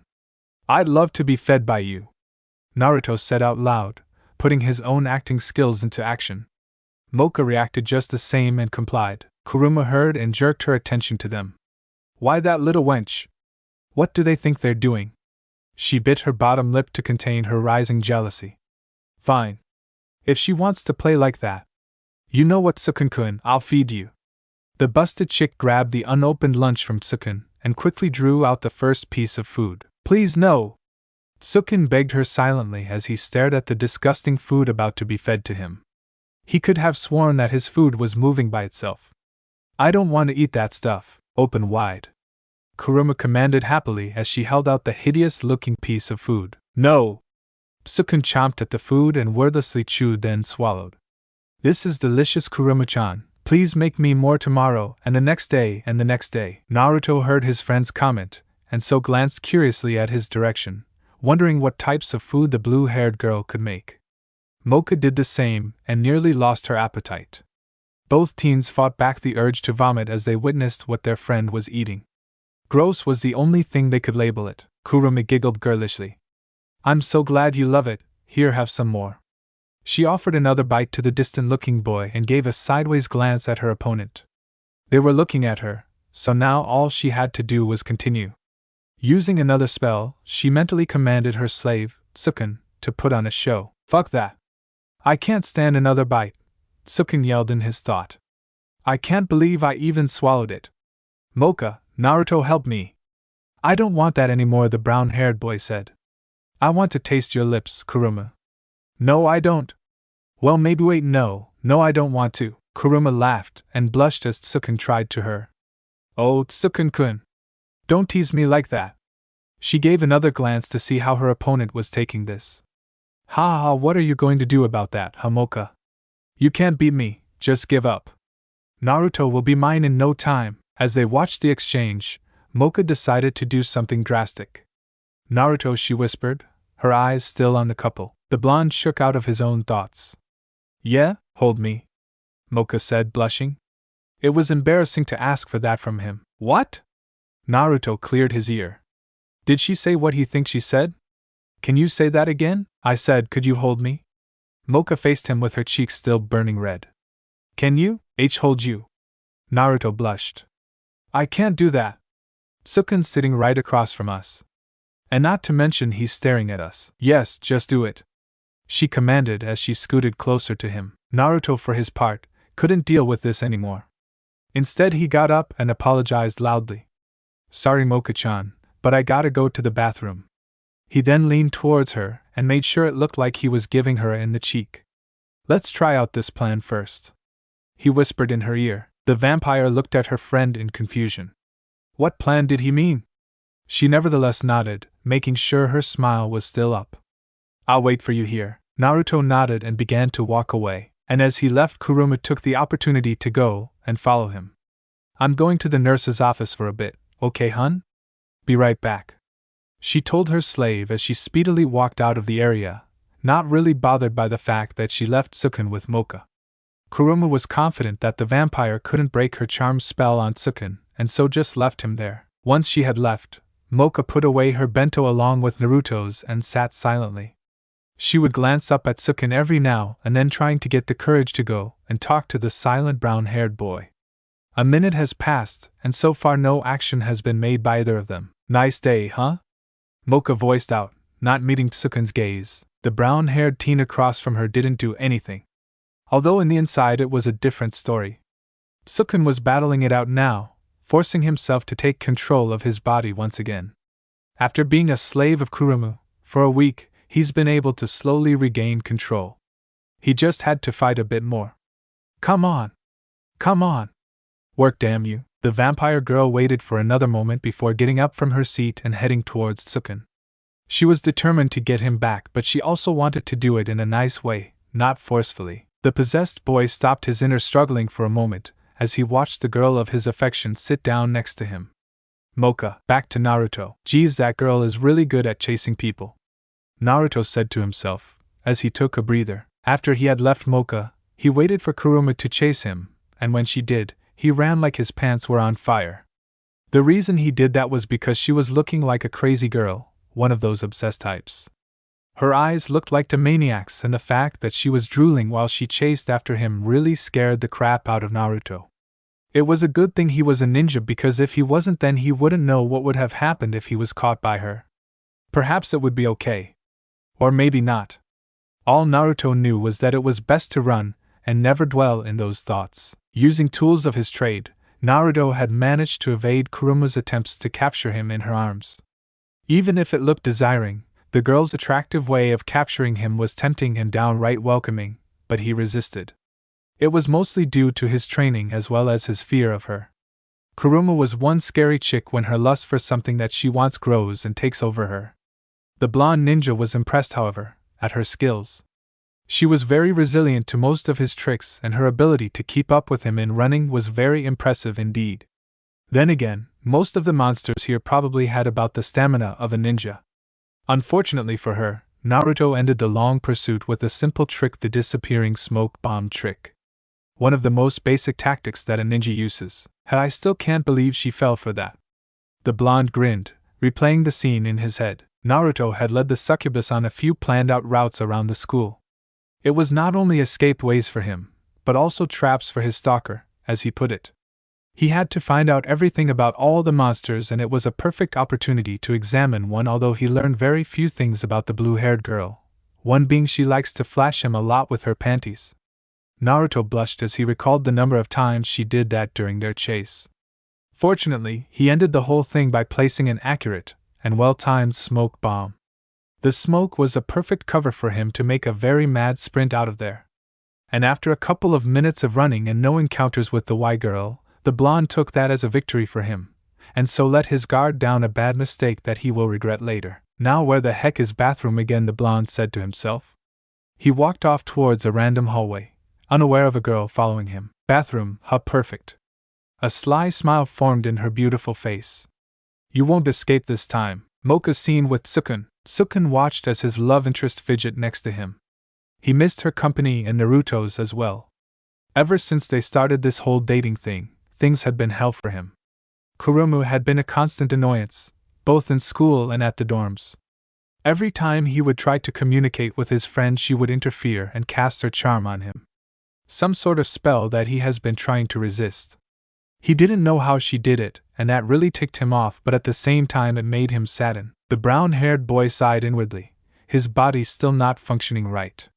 Having been her slave for the past week, Tsukun had seen what her life in the academy had been so far. She was a lonely girl who wanted some friends, and throughout their dating she had been nice enough to treat his body nicely while he wasn't in control. Never taking advantage of him in any way, yet at the same time dealing damage to it, like today with the lunch. There were also a couple of things that Tsukun noticed about Kurumu.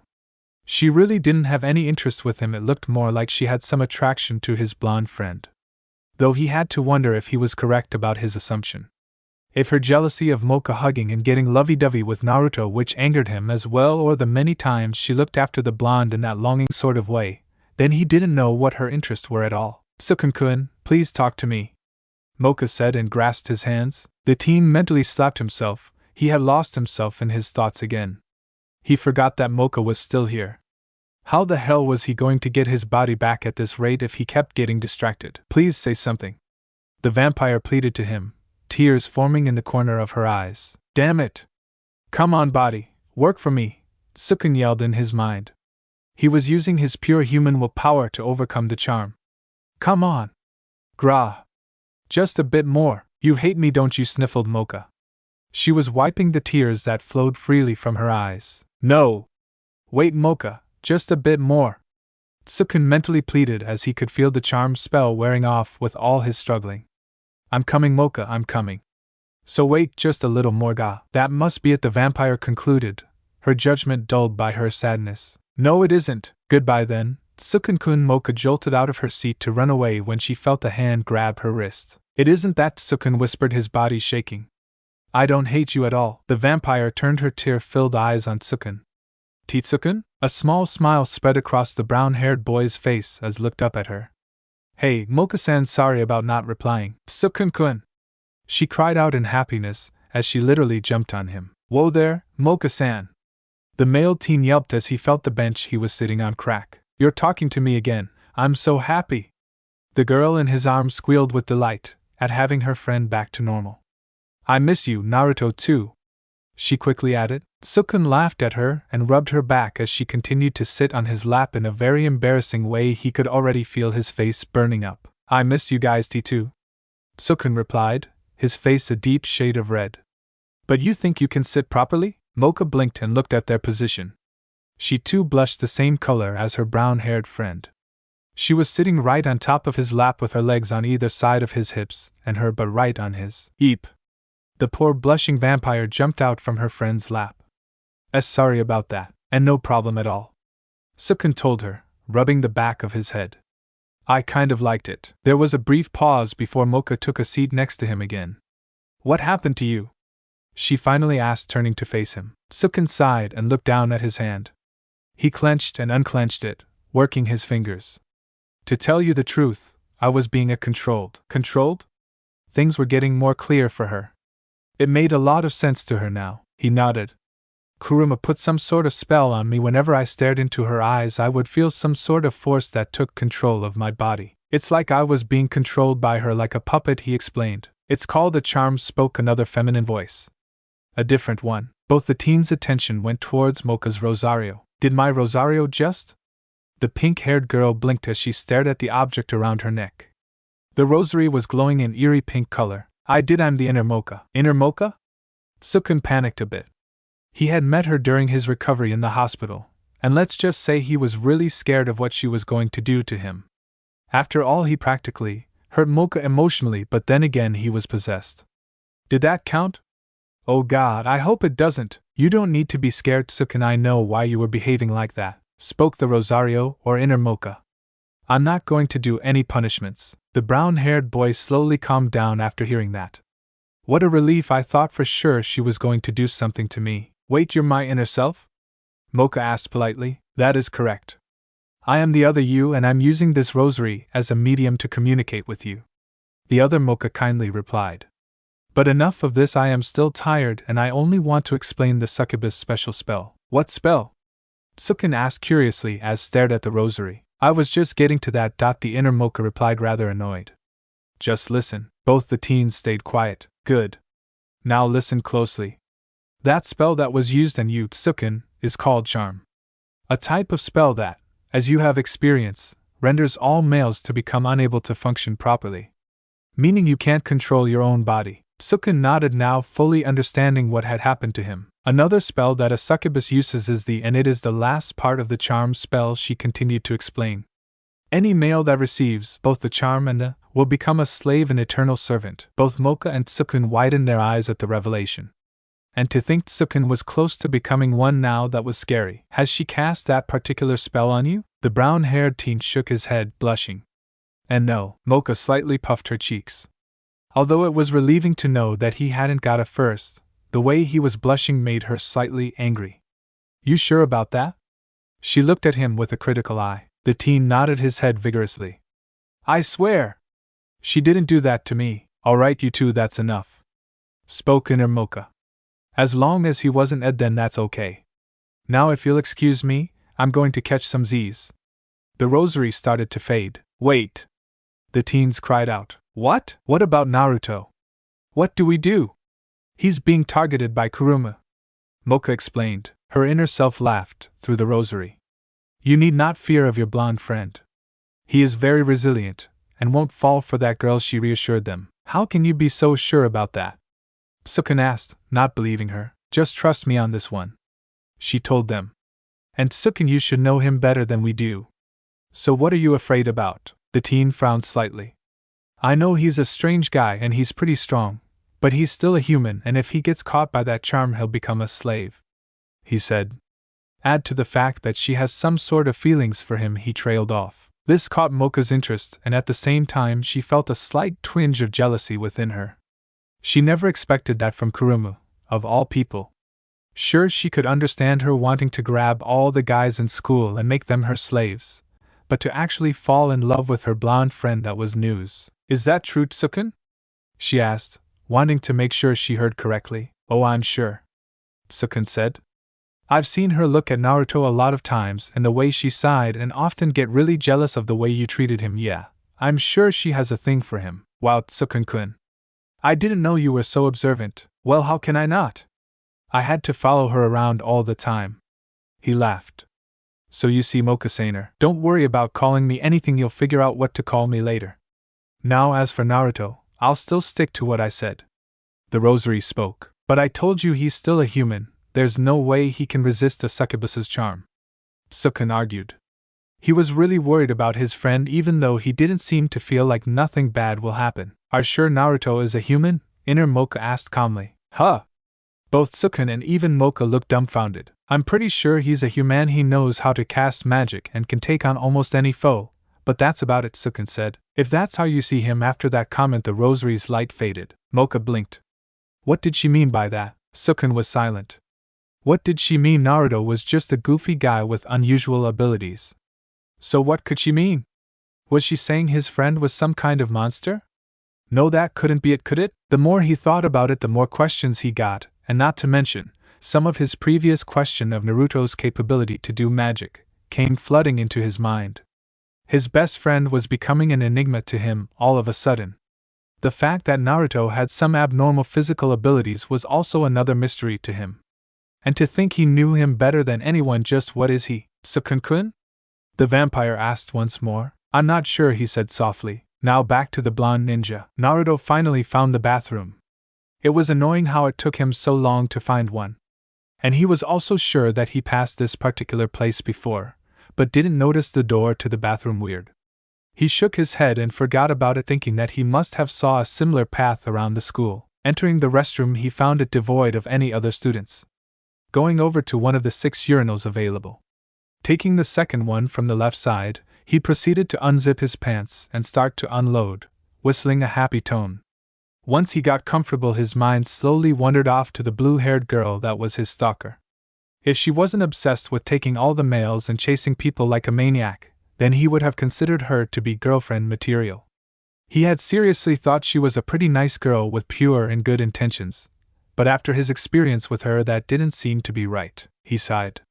Kuruma Kurono, SFX, Creek. The blonde ninja couldn't dwell in his thoughts any longer as the door to the bathroom opened. He turned to see who it was and found another student who looked rather short and weird. For one, he was walking in awkwardly like he was having trouble walking right. 2, he had a large bulge at his chest, and finally the person was wearing a dark blue cap that covered his hair and eyes. Now that looked suspicious. Naruto, however, dismissed him and continued to do his business. It didn't matter if he was a monster, because the blonde ninja knew that if he wanted to fight, then he'll most likely win. Besides, I can get away easily enough. The stranger shuffled clumsily towards the urinals, and to the blonde's utter surprise, he took the spot right next to him. That was a serious breach in his comfort zone, so he casually held his business and moved on to the next urinal, the one on his right. Geez, doesn't this guy know about personal space? And what's with picking the one next to me? There's a freakin' a crap load more. The blonde grumbled inwardly. He continued to let out his load, which he had a lot. What the hell did I drink? Choosing to surprise Naruto once more, the mysterious student moved closer to him, taking the spot that the ninja had been on moments ago. A wave of frustration, annoyance, and nervousness washed over the blonde ninja. He was frustrated because he was taking too long with peeing, and he was annoyed because the guy next to him kept invading his privacy. As for being nervous, he felt that there was something not right about him. Why is this guy moving down with me? Moving to another urinal, Naruto began to forcefully unload his liquids. Seriously, this was ridiculous on how long he was going for. And to his fear, the student with him moved again, but this time he was now panicking. What the hell? Unknown to him, the person who was peeing next to him was really Kuruma in disguise. Ever since she heard about him needing to go to the bathroom, she had purposely set a trap. By using her illusion spells, she was able to lure Naruto into this bathroom. As for the disguise, she took it from one of her own stalkers that just happened to pass by her when she was about to head in and capture her next slave, or so she told herself. Dude. Can you move back? You're in my space, said the blonde. He was denied as Kuruma grinned and stayed at her spot, not moving at all. Seeing this, the blonde moved instead, and like before, the succubus in disguise followed. It went like this, with Naruto moving to another stall and Kuruma taking over his previous spot. And once the blonde couldn't move any further, he began sweating. Teehee. Kuruma giggled inwardly. This is a lot of fun. She waited for Naruto's next move. Even though she already knew the outcome, the blonde cheered silently as he felt the last drop of his liquid waste leave him. Yes. Thank you, Kami-sama. God. Now I could just zip this up. And the blonde paused as he tried to close his open pants. It wouldn't move. You're kidding me, it's stuck. The blonde desperately tried to get it to close. And after a few more tugs with no success, he decided to just stick with buttoning it up. That didn't work. Oh, you've got to be shitting me, not my buttons too. When Naruto tried to button up his pants, the button itself tore off and fell right on the urinal. Please let my belt work, he begged God. Kuruma flat out giggled at him when she saw his mouth drop at seeing his belt cut into 3 pieces, rendering it useless. While he was busy trying to zip his pants up, she had snuck a long nail at the back of his belt and subtly cut them up, so that he won't be able to get his pants on properly. I'm a naughty girl, yet I love it. She giggled once more. What the hell is so funny? The blonde cried out, anime tears forming on the corners of his eyes. You are silly. Kuruma replied in her usual cheery self, eyes widened at hearing the student speak. And no way, that can't be, I thought I lost her? Naruto gulped and stiffened. You've been avoiding me for a while now, Naruto-kun, Kuruma said coyly. Don't you want me? To the blonde ninja's horror, the short student took off his cap to reveal the succubus's beautiful face. He wanted to run, but he couldn't, for Kuruma had spun him around to face her and then pinned him to the wall. Someone help me, Naruto-kun, she said sweetly as she pressed herself against him, making sure her S was squished to add to her seduction tactic. I'm hurt. You've been avoiding me. Kuruma let out a very cute hurt look, causing the blonde ninja to blush. Kami-sama! Help me! I can't hit her. She's too cute, the blonde yelled inwardly. The large soft marshmallows pressing against him was really making him, what's the word, crazy. He couldn't take any more. If she wasn't a girl, then he would beat the crap out of him, but since she is, that was out of the question. He could easily overpower her, but he also didn't want to hurt her. What was he to do? Kuruma, meanwhile, was enjoying her catch and the situation herself. She didn't know why, but she wanted this blonde to be hers and only hers. There was just something about Naruto that she liked, yet couldn't get what it was. Kuruma! Why are you even here? This is the men's B bathroom. The blonde stuttered out, his face a deep shade of red. Just that look alone made the succubus blush. The girls in her class were right, he was very cute, and the way he was acting made it even better. Kawaii. She buried her face on his chest and blushed even more. Even if she could feel something hard under his shirt, the contact with his actual body made her heat up. The blonde was built. Naruto-kun, she whispered. Her voice was very gentle and held no form of seduction or evil intention. This caught the blonde's attention, and he somewhat calmed down. The fact that she hadn't done anything except for the hug was very surprising. Naruto-kun, Kuruma whispered again as she lifted her head up to him with a very longing look. Why, yes? The blonde asked, stuttering. The way she was looking up at him made him want to just hug her. Oddly enough, wasn't she going to control him or something? He was both confused and excited about the whole situation. I need a favor from you, Kuruma said, leaning up towards him, the blush never leaving her face as she inched closer to his face. What is it? Naruto said in a relaxed voice. It surprised him how this was turning up. 1 minute ago he was panicking about getting raped, and the next this beautiful girl was about to give him his first. It sure looked like it. Kuruma moved her arms around Naruto's neck. The blonde ninja didn't even resist or take the opportunity to escape. He just let her do what she wanted, and this brought a smile to the succubus's face. She may really like this guy. What is it that you need from me? Naruto asked gently, and with so much care in his voice that it made Kuruma's heart start to speed up. She was no longer using any seducing techniques. It was the atmosphere that they both had now that was creating this whole thing. Though she had to admit she didn't care. I want her lips, glossy and looking soft in Naruto's eyes, drew closer to his. The blonde nodded for her to continue as he wrapped his arms around her waist. He urged her to say what she wanted from him. Hopefully it was something that he'll be able to give or do. I want you. Their lips were so close to touching each other. They were merely a fraction of a second away from experiencing something special. Something that both would cherish when they finally got that experience, and feeling it to the fullest. Kuruma, Naruto whispered, closing his eyes as she did the same. Kuruma whispered Naruto as he leaned in to complete The pounding of his heart slowly synchronized with the girl in his arms as his lips neared hers. This was the big moment he's been waiting for, and nothing could ruin it. Just another millisecond away from heaven. Stare. So when Naruto heard that, the atmosphere and music that had engulfed his and Kuruma's moment came to a grinding halt, much like a record player would do when it was abruptly stopped. The blonde's advance on the girl was temporarily left unfinished, managing to brush only the corner of her lips for a mere second. Naruto's head jerked back to take in the bathroom once more. He heard something that he was sure belonged to someone or something, but can't seem to sense anyone other than him and the girl he held. What was that? He wondered, as he swiveled his head from side to side, giving each part of the bathroom a quick and critical once-over. Looking from top to bottom and from one side to another, he tried to decipher the cause of that noise. There was nothing he could find. Shrugging off the slight disturbance, the blonde turned back to Kuruma, who was still blushing with her eyes closed and lips quivering with excitement, no doubt awaiting the that she was expecting. Despite the distraction and the brief lip contact being broken, her attention was still on him. Never moving, just waiting. It was rather surprising that she didn't even give the disruption a thought. Naruto-kun, she whimpered softly, anxious for her first. And so they started once more, except this time, the blonde ninja did not have the mood that Kuruma had. All he got was the quiet, and not so exciting, heartwarming, and suspense-filled feeling that he was enjoying moments ago.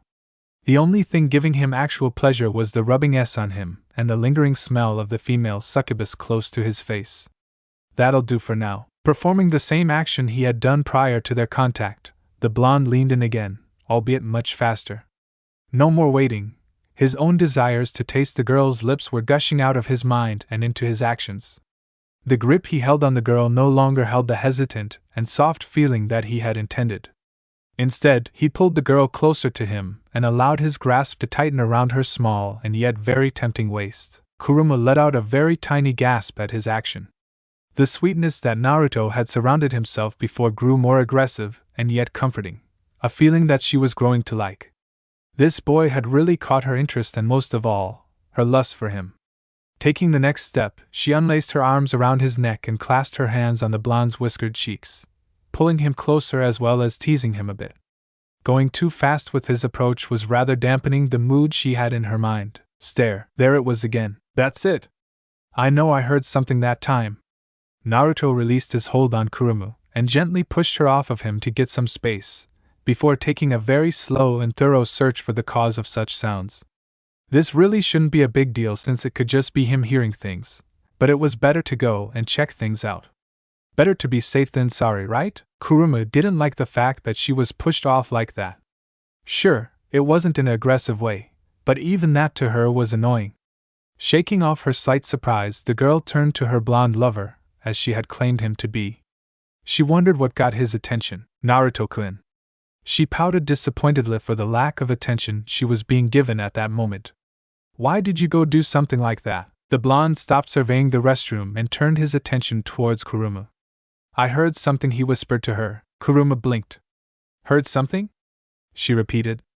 I think that you're just hearing things. Taking a few steps towards him, she grasped his arms with both of her hands, giving it a tug. Forget about that and let's continue, please. Naruto stared at her for a moment before shaking his head. I can't really let the small interruption go that easily, he grumbled before returning his attention back to his searching, while at the same time removing himself from the girl's firm grasp. This was just a flat-out harsh rejection for Kuruma, and it really pissed her off. Just a minute ago he was all hung up on her, and now he was just plainly ignoring her. What's up with that? I know I heard something here, somewhere. The blonde continued to talk to himself as he opened one of the stalls. He had already looked over the rest of the room except for the stalls. The reason why he wanted to make sure the entire room was safe was because of his being very wary of things type of habit. Of course, this is one of those times where this habit kicks in. He wasn't the one to skip minor details such as a small noise to get away from him, even if it ended up being his mind playing tricks on him. Come on, Naruto-kun, give me my... Kuruma half begged and half demanded. She didn't want to be too forceful in getting him for fear of getting rejected entirely. And thankfully, she managed to contain her annoyance to a tolerable level. It wouldn't do any good with her advances on her lover if she was all bitchy, now would it? I promise we can go do it afterwards. She said the last sentence with a suggestive tone of voice. Unfortunately for her, she was ignored as Naruto opened the next stall. She slumped her shoulders. I want my heavenly, where did it go? She looked up at the ceiling with comical tears pouring from her eyes. This isn't fair. You okay, Kuruma-chan? Asked the blonde as he gave her a concerned look. Immediately, Kuruma did a complete 180 and latched on to his arm once more. Oh, you're so sweet for being so caring towards me. She squealed and began to shake him from side to side. Naruto didn't really know what to do and so just let her stick to his arm. though when he felt his joints about to pop loose he had to pry Kuruma off of him. That proved to be hard as the girl's grip was oddly stronger than before. At that moment, a sudden presence caught Naruto's senses, thus raising his guard. He didn't know this type of energy, but he was sure that it felt hostile. Well, maybe not. He didn't really feel any malicious intent coming from this, and yet he still had to keep himself ready for anything. Naruto-kun, let's do it, the giddy Kuruma said. The blonde didn't respond, but rather took a step closer to the middle stall which held the certain presence he had felt. His right fist tightened as he narrowed his eyes at the closed stall. Whatever was behind it, good or bad, he had to get ready in case anything should harm him or Kuruma. The said girl finally noticed Naruto's strange behavior, and thus fell silent and fully alert. Creeping closer to Naruto, who had gone into a loose fighting stance, she stood behind him with her hands on his shoulders and head peeking over to the side. All right, whoever you are. Get out of there, the blonde calmly commanded. Silence greeted him and Kuruma as they watched the door in front of them. It went like this for a couple more seconds until Naruto felt it. The entire room suddenly grew cold. It was subtle at first, but now he could feel it. When he glanced at Kuruma, who was looking at the stall's door, she wasn't at all affected by the sudden temperature drop. So tensing a bit more, he raised his left hand to open the stall's door. Before he can even lay a finger on the handle, the door itself blew open and along with it a powerful gust of wind. It was icy cold and strong enough to knock Kuruma back to the wall next to the first urinal. Kuruma-chan! Cried out Naruto, as he took a quick glance at her to see if she was okay. Other than the crunched-up eyes due to the gust of wind, she looked fine. The blonde ninja was lucky enough to avoid being blown back since his reaction time was a lot faster. He had managed to stick to the ground using his chakra. Returning his attention back in front of him, he prepared to defend himself. As the chilling wind died down, he lowered his arms and looked inside the stall to find nothing. There was nothing there that he was expecting. He also did not feel nor sense the presence from before. It was like it had simply vanished along with that wind. His body did not relax, however, even if he can no longer sense anything near him. His shinobi training had taught him to never let one's guard down even if there wasn't any threat nearby. There was always a chance that something unexpected may happen. He was right about the unexpected part. Soon after he had spun around to check on his blue-haired companion once more, a cold breeze much gentler than before blew across him. It simply came out of nowhere, and the next thing he knew, he felt cold on the lower half of his body. Kuruma gasped, causing Naruto to take a look at his lower body. His pants, that he totally forgot about, had finally slid off, and what was worse was that the succubus had now a full view of his exposed underwear. Oh God! Oh my! Kuruma giggled as she looked at the blonde's boxers. She blushed at the semi-tight underwear that Naruto sported. It so fitted his personality. Black-colored boxers with numerous large orange foxes printed all over it. She also noticed I didn't know Naruto-kun was so developed. She said out loud, giggling perversely. The blonde's head shot up at the comment, and a fierce blush quickly overcame his face. He let out a quick yelp and tried to pull his pants up. Thankfully enough, it was only one girl that saw him like this. Now if it were the other, more perverted ones, well, he could just imagine what they would do to him if they saw him like this. The succubus just continued to giggle while fantasizing about stuff, most likely something very inappropriate judging from the far-off look and drool pouring out from the corner of her grinning lips. Naruto's sweat dropped when she kept giggling and looking at him with that drunken look of hers. Stare. At the sound, Naruto's body instantly went from being off guard into on guard. He jerked his head back just in time to see someone peeking from one of the stalls. To his surprise it was a girl. He blinked and quickly went over to grab her, while keeping his pants from falling. The girl quickly disappeared in the stall she was in, closing the door as well. "Got you!" the blonde said as he slammed the same door open. He was intent to get this girl. "Okay. Now why are you?" He stopped his questioning when he found no one was in it. Not soon after he had said that, his instincts kicked in and he quickly jerked his head to the right. What he found made him jolt back in surprise.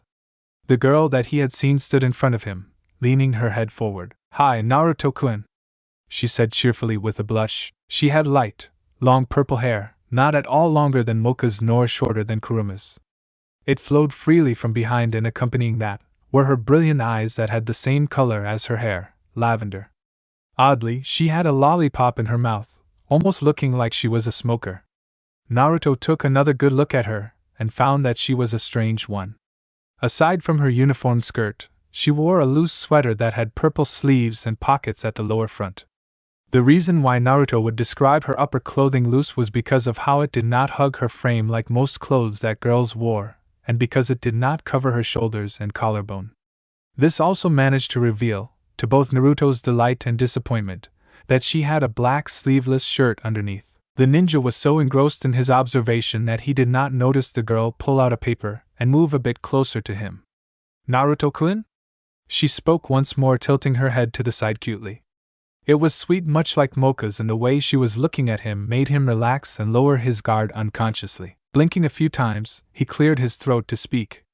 Hi." The girl smiled and wordlessly held the paper she was clutching in front of him. It was a newspaper, and he had to blink at it for a few seconds. "Does she want me to read it?" He wondered before he caught something written on the paper, which should have been the first thing he saw since it was in large, bold printed letters. Naruto immediately snatched the paper from her and buried his face on it like how a bookworm would do. "Target Uzumaki Naruto?" he blurted out in surprise. "Who, make love to me?" the girl said suddenly. At the request, Naruto's jaw promptly fell to the ground. Shock, surprise, and most of all a very red face, was evident in his facial appearance. Kuruma, who had shaken out of her thoughts moments ago, had looked at the new girl in the room with widened eyes. That was something she did not expect. Competition.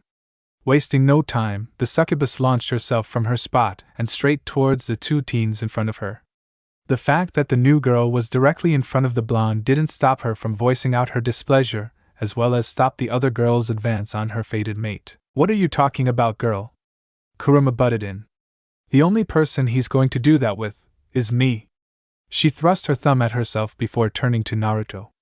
"Right, Naruto-kun? Wait, what's going on?" he managed to stutter out. He was having a hard time containing his blushing face as well as his own beating heart. He wasn't ready for this type of thing to happen. His mind was also still too pure to go into anything that the two girls were arguing about. The unnamed girl stood stoic and unmoving, never replying to Kuruma. Her eyes continued to wander about the blonde boy in front of her. The whisker-marked cheeks and the golden hair that would often cast a few sharp bangs over the boy's ocean blue eyes enthralled her so much that she totally forgot about why she came to find him in the first place.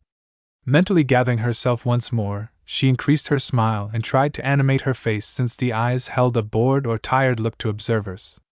This she knew of, considering she had looked at herself on the mirror before. "Read the paper," she suggested kindly. "It says you'll make love to anyone."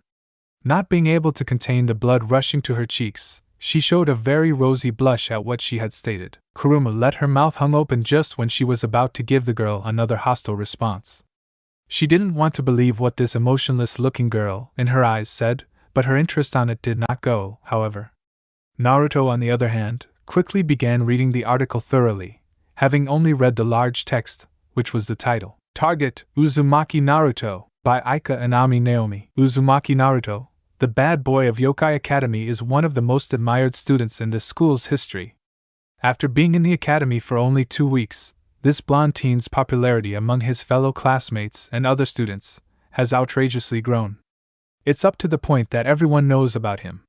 Sure, we all know that kitsune are cute and lovable in either form they choose to take, but after an incident between Naruto and the big, bad bully Saiza, kitsunes suddenly became a race not to mess with. And it also shows that the number of tails that one kitsune has doesn't really matter in terms of power. Naruto was the proof to this testament. Now, who wouldn't think that our popular blonde fox is strong? Not to mention he's one of the cutest guys of this school. Naruto blushed at the cute remark. He never really got that from anyone before, and certainly not from a girl. Back in his middle school years, he would just get red-faced girls that would stutter when they spoke to him, which he didn't quite understand. He got a lot of those, and most were just plain quiet and not so talkative, in his opinion. Shaking that small thought off, he continued reading. Even if he is going out with the equally popular vampire girl Mocha Akashiya, that doesn't stop the other girls of the school from going after him. How is Uzumaki so popular? And what makes him so lovable? Well, we managed to ask this dream boy some questions. The blonde's eyes widened into saucers as he read the next few sentences. He ignored the picture of him next to the comment with a rectangular black object blocking his eyes and a good portion of his face. Question: Naruto-kun, we all know you are going out with the beautiful Mocha, but have you two gone that far? As in your love affair? We want to know your relationship, for we are very curious. His response: we haven't gotten that far, but I would say that I'd make love to any girl that wants me. I'm pretty sure my girlfriend doesn't mind, so there you girls have it. That was. Naruto didn't bother reading the rest of the article as he let go of it. What the fuck? I don't remember saying that, cried out the now panicking blonde. This lies. The purple-haired girl with the lollipop shook her head and grasped onto the blonde's hand. The papers never lie, she said as her rosy-cheeked face grew a little bit more red. Get your hands off of him, Kuruma said and grabbed Naruto's other arm. Leave us alone, you. Who are you anyways? Naruto blinked at the question. What was your name? He tilted his head at the unknown girl before him. She never did introduce herself. My name, the girl said. I'm Mizore. She stopped and corrected herself. I mean Mizore Uzumaki. The last name she added had Naruto looking at her with swirls in his eyes. The blonde's intelligent reply to the girl's name was how did I get into these things? He thought, dazed by the girl's claim to become his future wife. Come on, Naruto-kun, let's make babies, she said cheerfully and energetically as she tugged on his arm. Her comment only fueled Kuruma's anger and jealousy, while Naruto nearly elapsed into a state of shock. That was the most outrageous thing he had ever heard from a girl. He wasn't at all dumb in what she had just stated either.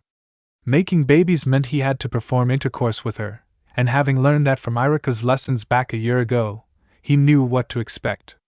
At the thought of the talk he had about the birds and the bees with his Chunin-sensei, made the blood from his body increase as he recalled the event that had led to it. Flashback. The sound of a clock ringing on the hour brought Naruto's attention back to reality. Even through his headset, he can clearly hear the annoying ringing sounds of the old wooden clock. He checked the time on his in-game's watch and compared it to the time on the ringing clock. It was 2 o'clock in the morning, yet another late hour to stop playing his game. Typing a few words on the keyboard, he quickly logged out of the game. Clicking the mouse here and there, he prepared to shut the computer off. Naruto yawned.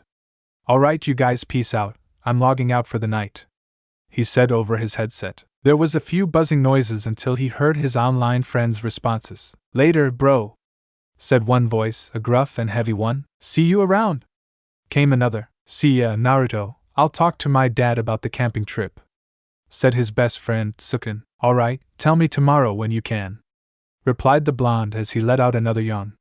See ya. And with that last goodbye he disconnected from the channel and proceeded to turn the entire computer off. Naruto grasped his left hand and lifted it up onto the air, performing a quick stretch, his body shrugging off the stiffness caused by the long hours of sitting and playing. After bending and stretching from side to side for a bit more, he gazed back at the computer where his eyes wandered to the green box sitting idly near the screen. It was a game that Irika and Shizen had given him for his birthday 2 years ago, and he had to say, it was very addicting. Picking it up with his right hand, he looked over the picture and title. Its cover had an elf with golden hair, wearing a dark crimson robe. On one hand was a long blue staff and on the other, magic glowing a green color. World of Warcraft, he murmured. I wonder why I'm still playing this. I should really focus on my ninja training instead. Sighing a bit, he placed it back on the desk and stood up, checking the time once more before heading down to the kitchen. I should get a midnight snack before heading to bed, he snickered to himself as he rummaged through the cupboards and refrigerator. A few minutes later, he was heading back upstairs, happily munching on his rather large cookie, the size of a plate. He didn't know whether his Shizen baked it or bought somewhere, but either way, he liked it. As he neared his room, he sensed a bit of chakra coming from his caretaker's sleeping quarters. Curious as to why they were still awake, the blonde went to check it out. When he got close enough, he reached out to give it a knock when a moan from Shizen made him stop. Naruto blinked a few times at the odd sound his sister figure had made. It sounded like the ones she would often let out whenever Irika massaged her shoulders. Thinking that must be it, he raised his hand again. Oh, Irika! His caretaker let out. It was loud enough for Naruto to mistaken it for a scream of some sort. The blonde ninja didn't bother knocking anymore. Having heard that, his curiosity grew, and so it led him to spy, rather than finding out directly. Inching a bit slowly to the door, Naruto placed his left ear against it while occasionally taking a bite out of his cookie. He tried to chew his snack a bit slow so he wouldn't miss anything. Whatever was going on in there must be something good. Perhaps it's some type of new jutsu scroll that they would soon give him, or maybe they planned to throw something at him, training or more martial arts. Those thoughts made him giddy to no end. Faster, Iruka-kun! Commanded Shizen. A grunt was heard before Naruto heard his sensei's voice. Alright, just give me a second here. Iruka said. What are they doing? Naruto wondered, as his eyes furrowed in confusion. Maybe it's some crazy hand technique jutsu. Sounds of thumping, bed creaking, and moaning from both his caretaker made him jerk his head back. Whatever it was that they were doing, it sure sounded like it was strenuous. At least from the grunting and panting he had heard so far. Deeper! The loud moan of his favorite medicine made his head jerk back in surprise. The sound she produced was not the hard-working, tired one, it was one of pleasure. Just what the hell was going on in there? Iruka! Screamed Shizen. That did the trick. Naruto dropped his half-eaten cookie, and without a second thought slammed his shoulder onto the door.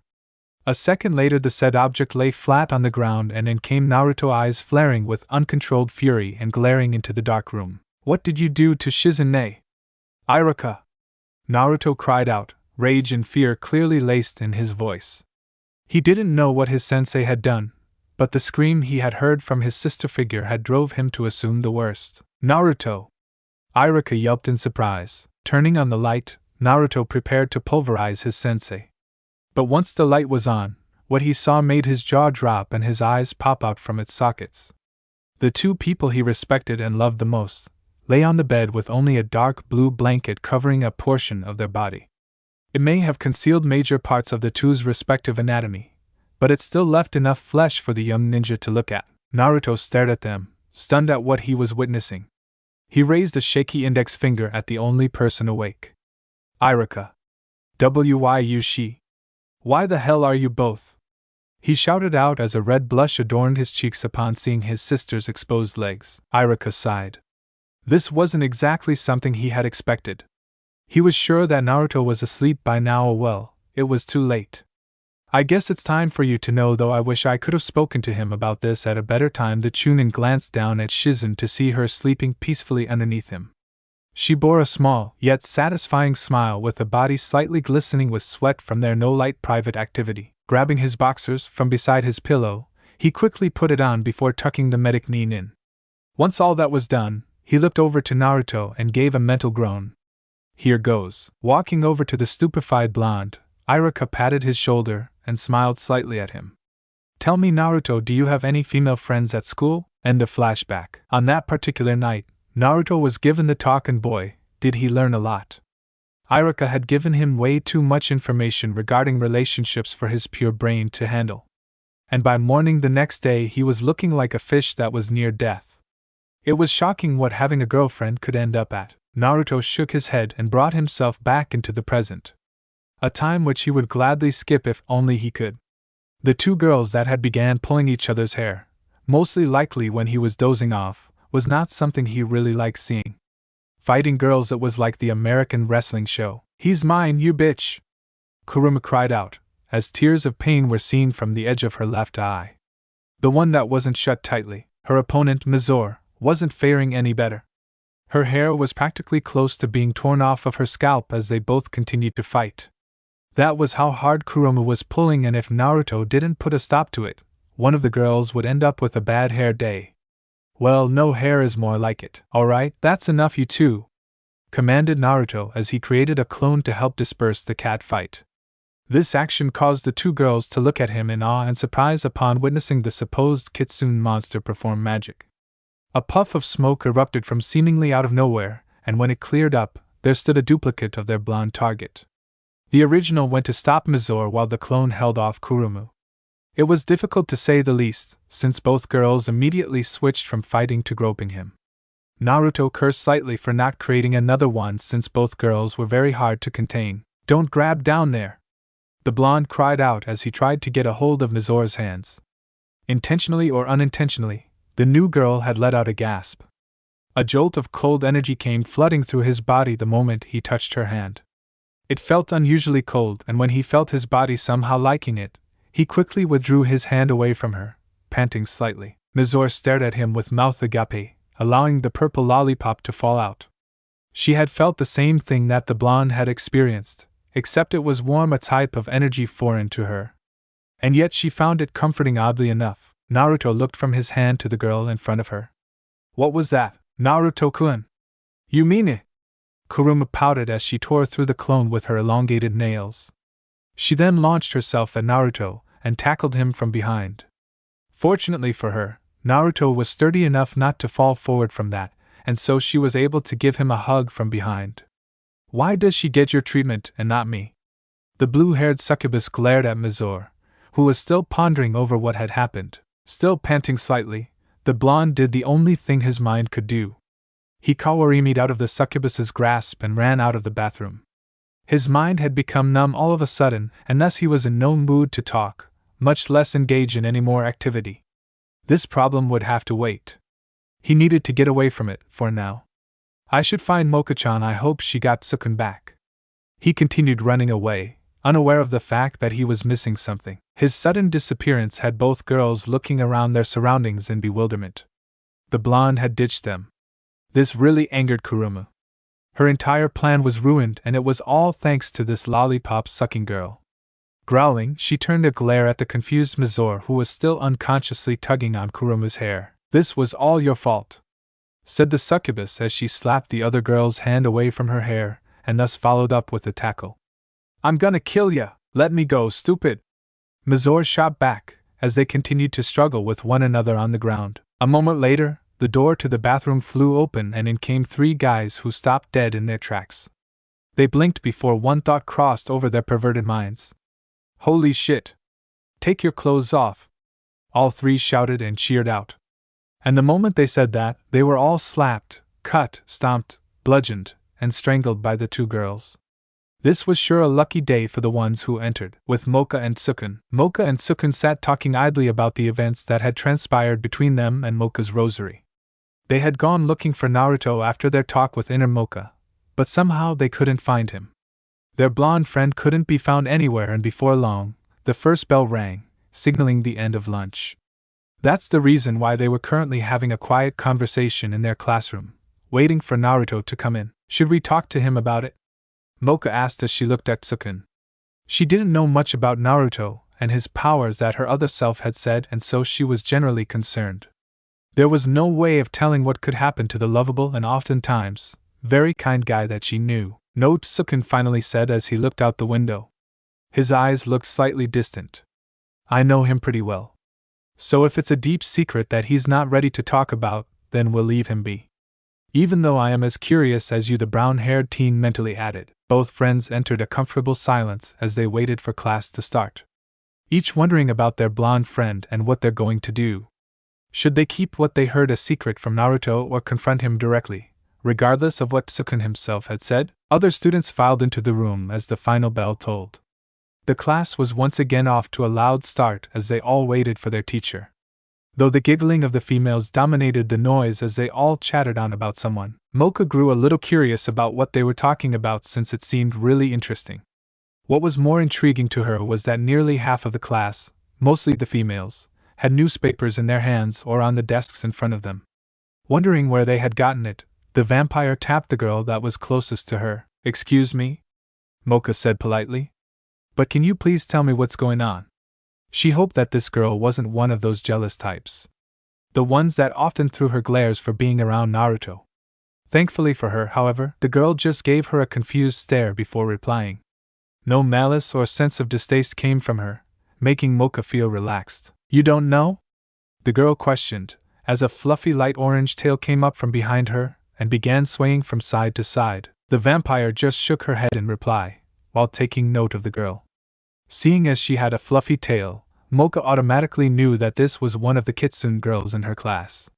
She had short, dark brown hair with jade-colored eyes that seemed to hold a bit of curiosity. And was she sizing her or something? The Kitsune gave her another second look before talking. Well, see for yourself. She handed her an extra copy of the newspaper that everyone had. It has to do with your boyfriend, Uzumaki-kun. The unnamed girl added. At the mention of Naruto, Mocha snatched the paper quickly, causing the girl in front of her to giggle. The vampire didn't care, however, as she buried herself on the paper to see what it was saying about Naruto. Sukun also leaned in from behind to check what was written. Anything that involved his friend was a cause for concern, since the school is, after all, built by monsters. And if Naruto was found out to be human, then he himself would be accused of being human, which he was. Though before they can even read far into the article target, Uzumaki Naruto, Nikonome-sensei came in and class began. "Alright everyone, I have an announcement, so listen up," she said cheerfully. The students all fell silent as they listened intently to the cat woman. Their sensei was looking more bubbly than usual, and the fact that she had stars for eyes made them wonder what she was going to say. "Alright. Tomorrow, the school will be having a special day," the glasses-wearing teacher began as she looked at the eager students in front of her.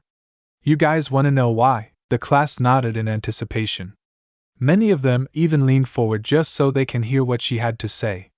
Though they hated it when their teacher was like this.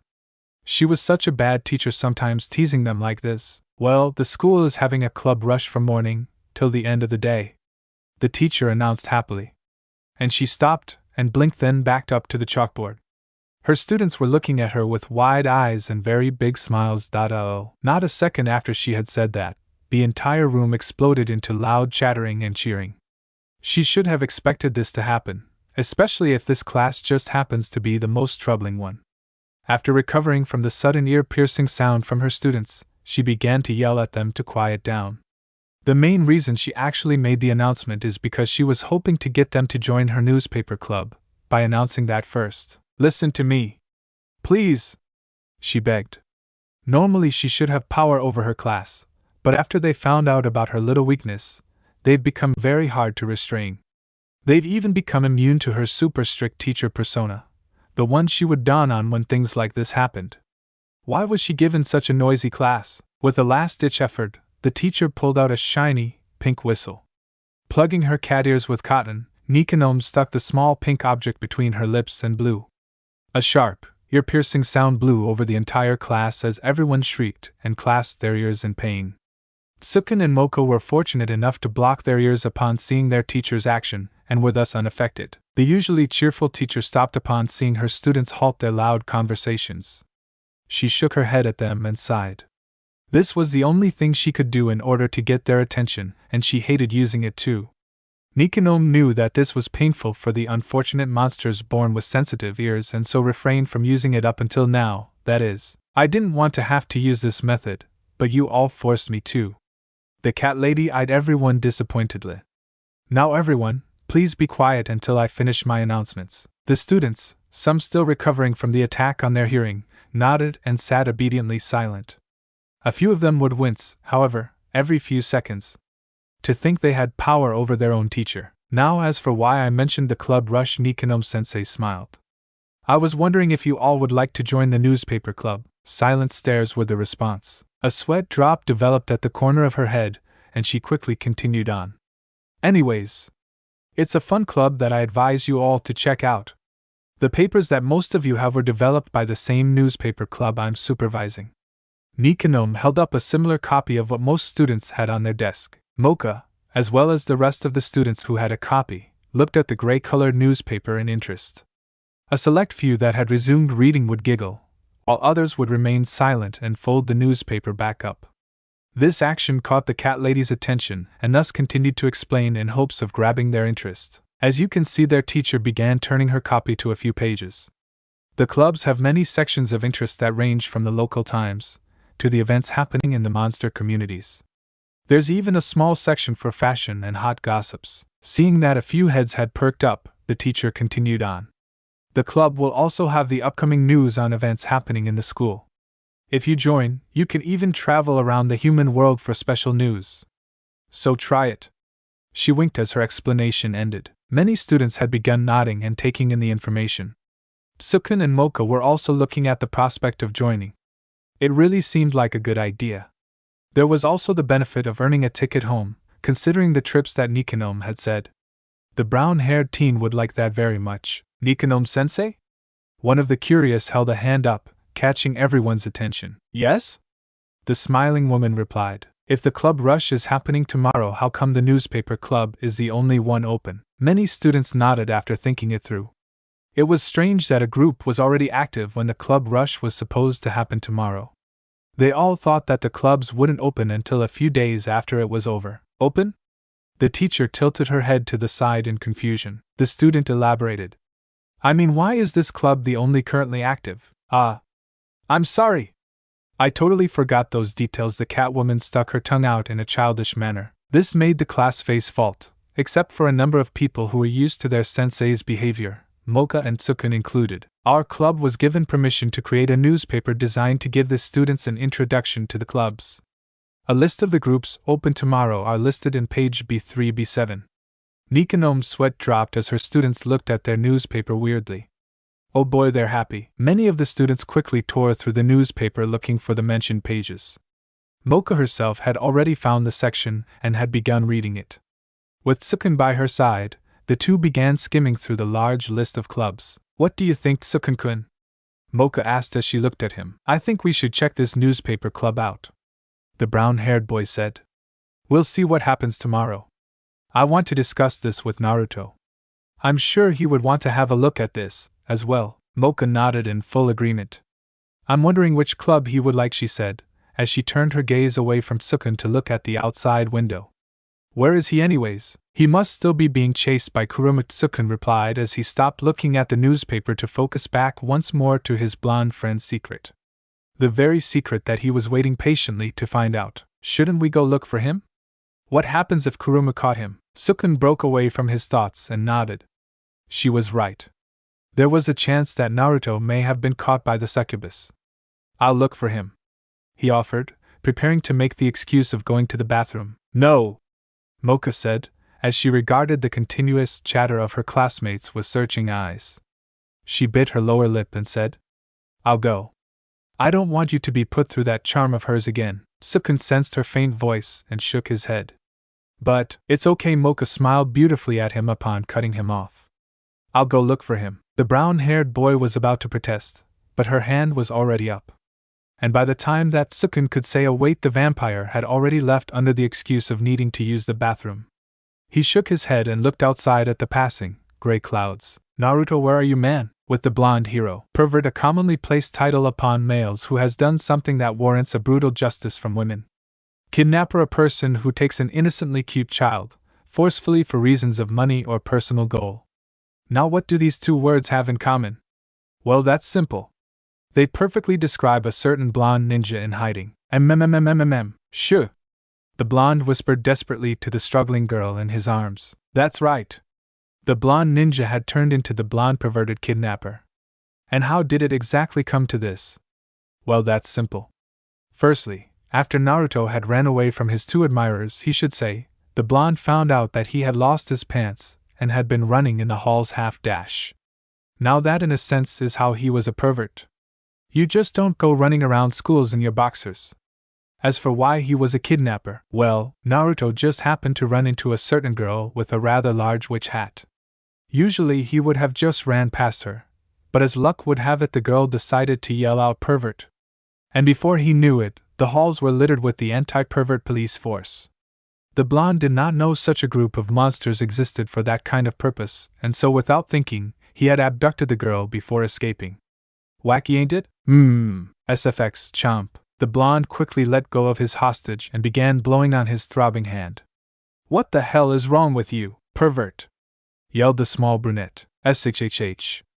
Be quiet or they'll find us.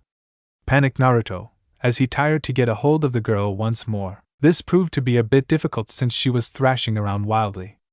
And since they were both hiding in a large steel recycling bin outside of the buildings, it was quite hard to move around. Having banged his head quite a number of times, the blonde winced. God damn it! Why can't she just be quiet? Help! Perverted kidnapper on me! Screamed the girl, while pounding the poor blonde's head and body with her tiny fists. I'm not a pervert nor a kidnapper, explained the blonde as he frantically tried to explain it to her. Yes, you are! You grabbed me forcefully and hid. Plus a deep blush tainted her pale cheeks. Why you don't have any pants on? That's because someone tried to force herself on me. I don't believe you. Help! The girl continued to yell, "Come on now!"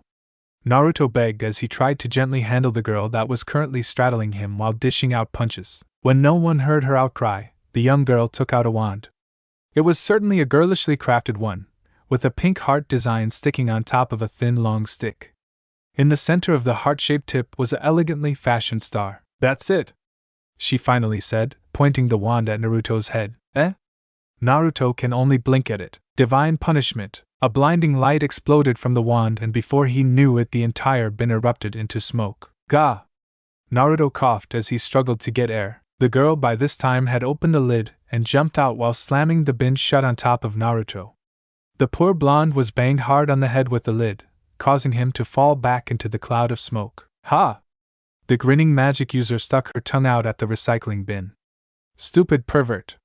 That'll teach you not to mess with Genius Witch, Yukari Sendo." Well, if it isn't the dirty little witch," came a voice from behind her. Yukari spun around quickly in surprise. "C-Class President," she said meekly as she took a step back. Piercing gray eyes gazed upon the small girl. And as the wind blew across his gray hair, the president signaled his two cronies to surround the girl. The two students that followed the class president nodded and circled around Yukari. One was large while the other a thin-looking male. They each wore an ugly sneer that equally matched their horrid-looking faces. They continued to eye the silent witch. "Where the hell were you?" asked the leader as he flicked a tongue at her. "Didn't we specifically told you to grab the worksheets for the class?" Yukari shook slightly and began to perspire. I was kidnapped," the girl explained. All three of her classmates let out a horrid laugh. "Do you really think we would fall for such a lie? It's obvious that you were planning to execute one of your despicable jokes," the president spat out. "You witches make me sick, especially you." While this was going on, the blonde in hiding began to catch some much-needed air despite the lingering smoke. "Geez, that girl, if it were my decision, I would have you kicked out of our school, you good-for-nothing half-breed, eh?" Hearing that, the blonde slowly opened the lid to peek out. "What's going on?" Yukari, upon hearing the word half-breed, growled softly. With a flick of her wand, multiple large yellow basins came crashing down upon her classmates and her surroundings. Naruto, unfortunately, was one of the victims of the small witch's magic. One of her basins had slammed onto the lid of the bin and thus hit Naruto as well. The blonde fell back inside, rubbing his head. "Ow!" growling. After recovering, the president and his lackeys launched themselves at Yukari. "Kaya!" she yelped. A painful slap forced her to hit the green steel bin behind her. And from there on, the three abusers cruelly began to administer their punishment on her. They used any means necessary to inflict bodily damage upon the poor girl. "Someone help!" Yukari cried out mentally, too afraid to voice it out, for fear of further harsh abuse. Recovering from the surprise hit, the blonde returned to spying, and when he did, he can only stare in shock for a few seconds. Unable to stand the girl get harassed any longer, the blonde let out an angered roar. "Sfex, crack! Boom! Kya!" Yukari yelped as she fell forwards with her hands over her head, fearing that it was all over. The metal lid of the recycling bin exploded upwards into the air before falling upon a stunned lizard-man crony. With a loud clunk, the poor monster was down on the ground unconscious with a very large throbbing lump on his head. In surprise, the blonde jumped out of his hiding place and landed gracefully beside the trembling girl. Little one, you okay?" the blonde asked worriedly, while eyeing her with concern. He did not like what he saw. The young brunette had a few minor bruises, and by the looks of it, she was pretty badly injured on the right leg. Just a long trail of blood dripping down from her leg to the ground was enough for Naruto to deduce how large of an injury the girl had gotten. "These bastards!" Naruto clenched both his hands together and turned a glare upon the abusers. "You!" He stomped his right foot forward and pointed an accusing finger at them. "You guys have no honor at all. What the hell did the kid do to you to treat her like this?" "Huh!" He took a deep breath and continued. "Whatever happened to chivalry? Are you guys dumb?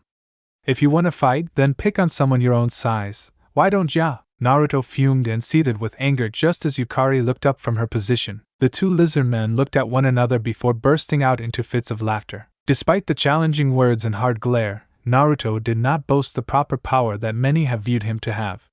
The reason being was the comical way he had portrayed himself. It was hard to take him seriously considering he wore fox boxers with his school uniform. Naruto blushed and tried to cover his embarrassing underwear. Ah man, I totally forgot. Kya! Shrieked Yukari as she pulled out a wand and aimed it at Naruto. Put some pants on. Pervert. Within a short second, the pervert was given the missing article of clothing needed to hide his other half. Somewhere in the school building, a certain headband-wearing student ran out of his class pantsless. He looked at the fitting pants with wonder. They just appeared on him out of nowhere.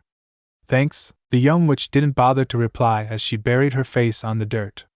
She was too embarrassed to look at the blonde, and in truth, she had pulled back her attention on the pain racking her body.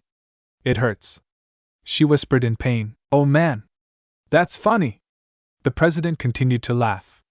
His friend was rolling on the floor as well, and they were both unaware of the blonde's sudden movement. Laugh at this, spoke a deadly cold voice. As soon as the president had heard that, his only conscious colleague was flung into the air and slammed to the ground like a hammer. The lizard men coughed out some saliva and blood as Naruto's fist lay buried in his gut. The blonde had stuck first. What the? The president took a step back at seeing his lackey get owned. You're next, the blonde whispered as he slowly stood back up. Burning anger was all shown from within his eyes as the president gazed at him. Though what the person did not see was Naruto's plan. Gotta knock this guy out before he transforms, Naruto thought as he prepared to burst toward the quivering student.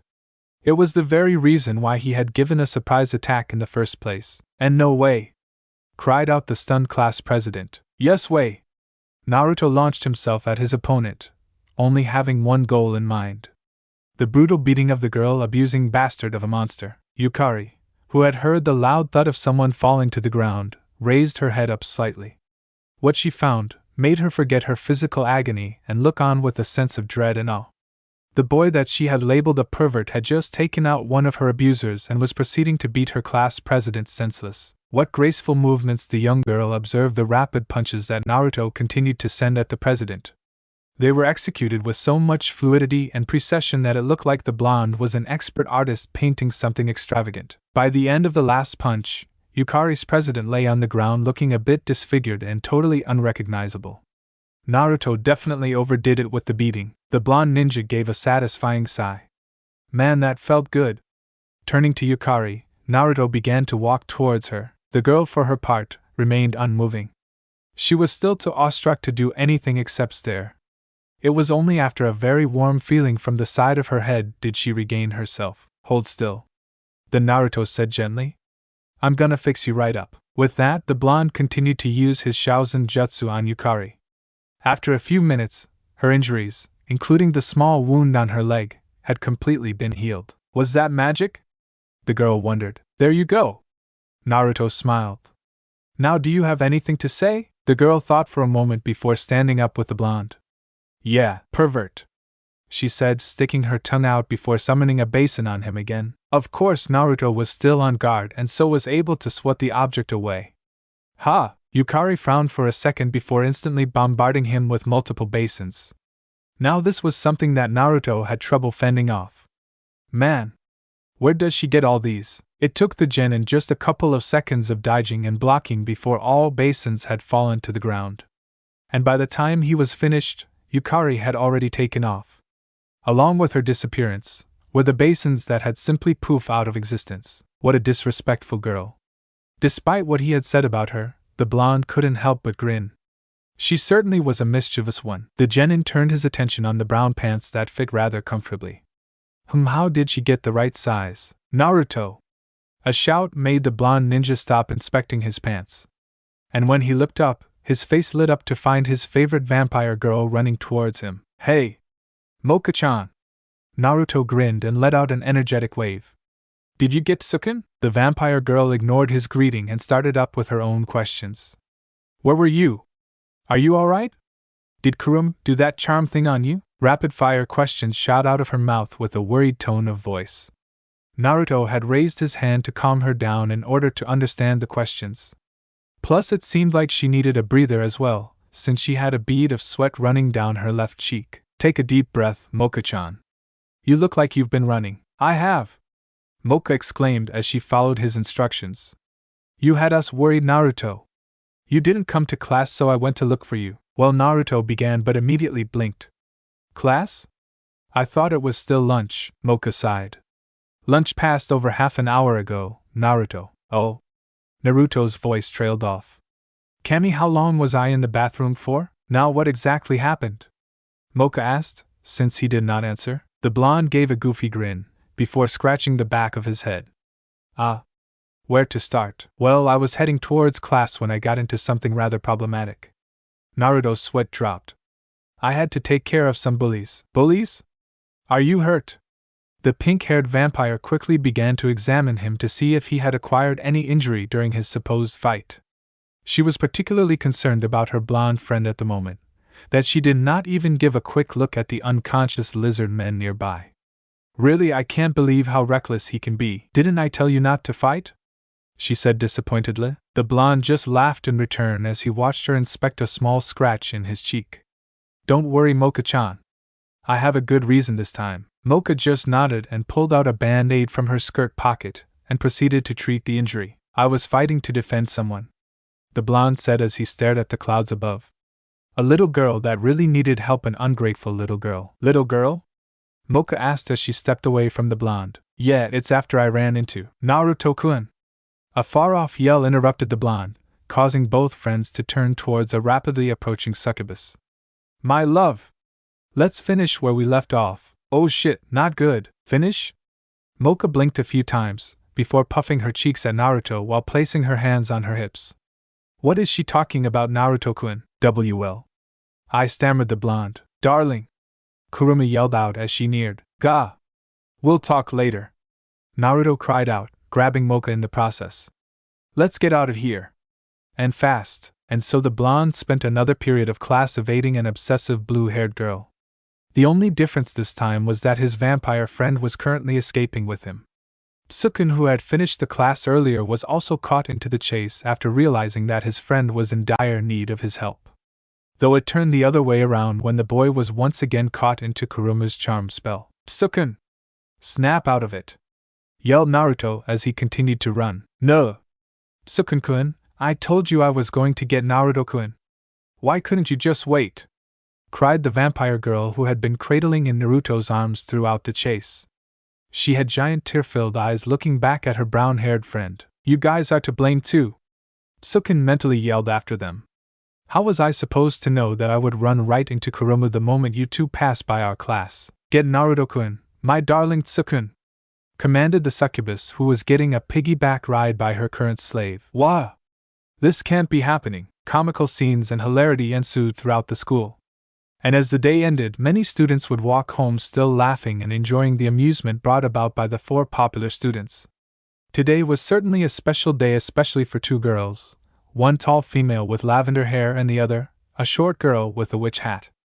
They had both gotten something very special on this day. Naruto, the small girl, whispered to herself with a smile.